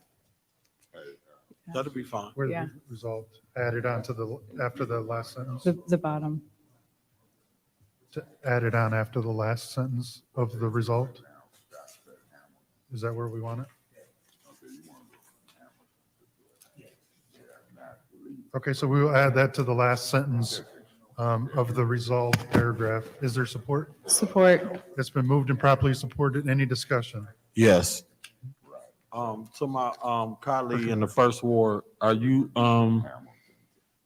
to my colleague in the first ward, are you saying go to Hamilton Street instead of Leaf? Yeah, if it stops at Hamilton, you want the language to be from Hamilton to Lee So if can we you're trying change to connect.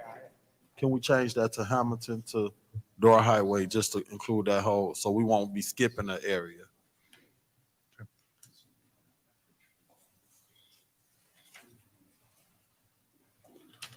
Any discussion in the first round of this amended resolution? Well, point of information, Amended motion. so can you clarify the change that just occurred? So I believe it was in strike Leith and it was Hamilton to Dort, if I'm not mistaken. Okay. Yes. Still support? Okay. Any discussion in the first round? Yeah, Mr. Chairman. Mr. Mays. The language is a proposed amendment to the agreement to try to see if it can be included. It ain't gonna bind inclusion, but it's gonna be language to explore and to try to do everything necessary, even if it takes more of our ARPA funds, in my opinion, or if whatever they can put together. So it's some exploratory language that I'll support. And whether the language is did here on the floor or whether, I know you don't want to hear it, Chief, postponed and come back, but I think it can be done here on the floor. And I think it's more than a handshake. It would be something that would be in writing that would try to connect this trail in State Park, and it'll be explored, and we'll see if we ever get there. That's my understanding of this amendment and language. And we can pray and hope, and everybody can communicate, and it might come to fruition. But I see that, and I would feel better doing it on this end rather than the back end. Thank you so much. Thank you, Mr. Mays. Anyone else in the first round of this amended motion? Ms. Burns? Yes, thank you, Mr. Chair. I am very passionate about St. John's and also passionate about this. But this is where we have to understand as council people, we gotta watch our behavior. You cannot admonish someone and go off and do all that stuff, and then here it is, the council person in the third ward had to get assistance from the council person in the first ward. And then to tell me that he did not need whatever he doing with, the sixth ward, or I don't need that. We gotta work together. We gotta work together. So to get this, bless you. You're welcome. But we gotta learn to work together because each of us is gonna have a project in our ward that's gonna require support. And this is, I support this, but what I don't support is some of the behavior. And that he displays towards the council person in the sixth ward. I'm so tired of that because I really was trying to get something good done when you and I had the conversation, and then Natalie did, and then your team. Excited. You cannot say, I'm not going to work with you. That stuff has got to stop. It takes 9 people, 5 votes to get something done. And then to draw sand in the line and all the commentary on my things that I want to get done are just ridiculous. And it's sad because the amendment is a good amendment to where it puts something in writing, but the part about it is the behavior that we get towards other council people and projects. We're not working together. We're not working together. And it's disappointing because for the St. John people who are here, I am going to support it. What I don't support, I would hope for the 18th that you offered to do that Councilman Murphy would be there since he loves his ward and he worked so hard for his ward, and he has for a long time. But he should also support the other council members saying, hey, you know what? I got skin in the game with people and my relatives and my history, my legacy, without attacking people. Because he's going to need some votes. And everyone may not support this. They may not. And if I didn't support this, and I was a vindictive person with the projects that he has just went off of the rails with, it's got to stop. And I feel like some of your projects, the way you, Mr. Terrell, were spoken to were disrespectful. And your intent What say, hey, let me see if we can do something. And I completely understood that to get it past the goal line, because you're right there. We're on the 10-yard line and you're ready to make this a touchdown. And I get it. But I would hope that the council members who could see, so they could get the feedback, we could show up there to see that. This is for the city of Flint. I mean, I just don't drive within the 6th Ward boundaries. I drive all over Flint. Drive all over everywhere. It's not just about what your ward is. You cannot get anything passed on this council with just one vote. We can't. We can't. So we have to be respectful. And remember, we have other projects with each other, and this is a worthy project. It's a definite. And if we can add something to that, say the trail, then with the information that Ms. Pruitt gave us, I mean, it was enlightening because she knew about projects that were already in existence and were funded and working on in the city of Detroit. But we have to learn how to work together. And all these attitudes, it's too much. It's too much.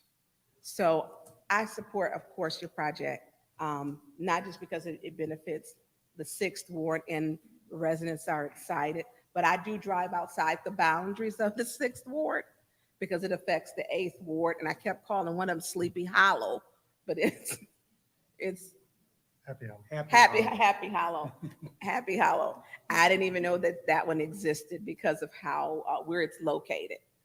So I appreciate you coming here and spending and taking the time. We do all get additional. We get 5 minutes, and when council members say, "Well, I'm ready to go. I got to go." If your project, if it's only important to you when we're talking about your project, the rest of us have projects which are important too. That we'll all have to sit through and to be patient. And that's where we have to learn how to, I hate to say, get along, but share a space and be respectful of each other's ideas and ideas that come into our community to make our community as a whole. We can't want our community to be better as a whole, but we're attacking each other.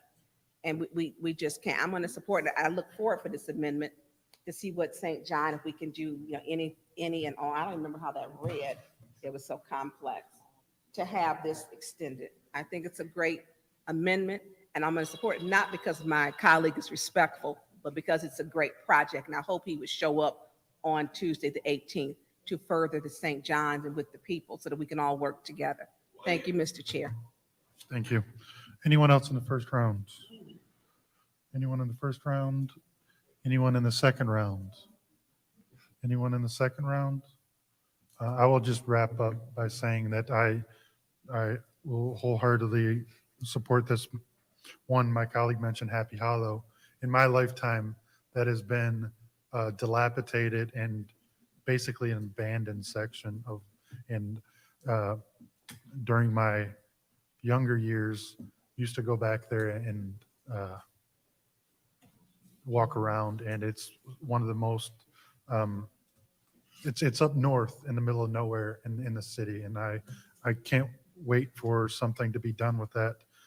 One, because residents in the city have been subjected to, in my opinion, to dilapidated and abandoned parks for as long as I can remember. So I'm looking forward to having good parks, and I know my colleague in the 3rd Ward is doing good things with Dewey Park, and I want those things to happen other parks. So I will support this, and looking forward to seeing some progress.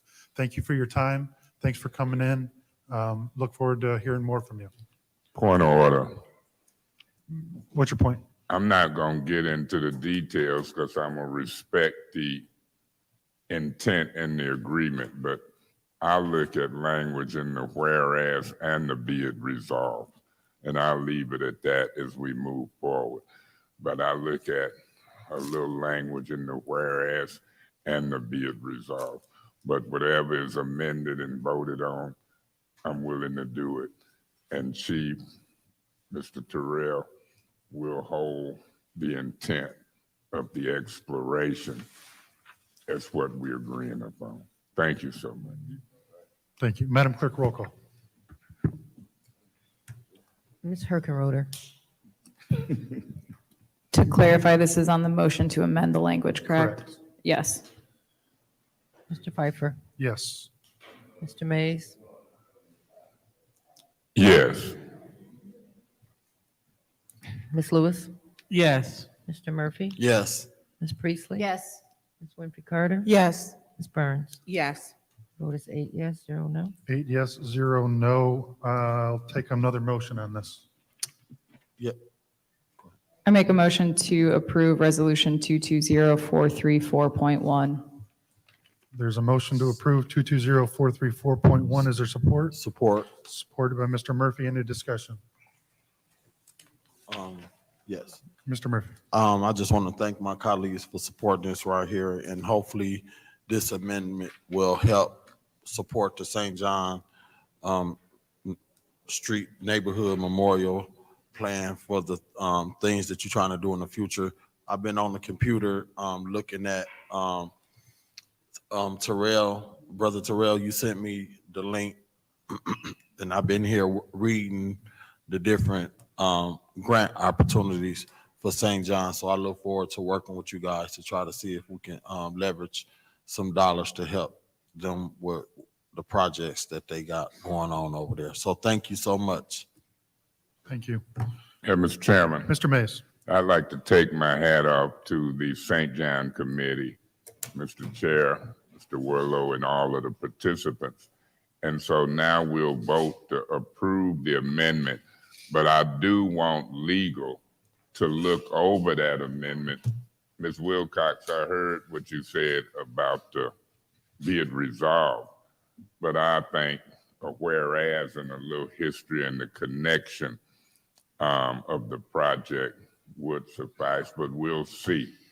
But I want to give everybody and continue to give everybody credit. I remember when this thing first started and some members wasn't here, and I was concerned about when they opened that river up, the safety of kids and anybody.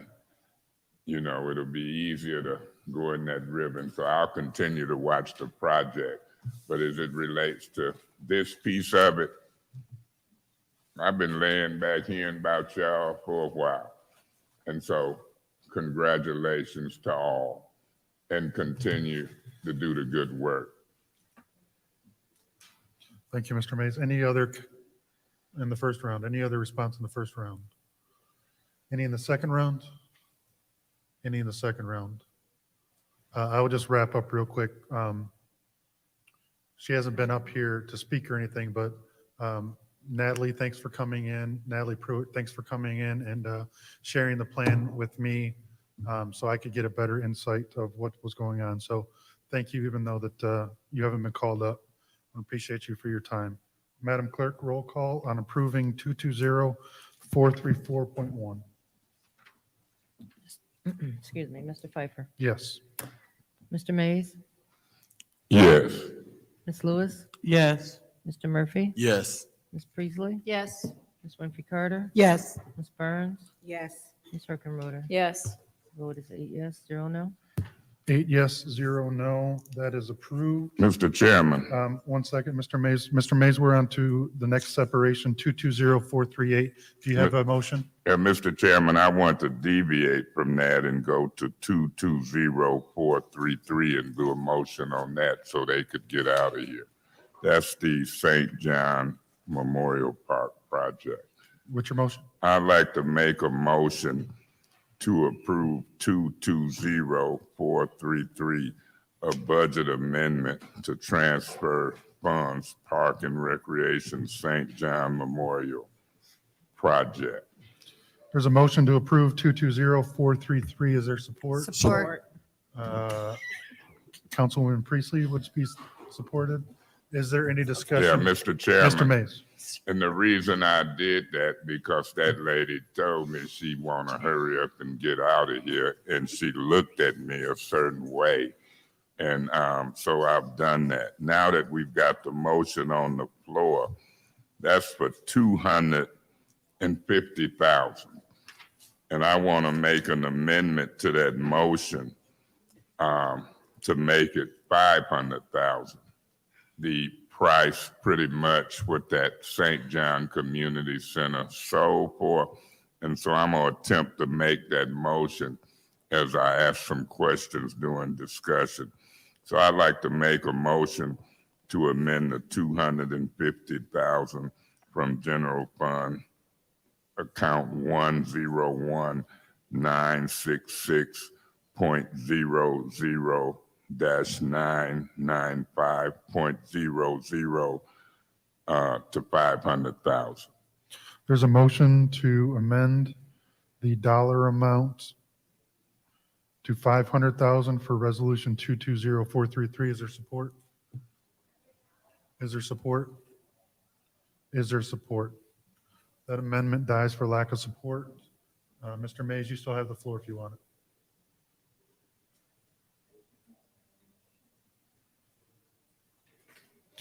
All right. Is there anyone else wishing to speak in the first round of 220433? Yes. Mr. Murphy. Thank you. I support this $250,000. There, when I'm looking at this grant application here that Terrell from that work with the state parks, he sent me, there are a lot of different grants. New Michigan Sparks grants, Natural Resource Trust Fund grant, boating infrastructure grants, Michigan boating pump out grants, land and water conservation funds, off-road vehicle trail improvement, outdoor recreational legacy partnership program, recreational passport grant program, snowmobile trail improvement, waterways program grants, 5-year recreational plan, grant workshop. So because there's so much different opportunities for us to leverage dollars, I'm into leveraging dollars. The city donated $250,000 out of the sale of the $500,000. I support that. I remember some my colleagues coming saying that we did not approve it. Now here's the day for us to be able to approve the transfer of the $250,000. I'm quite sure working with Suzanne Woodcock, we'll try to look at for additional dollars. We already approved $500,000 of ARPA dollars.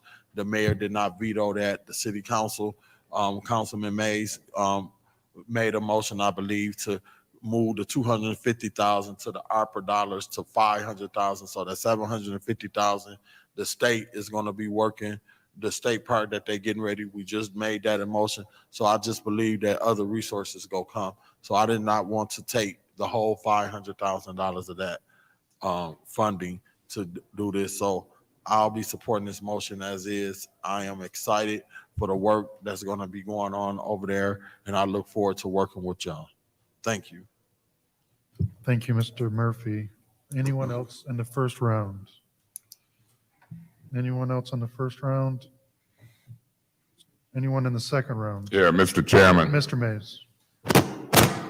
I think I'll sleep well tonight because when that community center sold, the St. John Community Center, people knew about this project when they voted to sell it.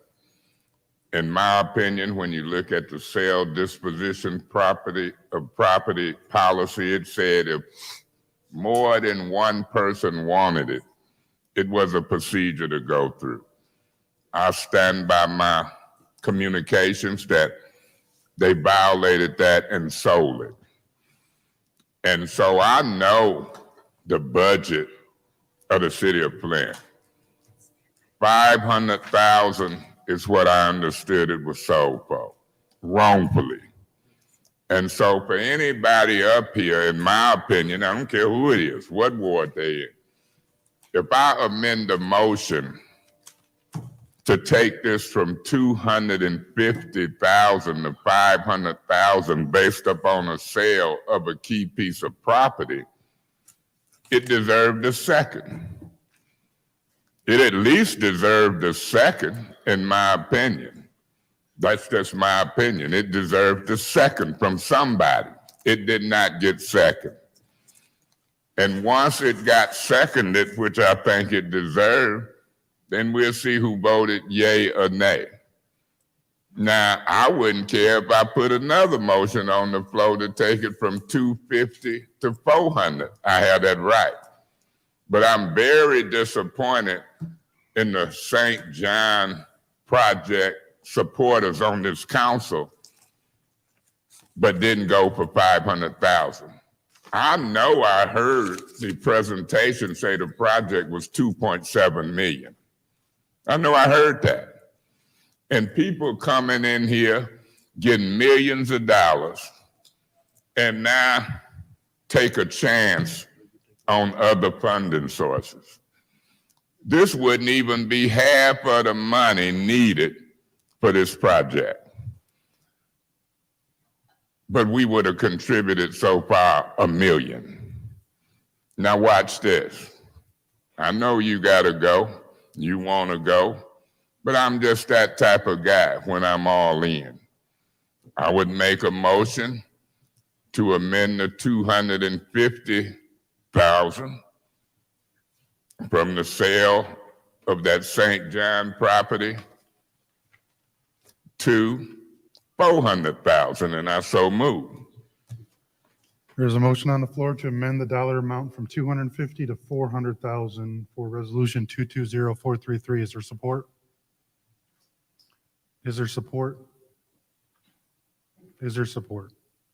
Motion dies for lack of support. Mr. Chairman, if I wrap up my 5 minutes in the second round, to the community of the city of Flint, to the St. John Committee, I want to show y'all that.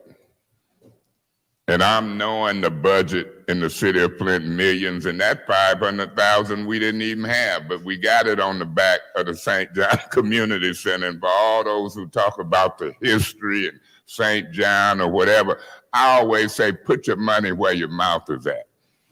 I made a commitment to you, Mr. Warlow, on Juneteenth, that week, at Max Brandon Park, formerly known as Forest Park. I hope you'll say I tried my best to live up to it. I can't understand what didn't happen here on that. Maybe I should have said, I moved to drop this for zero, and it might have got 500,000. If I say the sky blue, they say it's white with clouds. I'm surprised that 2 or 3 people on this council that didn't second that motion. Now you are too. I'm surprised. When we bring our projects, we at least deserve a second and a vote, at least. Thank you so much. Thank you, Mr. Mays. Anyone else in the second round? Mr. Chair, Mr. I'm going to address Councilwoman- this. It is not that I don't support it. I had a conversation with Ms. Pruitt, and doesn't mean you can't come back to get it. We got a lot of information here in between, and we need to, number one, finish vetting through that. The other part is we keep spending our ARPA fund money, and I don't do it on, I want us to be cautious. 60% of our funds have been spent on government. Point of information. What's your point? Through you to Ms. Burns, do you understand this ain't ARPA fund money we talking about here? I understand when I'm stating that if you had an point of information, I could have finished. But what I'm saying, it doesn't mean that we're not supporting your project, because I am 100%. But when you put forth to ask something to be done, part of this was the 250,000 from the sale of the building. There's also when we took some of our ARPA fund money, and we did give you, it went to what, 500,000. So we did do that, went from 250 to 500. So we're not stating that I support it. And if I didn't, I wouldn't have taken my time. And then I'm going to follow up Tuesday with the gentleman. We can still do more things. We don't have to be put on point right here. And I can sleep very well knowing, because my dad is texting me, who's from St. John's. So when I could sleep well, but we have to be cautious with certain things. It doesn't mean that you don't support something and be surprised. That's not what we're here for, to drive a wedge through the council. We're not. There's so much that we're looking at the state funds, and as Councilman Murphy read off some of the things which are available. So we're not at the end point of getting resources for St. John. We're just really at the beginning where people are saying, hey, this is available because I-375 went through Detroit. So there are other funds that are available. And for me, it is important to leverage to get funds. This isn't saying that this is the end all. It doesn't end right here. It simply does not. This is the beginning process to say, we can get you more money. We don't even know what's all available out there, except for I was told there's a lot. And especially in African-American communities where the residents were disenfranchised and removed because of eminent domain. That was a conversation that I had with their team back there. And so as we move forward, I want to make sure I am making a good decision, because we're asking, it's not an impulsive decision.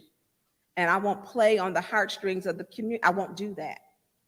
I won't do that, because I know how important it is. And I didn't even know my dad first text. He was texting until he texted me, and it was about St. John's Project, because he's a member of the community. Him and all of my uncles, 12 uncles and my one aunt, Florida Street. So I won't make an impulsive decision, not when someone just told me there are other things that are available. I won't do that. We have to learn how to start working together and not be divided. And I won't use that. So I'll sleep very well knowing I'm gonna continue to work for St. John's. And I will also be there Tuesday with the gentleman, Mike, to make sure to see what he can do. This is the beginning. If we don't ask how we can get money, then we'll never know. And as you know, many of our colleagues have stated, we were facing at the beginning of $15.8 million deficit. So we have to be frugal with Flint's funds. So if state funds can take care of this, let's see that. And then what I want to do is move forward after that. And it doesn't mean we can't stop and bring another resolution. It doesn't mean that. This is not the end part. Thank you, Mr. Chair. Thank you. Anyone else in the second round? Yes, Mr. President. Ms. Winfrey Carter. Thank you. You know, I support the St. John project 100%. You know, I think we need to look at all available funding opportunities. And then, if need be, come back and we can look at some other funding. But, you know, I'm going to sleep well tonight because I support the project. I voted to increase the 250 opera funds to 500,000. So I'm good. And I mean, you know, we gotta look at this and look at the other funding sources and then move forward. So I'll be voting for this resolution, and then we'll figure out the rest. You can always come back for more. Thank you, Mr. President. Thank you, Ms. Winfrey Carter. Anyone else in the second round? I'll just wrap up to say that I support this as well. I think that the record will show that I asked Mr. Mays to bump it up from 250 to 500 on the ARPA funds for that motion. So I will not support changing this because that's a different account. And as my colleague said, we're cash hungry. So I will support this though. Madam Clerk, roll call on approving 220433.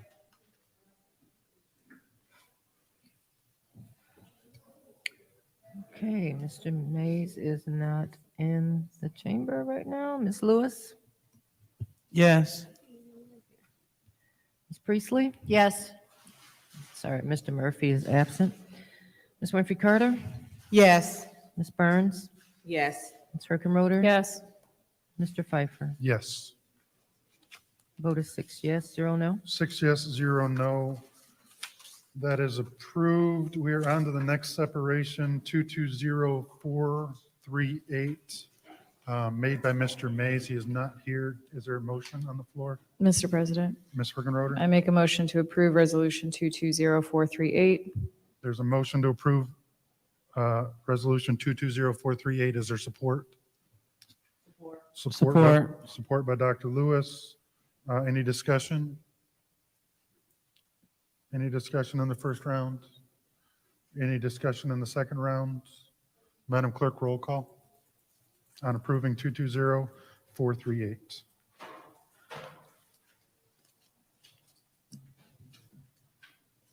Ms. Priestley, Yes. Ms. Winfrey Carter, Yes. Ms. Burns, Yes. Ms. Herkimer, Yes. Mr. Pfeiffer, Yes. Ms. Lewis. Yes. Vote is 6 yes, 0 no. 6 yes, 0 no. That is approved. On to the next separation by Councilwoman Winfrey Carter, 220429. Ms. Winfrey Carter, do you have a resolution or a motion? I'm going to pass on the motion. If one of my colleagues want to make the motion, I would appreciate it. Is there a motion on the floor? Mr. President, Ms. I Priestley? move that we approve Resolution 220429. 220429 for approval. Is there support? Support. Support by Ms. Herkenroder. Is there any discussion? Yes, Ms. Mr. President. Ms. Winfrey Carter. I separated this resolution because I will not be voting yes for this resolution. I will not be supporting this. And you know what? We got to follow the proper procedures and processes. And, you know, and I caught it late, but when you told us that the work had already been done and you're coming to us now to get the payment, to pay them off, that kind of bothered me. It troubled me because what are we doing? We just doing things without council approval? You know, it didn't take anything to come to us to get it approved and then move forward. So I will not be supporting this resolution. Thank you, Mr. President. Thank you. Is there any other in the first round? Any other discussion in the first round? Any discussion in the second round? Any discussion? Mr. Chair. Ms. Burns. I will not be supporting this. There's a lot of things that happen that are embedded with this, not just the fact that we have a $75,000 threshold, which anything over $75,000 is supposed to come to council. It did not. It did not. And here again, we're having like the speed humps, bumps. They didn't come to council. So you're bypassing council, who works for the people, and everyone in here campaigned to win their seats because they want to do something different. They want to follow the rules. This is $205,000 that was spent without council approval. And I do believe they were, and through you, Mr. Chair, to Mr. Brown. I have a couple questions, please. Is this the work where, was DeAgostini finishing work that wasn't completed or wasn't done correctly by another contractor?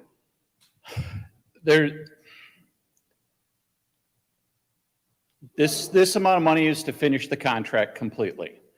If you take a look at the documents that were given, you'll see that there was 1.1232 or 924 and 43 cents or over $1 million worth of add-ons from DeAgostini. Okay, of things that came up while we were working, trying to get the job done.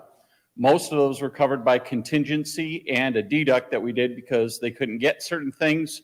So we made allowances which were cheaper than what was in the original plan. So and when it's all said and done, we thought we were under. Okay, we even though although this says it's for the biggest costs that we didn't know about were the adapters that had to go in to put the in CS2 to put the new valves in place because of the piping that was going to be used had a different set than the flanges that we had. So it had to be sent out and machined. They did that as soon as we didn't know that until it was opened. And once it was opened, we were already on GCDC, and we wanted to make sure we got off GCDC and tested it, not stay on GCDC too long, because the longer we're on GCDC, the more cost is incurred for our water. So were the wrong flanges put on and they You put them on temporarily till the new ones came in? No. When they excavated, once we shut everything down, they wouldn't touch the pipes until we had the line shut down. Once they shut it down and we opened up everything to pull the old valves out, it was noticed that the old valves were a different style, and the adapters might have been made way back then, made just to fit those type of valves into the pipe. So the pipe wasn't the standard that was expected from the specs. It could have been done, who knows when it was put in. And so then we moved forward with that, thinking we still had enough money in our contingency fund to get it done. Is DeAgostini the same company that did Court Street? No, They're not. no. My other question, why didn't you bring this before council before you spent $205,000? Because at the time, we didn't know we had spent that, because we didn't have all this paperwork that you see in front of us. We've been asking for DeAgostini to give us their costs, because they said we had a couple of changes, and there are change orders, or changes that we made throughout, thinking we were underneath our threshold. We didn't expect to go over. In the end, there were a couple of things that they did that they did the work for. Somebody did the okay. Now I have to come in front of you to make sure to get them paid because they did that work. And I'm not putting it on anybody else. It's on my fault. It's on me because I'm the supervisor. I'm the DPW director. We missed something somewhere along the line, and this is a total to finish everything out, be done with it. Again, it's less than 2% of what the total contract was, and I don't think any of the other contracts that have gone through COVID for construction can say that. Yeah, and also I've asked you about Row, your office, about how many service lines. I still haven't gotten that. How many have been complete? I had to talk with the contract. So when it gets to, and I'm shut down, and most of the department heads will not respond to it. Generally you do, but you've stopped. I have not found out. I've requested weeks ago, maybe 2-3 weeks ago, how many service lines, what were the first companies to be sent to. So when we talk about communication, I'm not feeling, I have a problem with this. First, we keep, this administration is spending over that $75,000. I get you the department head, that's where the buck stops, is with you. And I also get and understand that not only you and other department heads, when I ask questions, they cannot respond, or they have been told they have to go through Mr. Edwards, who doesn't respond. I'm not getting responses through our city attorney, who feels he has attorney-client privilege.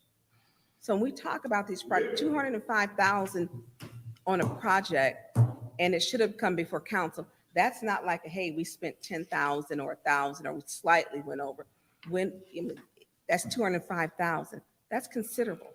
And it was also the speed humps. And then we have not as to date put on, to put a check and balance in regards to, the personal service contracts. We haven't done that yet. So spending the funds, and I get what you're saying, the buck stops with you. I'm watching these projects, and it's just, no one came to council. Could I say something? Yes. Okay. Whatever amount that this number came out to in the end would have to have come to council. If it was 30,000, if it was 5,000, if it was $15, well, of course, $15 we would, but any of it would have to, because we started out with a contract of over 14 million. Okay. And anything added to that just adds to that. Everything has to come in front of council. Someone else made that comment to me that why didn't you break those apart and do them in under 70,000 and it would never have to go to council. But that's still not right from what I understand of the rules, is that because this is adding to a contract that came in front of council already, it has to come in front of council again. And you are, If I would have known these numbers much earlier, I would have been here a lot earlier. and you are correct, and that is what they have done previously. Keep it underneath the 75,000, and I hope my colleagues are paying attention, because then it passes. It goes unnoticed, and they can spend however much they want. You are correct. It's been done. I was down there when they were doing it. I know it. Keep it underneath 75,000 or 74,999, and it slides underneath. So I know someone told you that, because I've seen it done. And we have to start putting a hold on it. But this is that is a considerable amount. And I get the buck stops with you. But I've seen our other project managers get their heads ripped off prior to you about not bringing, if they didn't bring 205,000 to the council to get approved, it wasn't only them that got, it was whoever our CFO was. And council scrutinized, and the contractors, they did, the project managers. So or AECom, with different projects. So when projects run over, I mean, that's the purpose, to bring it to council. And like they said, if you had kept it underneath 70,000, we wouldn't be having No, this we wouldn't. conversation. No, we wouldn't. Yeah. Because I would be having the conversation because I know that because of the contract over 14 million, anything added had to come here, period. Okay. I would not have tried to slide this under or anything like that. I'm not saying you would, but I know we've had other ones that have. I'm not indicating that with you at all, but for someone to have said to you, if you'd have broken it down in increments of 70,000 a piece, it would have passed, keeping underneath that threshold. Council wouldn't have known about the project. Thank you, Mr. Chair. Thank you. Anyone else in I think we're still in the first round. Yeah, Mr. Chairman. Mr. Mays. Through you to Mr. Brown. Mr. Brown, I'm gonna make some comments and then I'll see if I got any questions and I'll ask you questions based upon my comments. I'm gonna first make the comment that I know when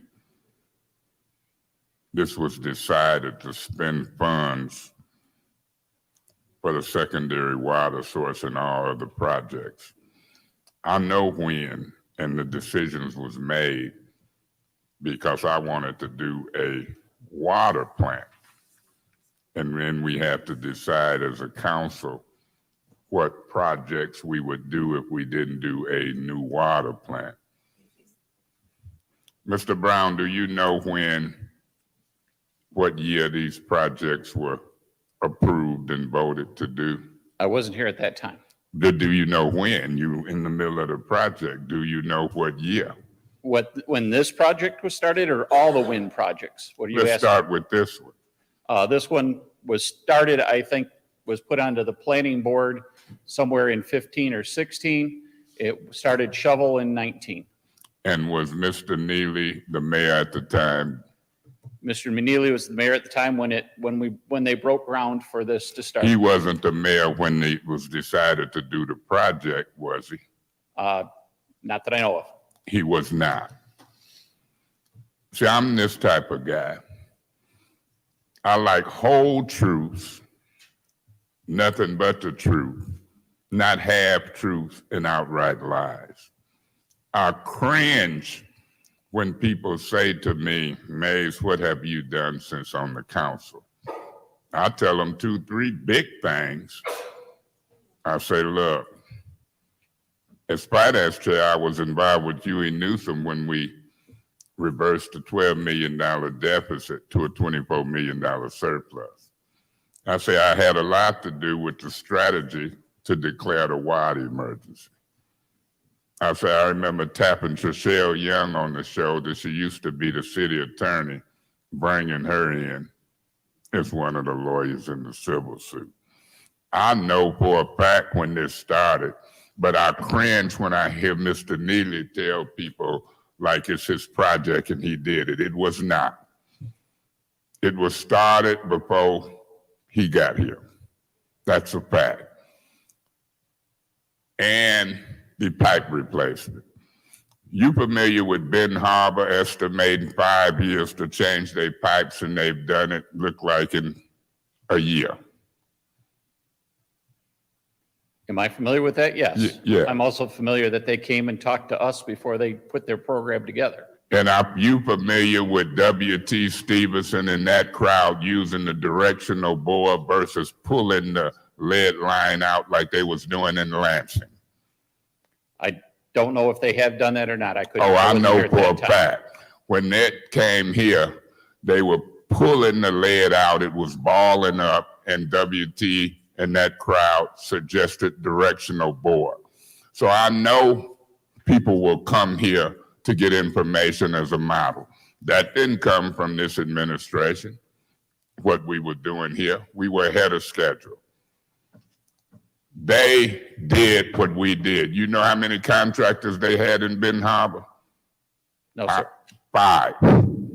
You know how many we had when Mr. Neely set WT down? We had Lane, Goyette, subcontractors. We'd be done. When you compare and contrast what has happened here in the last 3 years and compare it to Benton Harbor with the numbers they had to do and the numbers we had to do here, shame on this administration.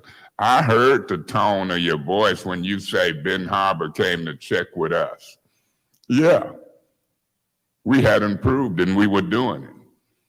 I don't like to hear you, Mr. Neely, or nobody blame this council for what didn't get done in 3 years before the deadline. Do you think I enjoy hearing that? I don't enjoy hearing it. Well, I don't enjoy it because it's a half truth and a lie. When you got a politician that stands before the media and the public and blames city council for something they didn't do, that's a half truth, in some cases, an outright lie. If Benton Harbor did it in a year, he'd been here since the Benton Harbor crisis started, is my point. And so if no other politician or council person or administrator set the record straight, that's what I'm trying to do now. If 3 people hear it versus 1,000 people hearing that lie that he put on council, I'm glad for those 3 people. But when I speak, more than 3 people gonna hear it, whether they believe me or not. When you testified under oath under the penalties of possible perjury that you felt intimidated and harassed and then went and got papers off Whittaker's desk and shredded them, I believe that. When he came up and said it didn't happen, I say, I don't think that Mike Brown gonna lie. But we found out that Mr. Neely will lie and fool people.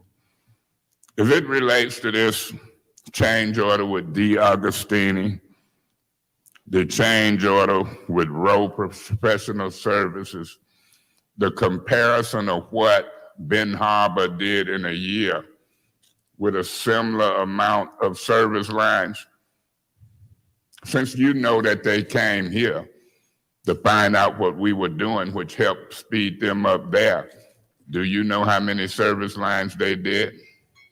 I don't have a number right off the top of my head. I know that they had a lot less service lines than the They city had of Flint 5,000. Correct. 5,000. 30,000. And how many we had left? How many do we have left? Yeah, We still have the 2,000 or so that have to be checked. and they had 5,000. Do you know that they city council passed an ordinance where folk have to let people into their homes?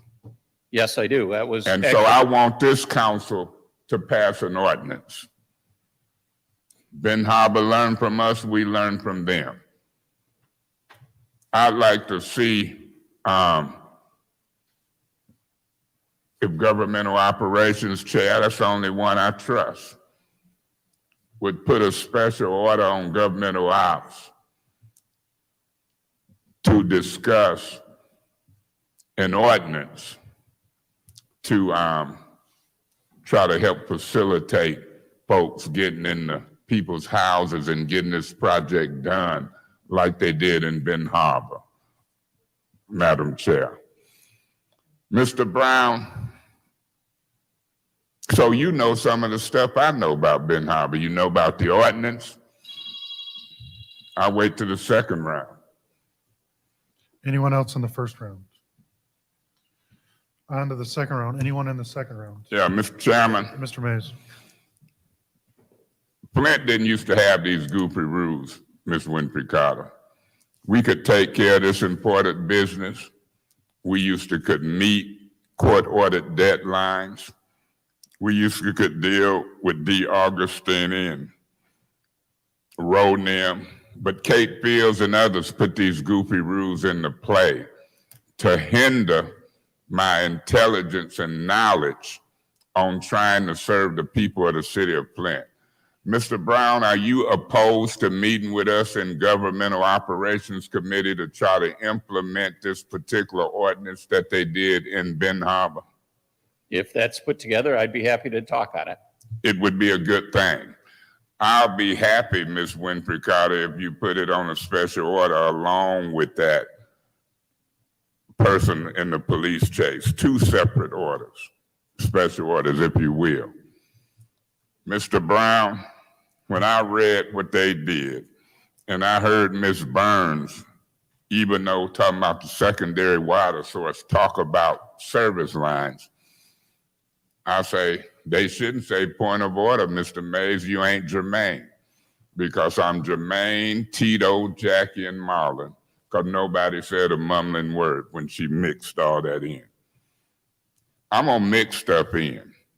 I'm going to try to serve these people. I'm not going to let Mr. Neely stand and tell half-truths and lies. I'm not going to let him discredit W.T. Stevenson, who that group, and I know who brought the directional board to Flint versus the pulling out of the lead lines. And I know Rowe Engineer, when they had the first no-bid contract and was pulling it like they did in Lansing. I went up to Benton Harbor. I know Reverend Pinckney, different council people, and been talking with them. It's time for some of this nonsense to stop. I do care who get elected in order to serve the people. I do care when Mr. Whittigan refuses to come to Finance Committee meeting. I do care when people is hiding information about the chief of police, and that's why that deputy chief keep coming up here. I do care when the legal department and Attorney Kim outright lie about the law to counsel and others. So look at the people who here. Look at what we got left to vote on. Continue to tell the truth and be honest. Truth matters. Character matters. I don't care if you're black, white, old or young, Democrat or Republican. If you're honest and truthful and don't lie and try to fool people in the middle of an election, I'm okay with you. But the minute you lie, tell half-truths, and try to claim stuff as your own and it ain't, that's problematic for me. And I'm gonna try to do what I can to let the people of the city of Flint know that we can do better. Thank you. Thank you, Mr. Mays. Anyone else on the second round? Yes, Ms. Winfrey Carter. thank you, Mr. President. And what I did, Mr. Brown, through you, Mr. President, Mr. Brown, I went back into my notes, and I did find the proposals, the bid proposals. And I remember when this came up before, and Councilman Mays, you might remember this. We had a discussion, and I said, looking at the bids, because we had Rick Mann Construction, we had DVM Utilities, and we had Zito. Zito bid it $21,116. DVM bid it 18,000. I mean, not 18, millions. I'm sorry, guys. 21 million and some change. DVM, 18,300,000 and some change, right? Rick Mann, 16,700,000. You can round that up to 17 million.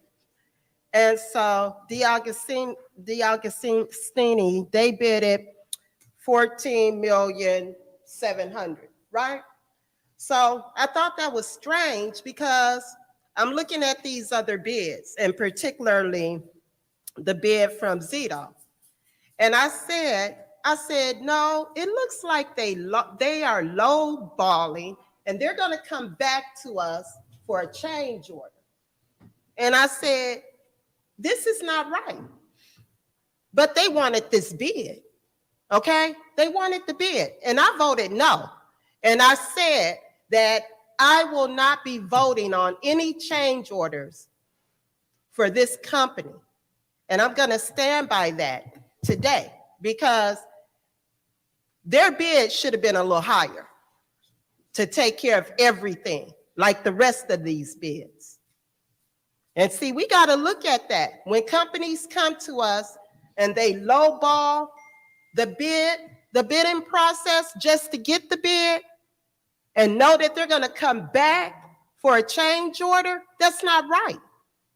Look at the specs and go ahead and bid accordingly to what needs to be bidded on. So I'm going to be voting no. And I just wanted to make that point, and I just wanted to bring that out because I remember this. Thank you. Point of information. What's Yes. the point?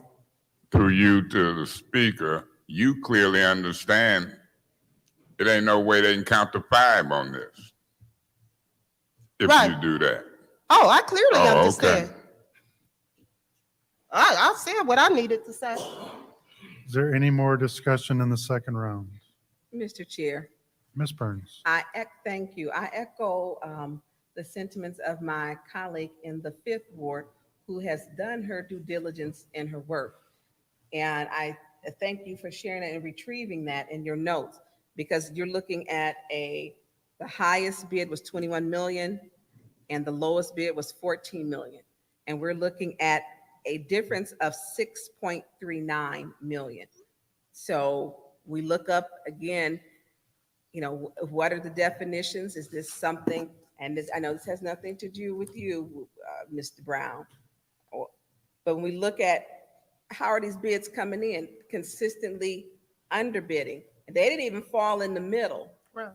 They are at the lowest end of the spectrum at 14,725,000.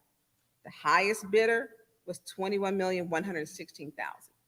And unfortunately, because we've had to look at what is the definition of bid rigging and people putting in lower bids, and this company is coming in, it could be alleged, whatever, but them to come back and change order us to death this is 6.39 million difference. If they fell in the middle, it wouldn't have been so, it wouldn't have been drawn to people's attention because then they're coming back. How many change orders have we had on this, on this project? We've had 2 deducts, and this is the first one to ask for money to be added to the contract. Okay. And so I think that when we look at our contracts and our bid process, I think for me, they need to be looked at. I'm not liking, even when we talk about with the Alcera, and then we're talking about with DiAgostini, I'm looking at our bid process and how these companies are coming in just doing whatever they want.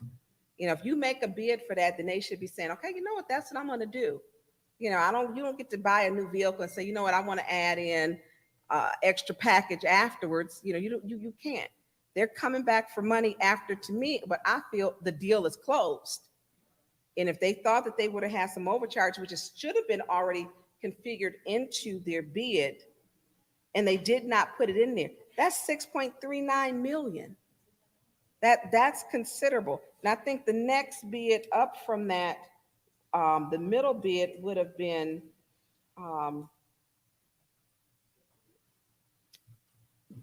the next bid was 16 million. Even if they had a win up one, which they underbid the next person by a little over 2 million. That's we have to open our eyes, because you're here for 205,000. Their next bidder was at 2 million. I mean, they make no, go ahead. I was going to say that's about 10% over the difference between the two. I can't tell you why the other ones bid higher than they did. The only thing I can think of that I did. Sorry about that. I can't tell you why the other bids were where they were. I wasn't here at that time, but I do know that some of the bidding is done based on how much work that company has. When I came in and first found out that DiAgostini had this job, I was told by them that this is the only job they had during the winter. So They could have underbid because they didn't have enough work and they wanted to keep their people working. I don't know that. That's just my thought process currently. And as I said, even if they had bid higher and there wasn't a change order, they still would have been the lower to get the job done. Right. And like I said, again, and it's looking at items through, through our purchasing department bids that are, we didn't take the lowest bidder for trash. We're paying $9 million more approximately is what they were stating for the trash, for priority. They said they could have trucks here. They didn't have trucks. People, they was missing garbage all over the city. So when we look at, we don't have to take the lowest bidder. Priority wasn't the lowest bidder. We're having problems that are coming out with our bids, and that needs to be looked at, which should be done in our committee work with our chief financial officer, because this is, again, we didn't take the lowest with the garbage. The Agostini was the lowest, and if they keep coming in like this, I don't think this is the first one. And looking at some of the other contracts. So when we look at that, we could have went up to the next one, which would have been Rickman Construction Incorporated on Van Dyke and Sterling Heights. Our bidding process, something's wrong. Something's wrong. Because I'm looking at that, when they bid the lowest, they come back, the next person is $2 million difference. We didn't take the lowest bidder when we took the contract for priority waste, and there's not a science to trash. I mean, this is more technical, with making sure fittings and writing up their proposals and the scope of work. Trash, you put it out to the curb on your trash day, they put in the truck, they take it to the landfill. This is much more detailed, and we paid $9 million more for trash. Or yes, go ahead. Okay, the amount of money that we're paying more for trash is about $500,000 a year. Mhm. The total contract cost differential between the lowest bid and the next one was 1.5 over the first 3 years. The number 9 came up from the contractor who did not get the bid. I still haven't figured out how they came up with that number. And what would have been nice if we were able to finish out the trash hearings to find out exactly what was the difference, what was the discrepancy. It would have been nice, but we weren't allowed to get that far to find out. But You did get a sheet from me back then that showed a spreadsheet that showed the 3 bids, what their cost was each year, what the total cost was, and what the differences were between the one that we chose and the lowest. And there was also a part, I believe, in that time too, that it was stated their state start time was incorrect, which is why council had chosen, also. So I can get into that, but that's just going to be, Yeah, I don't want to get into that, but let's get back to DeAgostini, and I'm going to wrap up, sir. That's a big difference. We're looking at from the lowest to the bidders, they're the lowest bidder at 6.39 million. That is considerable. That's a considerable, that's not good. Thank you for allowing me to wrap up, Mr. Chair. Thank you. Anyone else in the second round? Anyone that hasn't spoken that has an amended motion to send it back to finance? Or no? Anyone that hasn't spoken? Mr. President. Dr. Lewis. Thank you. I would like to make a motion to send this resolution back to finance. There's a motion to send resolution 220429 back to finance. Is there support? Support. It's been moved and properly supported. Any discussion? Yeah, Mr. Chairman. Mr. Mays. Let me say this. I'm glad of that motion because folks can't count to 5. And what I'm experiencing with Mr. Whittigan, the chief financial officer refusing to come to committee meetings in finance, we shouldn't be passing nothing. We should flush him out because ain't no department head can tell this council, particularly the chief financial officer, Ms. Burns, I'm not coming to finance committee meeting. That smells of Mr. Neely. Because I would fire somebody who tells finance committee, I'm not coming and they the chief financial officer. It's impossible to function. It ain't even possible. You got to be a foolish person to do that in October in front of folks on the eve of an election. And look who's missing in action. Ms. Worthy, Ms. Herkenroder, and Mr. Murphy. And they wouldn't even vote to discuss stuff as it relates to hundreds of people's requests for money, for roofs, windows, ARPA funds. Wouldn't even vote to discuss it. Wouldn't even vote to have a special meeting. And now look what's happening. Ms. Liddell Lewis make a motion to postpone it because she know it ain't got the votes. I wish that folks would stick with their gun. On this particular resolution, on the secondary water source, I might not even vote to send it back to finance because I want the mayor, Mr. Neely, to tell the truth.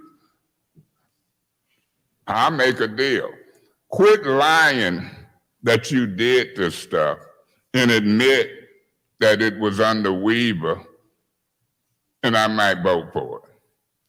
When you tell a lie and then want me to cover it up and vote for it, I ain't like some of these council people. I ain't standing with you to give a key to the city. I'm not voting to approve stuff when you condoning a chief financial officer not coming to finance committee meetings. Very disrespectful, and it even ain't mechanical. I want to expose you. You're lying too much. It was an old Disney thing called Pinocchio. Every time Pinocchio told a lie, his nose would grow. If folks who lied nose would grow, we might have a better world because you wouldn't listen to them. I did this, I did that. Here go a key to the city, here's a statue. Just lying and then covering it up with ceremonial. And then, Mr. Piper, when I seen you on Channel 12 standing with him giving out a key, man, them people would rather have some of these ARPA funds than a key. Hundreds of voters right here calling and asking for dollars. And y'all voting no, check the record, to even discuss getting these people this money. Or I'm talking to a politician and she said we will immediately try to get residents money for their roofs, homes, and I say the stack that I'll be bringing to council meeting, ma'am, you'll help us with your chief financial officer and lawyers disperse this money. Yes, Councilman Mays. But you got, I'm gonna say, cronies of Mr. Neely voting not to even talk about him. I'm talking about them now. My nose ain't gonna grow because I'm telling the truth. They vote no to talk about it. My nose ain't gonna grow. We've been sitting on this money for over a year. We in the second or third week of October. My nose ain't gonna grow. They done gave big shots millions and won't give these hundreds of voting residents 10,000 here, 20,000 there. It's appalling. I'm gonna vote for the people, with the people, and I pray to God that we get some relief down here in this city hall. I pray to God that if we get the right folks, we can fix this council. I don't want to see this goings on with certain people on this council. Fighting to be this, fighting to be that. I hear the bell. Fighting to be this, fighting to be that. Been here a few months and hopping on board with somebody whose nose ain't growing, like Pinocchio, for fooling and telling half-truths and lies. I'll see what y'all vote to send this back to Finance Committee. I got a good idea what I'm gonna do. Thank you. Anyone else in the first round? Anyone else in the first round? Anyone in the second round?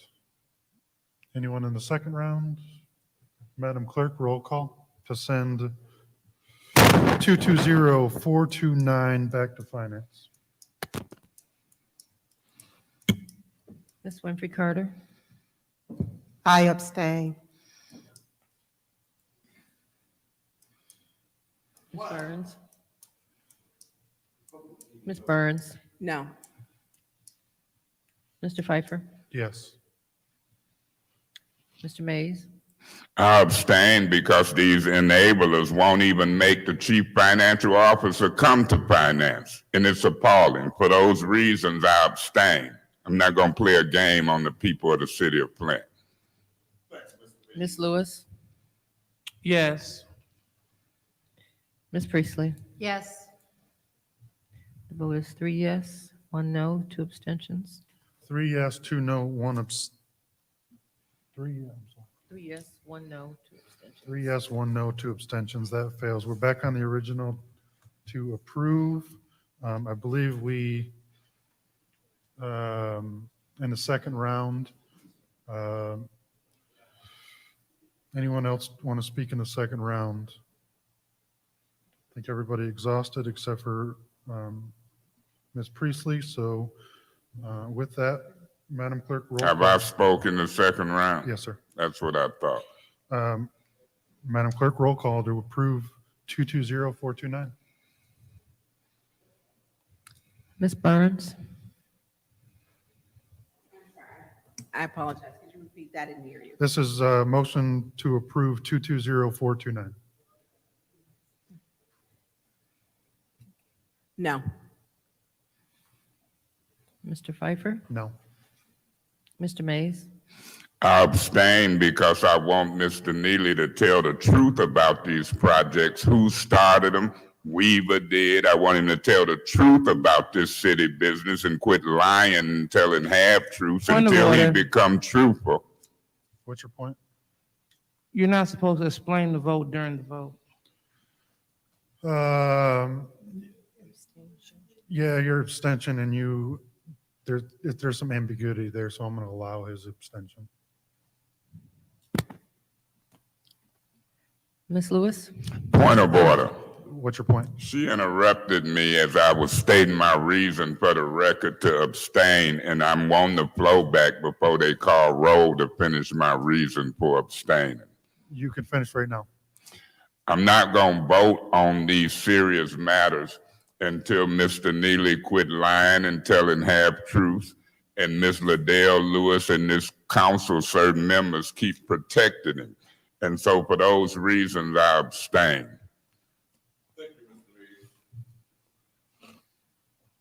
Ms. Lewis, I abstain. Ms. Priestley, I abstained because I have serious doubts about what we can do legally. Ms. Winfrey Carter. No. The vote is 0 yes, 3 no, 3 abstentions. 0 yes, 3 no, 3 abstentions. That fails. We are on to the next. Point of order. Yes, sir. I'd like to know when and if this can come back on a regular agenda since that motion to approve failed. 30 days. 30 days. 30 days. On to the next motion, Mr. Mays, your separation 220430. Do you have a motion, Mr. Mays? 220 430. 430. Yes. This would be the change order for row. I'm gonna wait and let somebody else make the motion. Mr. President, Ms. Priestley. I make a motion to send 220430 back to committee. And I believe that came from finance. There's a motion to send 220430 back to finance. Is there support? Support. Supported by Dr. Lewis. Any discussion? Yeah, Mr. Chairman. Mr. Mays. This is a change order number 4 for row engineering services. The chambers is empty. Mr. Brown has gone. No chief financial officer. No city administrator. Nobody from planning and development. I get paid 20-some thousand a year to sit here and try to do this job on behalf of the citizens of the city of Flint. They get paid 80, 100, 120,000. And they can't figure out how to service the residents by attending council meetings. And the majority of this council ain't holding them accountable. I'm not gonna vote to send this back to Finance Committee. I want to get folks' attention. Mr. Whittigan say he ain't gonna be there. The mayor condoning it. Mr. Whittigan would be fired. The deputy chief of finance should be here. Somebody have to be in Finance Committee meeting. Through you to Madam Finance Chair, Ms. Burns, don't you think certain department heads, particularly finance, should be in Finance Committee meetings? Through you, Mr. Chair, to Mr. Mays, yes. I know what the answer is.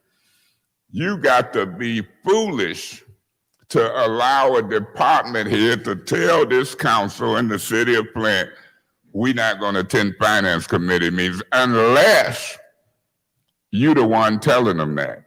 You notice when they stopped coming to Finance Committee meetings when we talked about that bid rigging. Folks go to the penitentiary for that. When we found out that them bids wasn't hand-delivered to Shea Chevrolet and everybody else, they dropped it like a hot potato. This Miss Foster, whose husband was finna get the bid. I don't know if they're gonna make 25,000, 50,000 under the table, over the table, I don't know.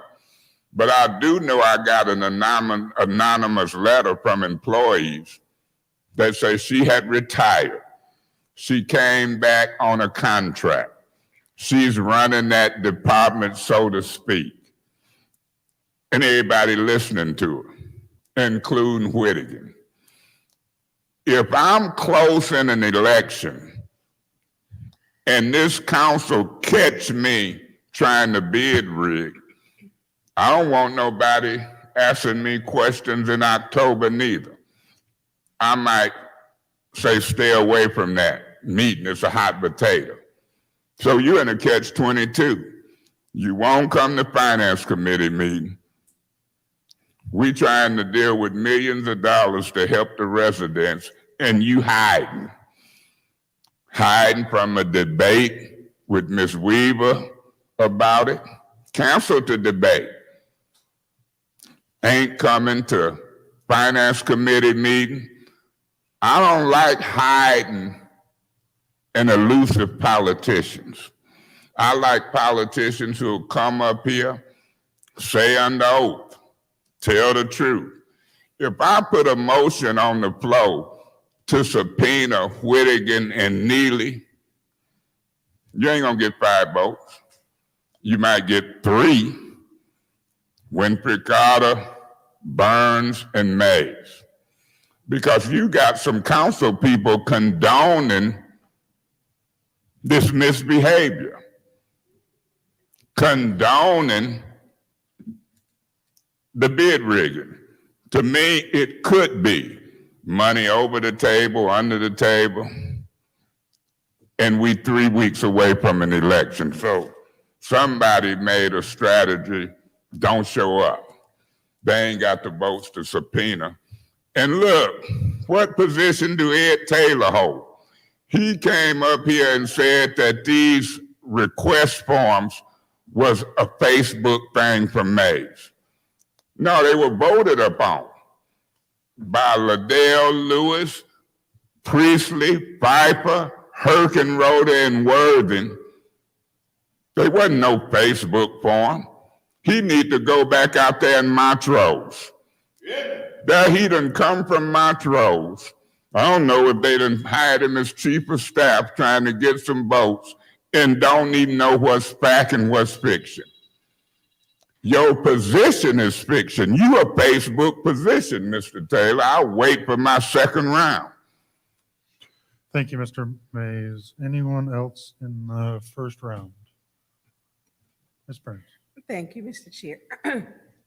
I will not be supporting this because when we do the work in the committee, I will not allow our CFO to continuously make falsehoods, lies, fallacies that he's being bullied when he submitted and leaked a press release and then subsequently had other people underneath those department heads make false allegations.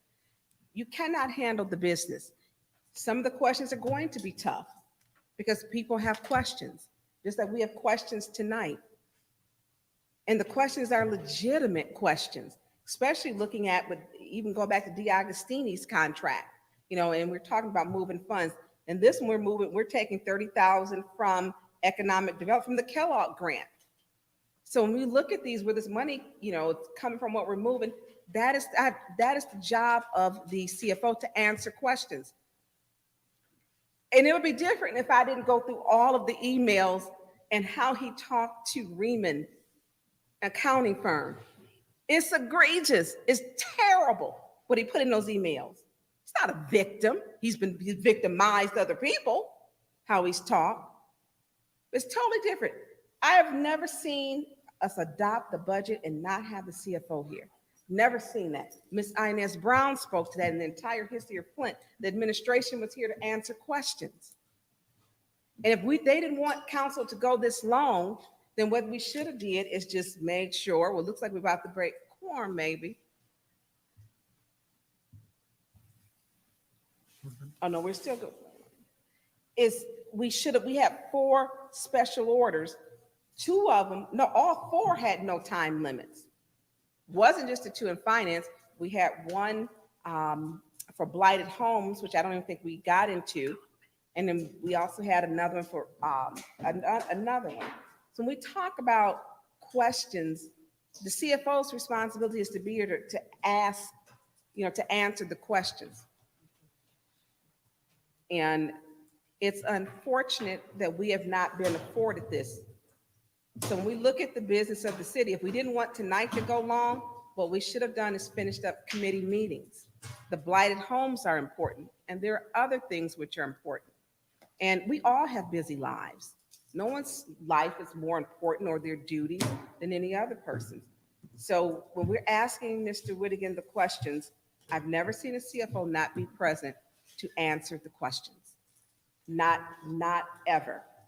And some of the allegations I feel with Lauren Riley, I've watched the tape several times.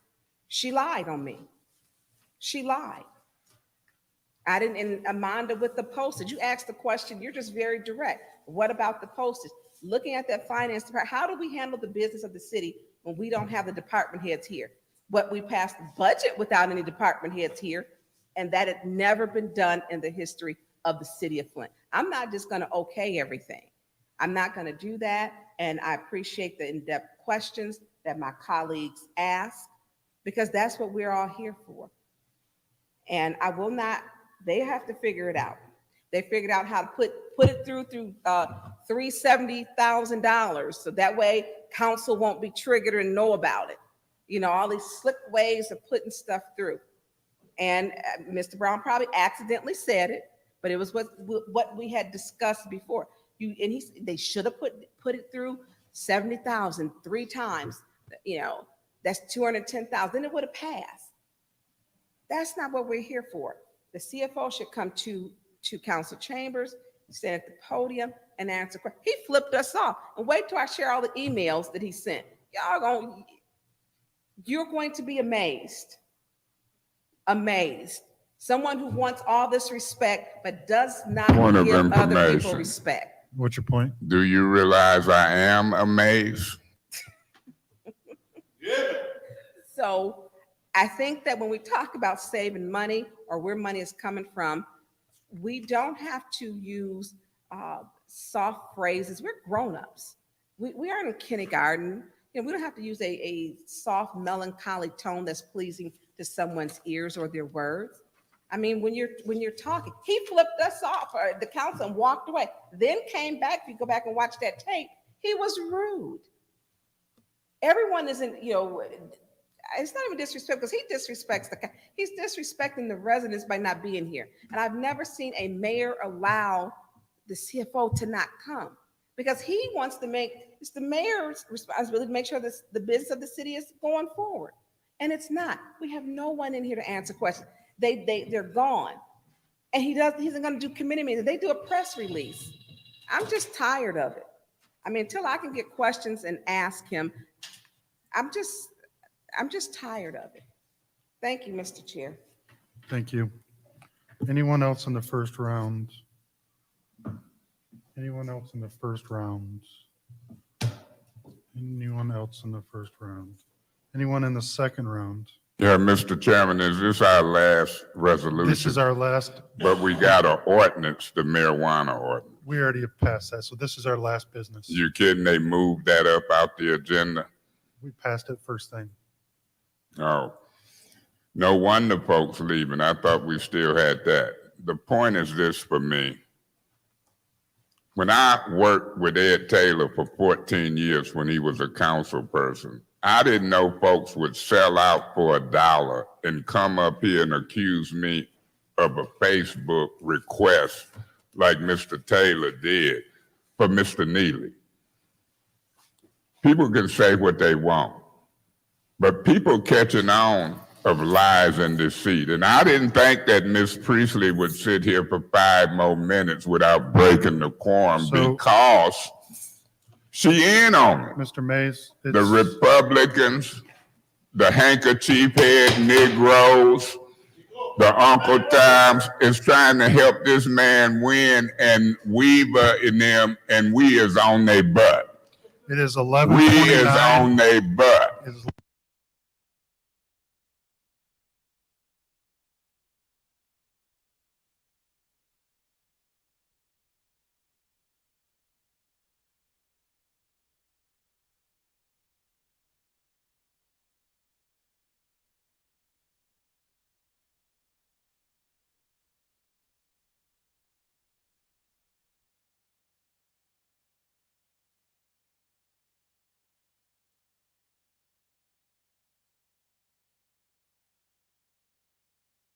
Across the room at me. They out of order. You out of order. This whole scenario of power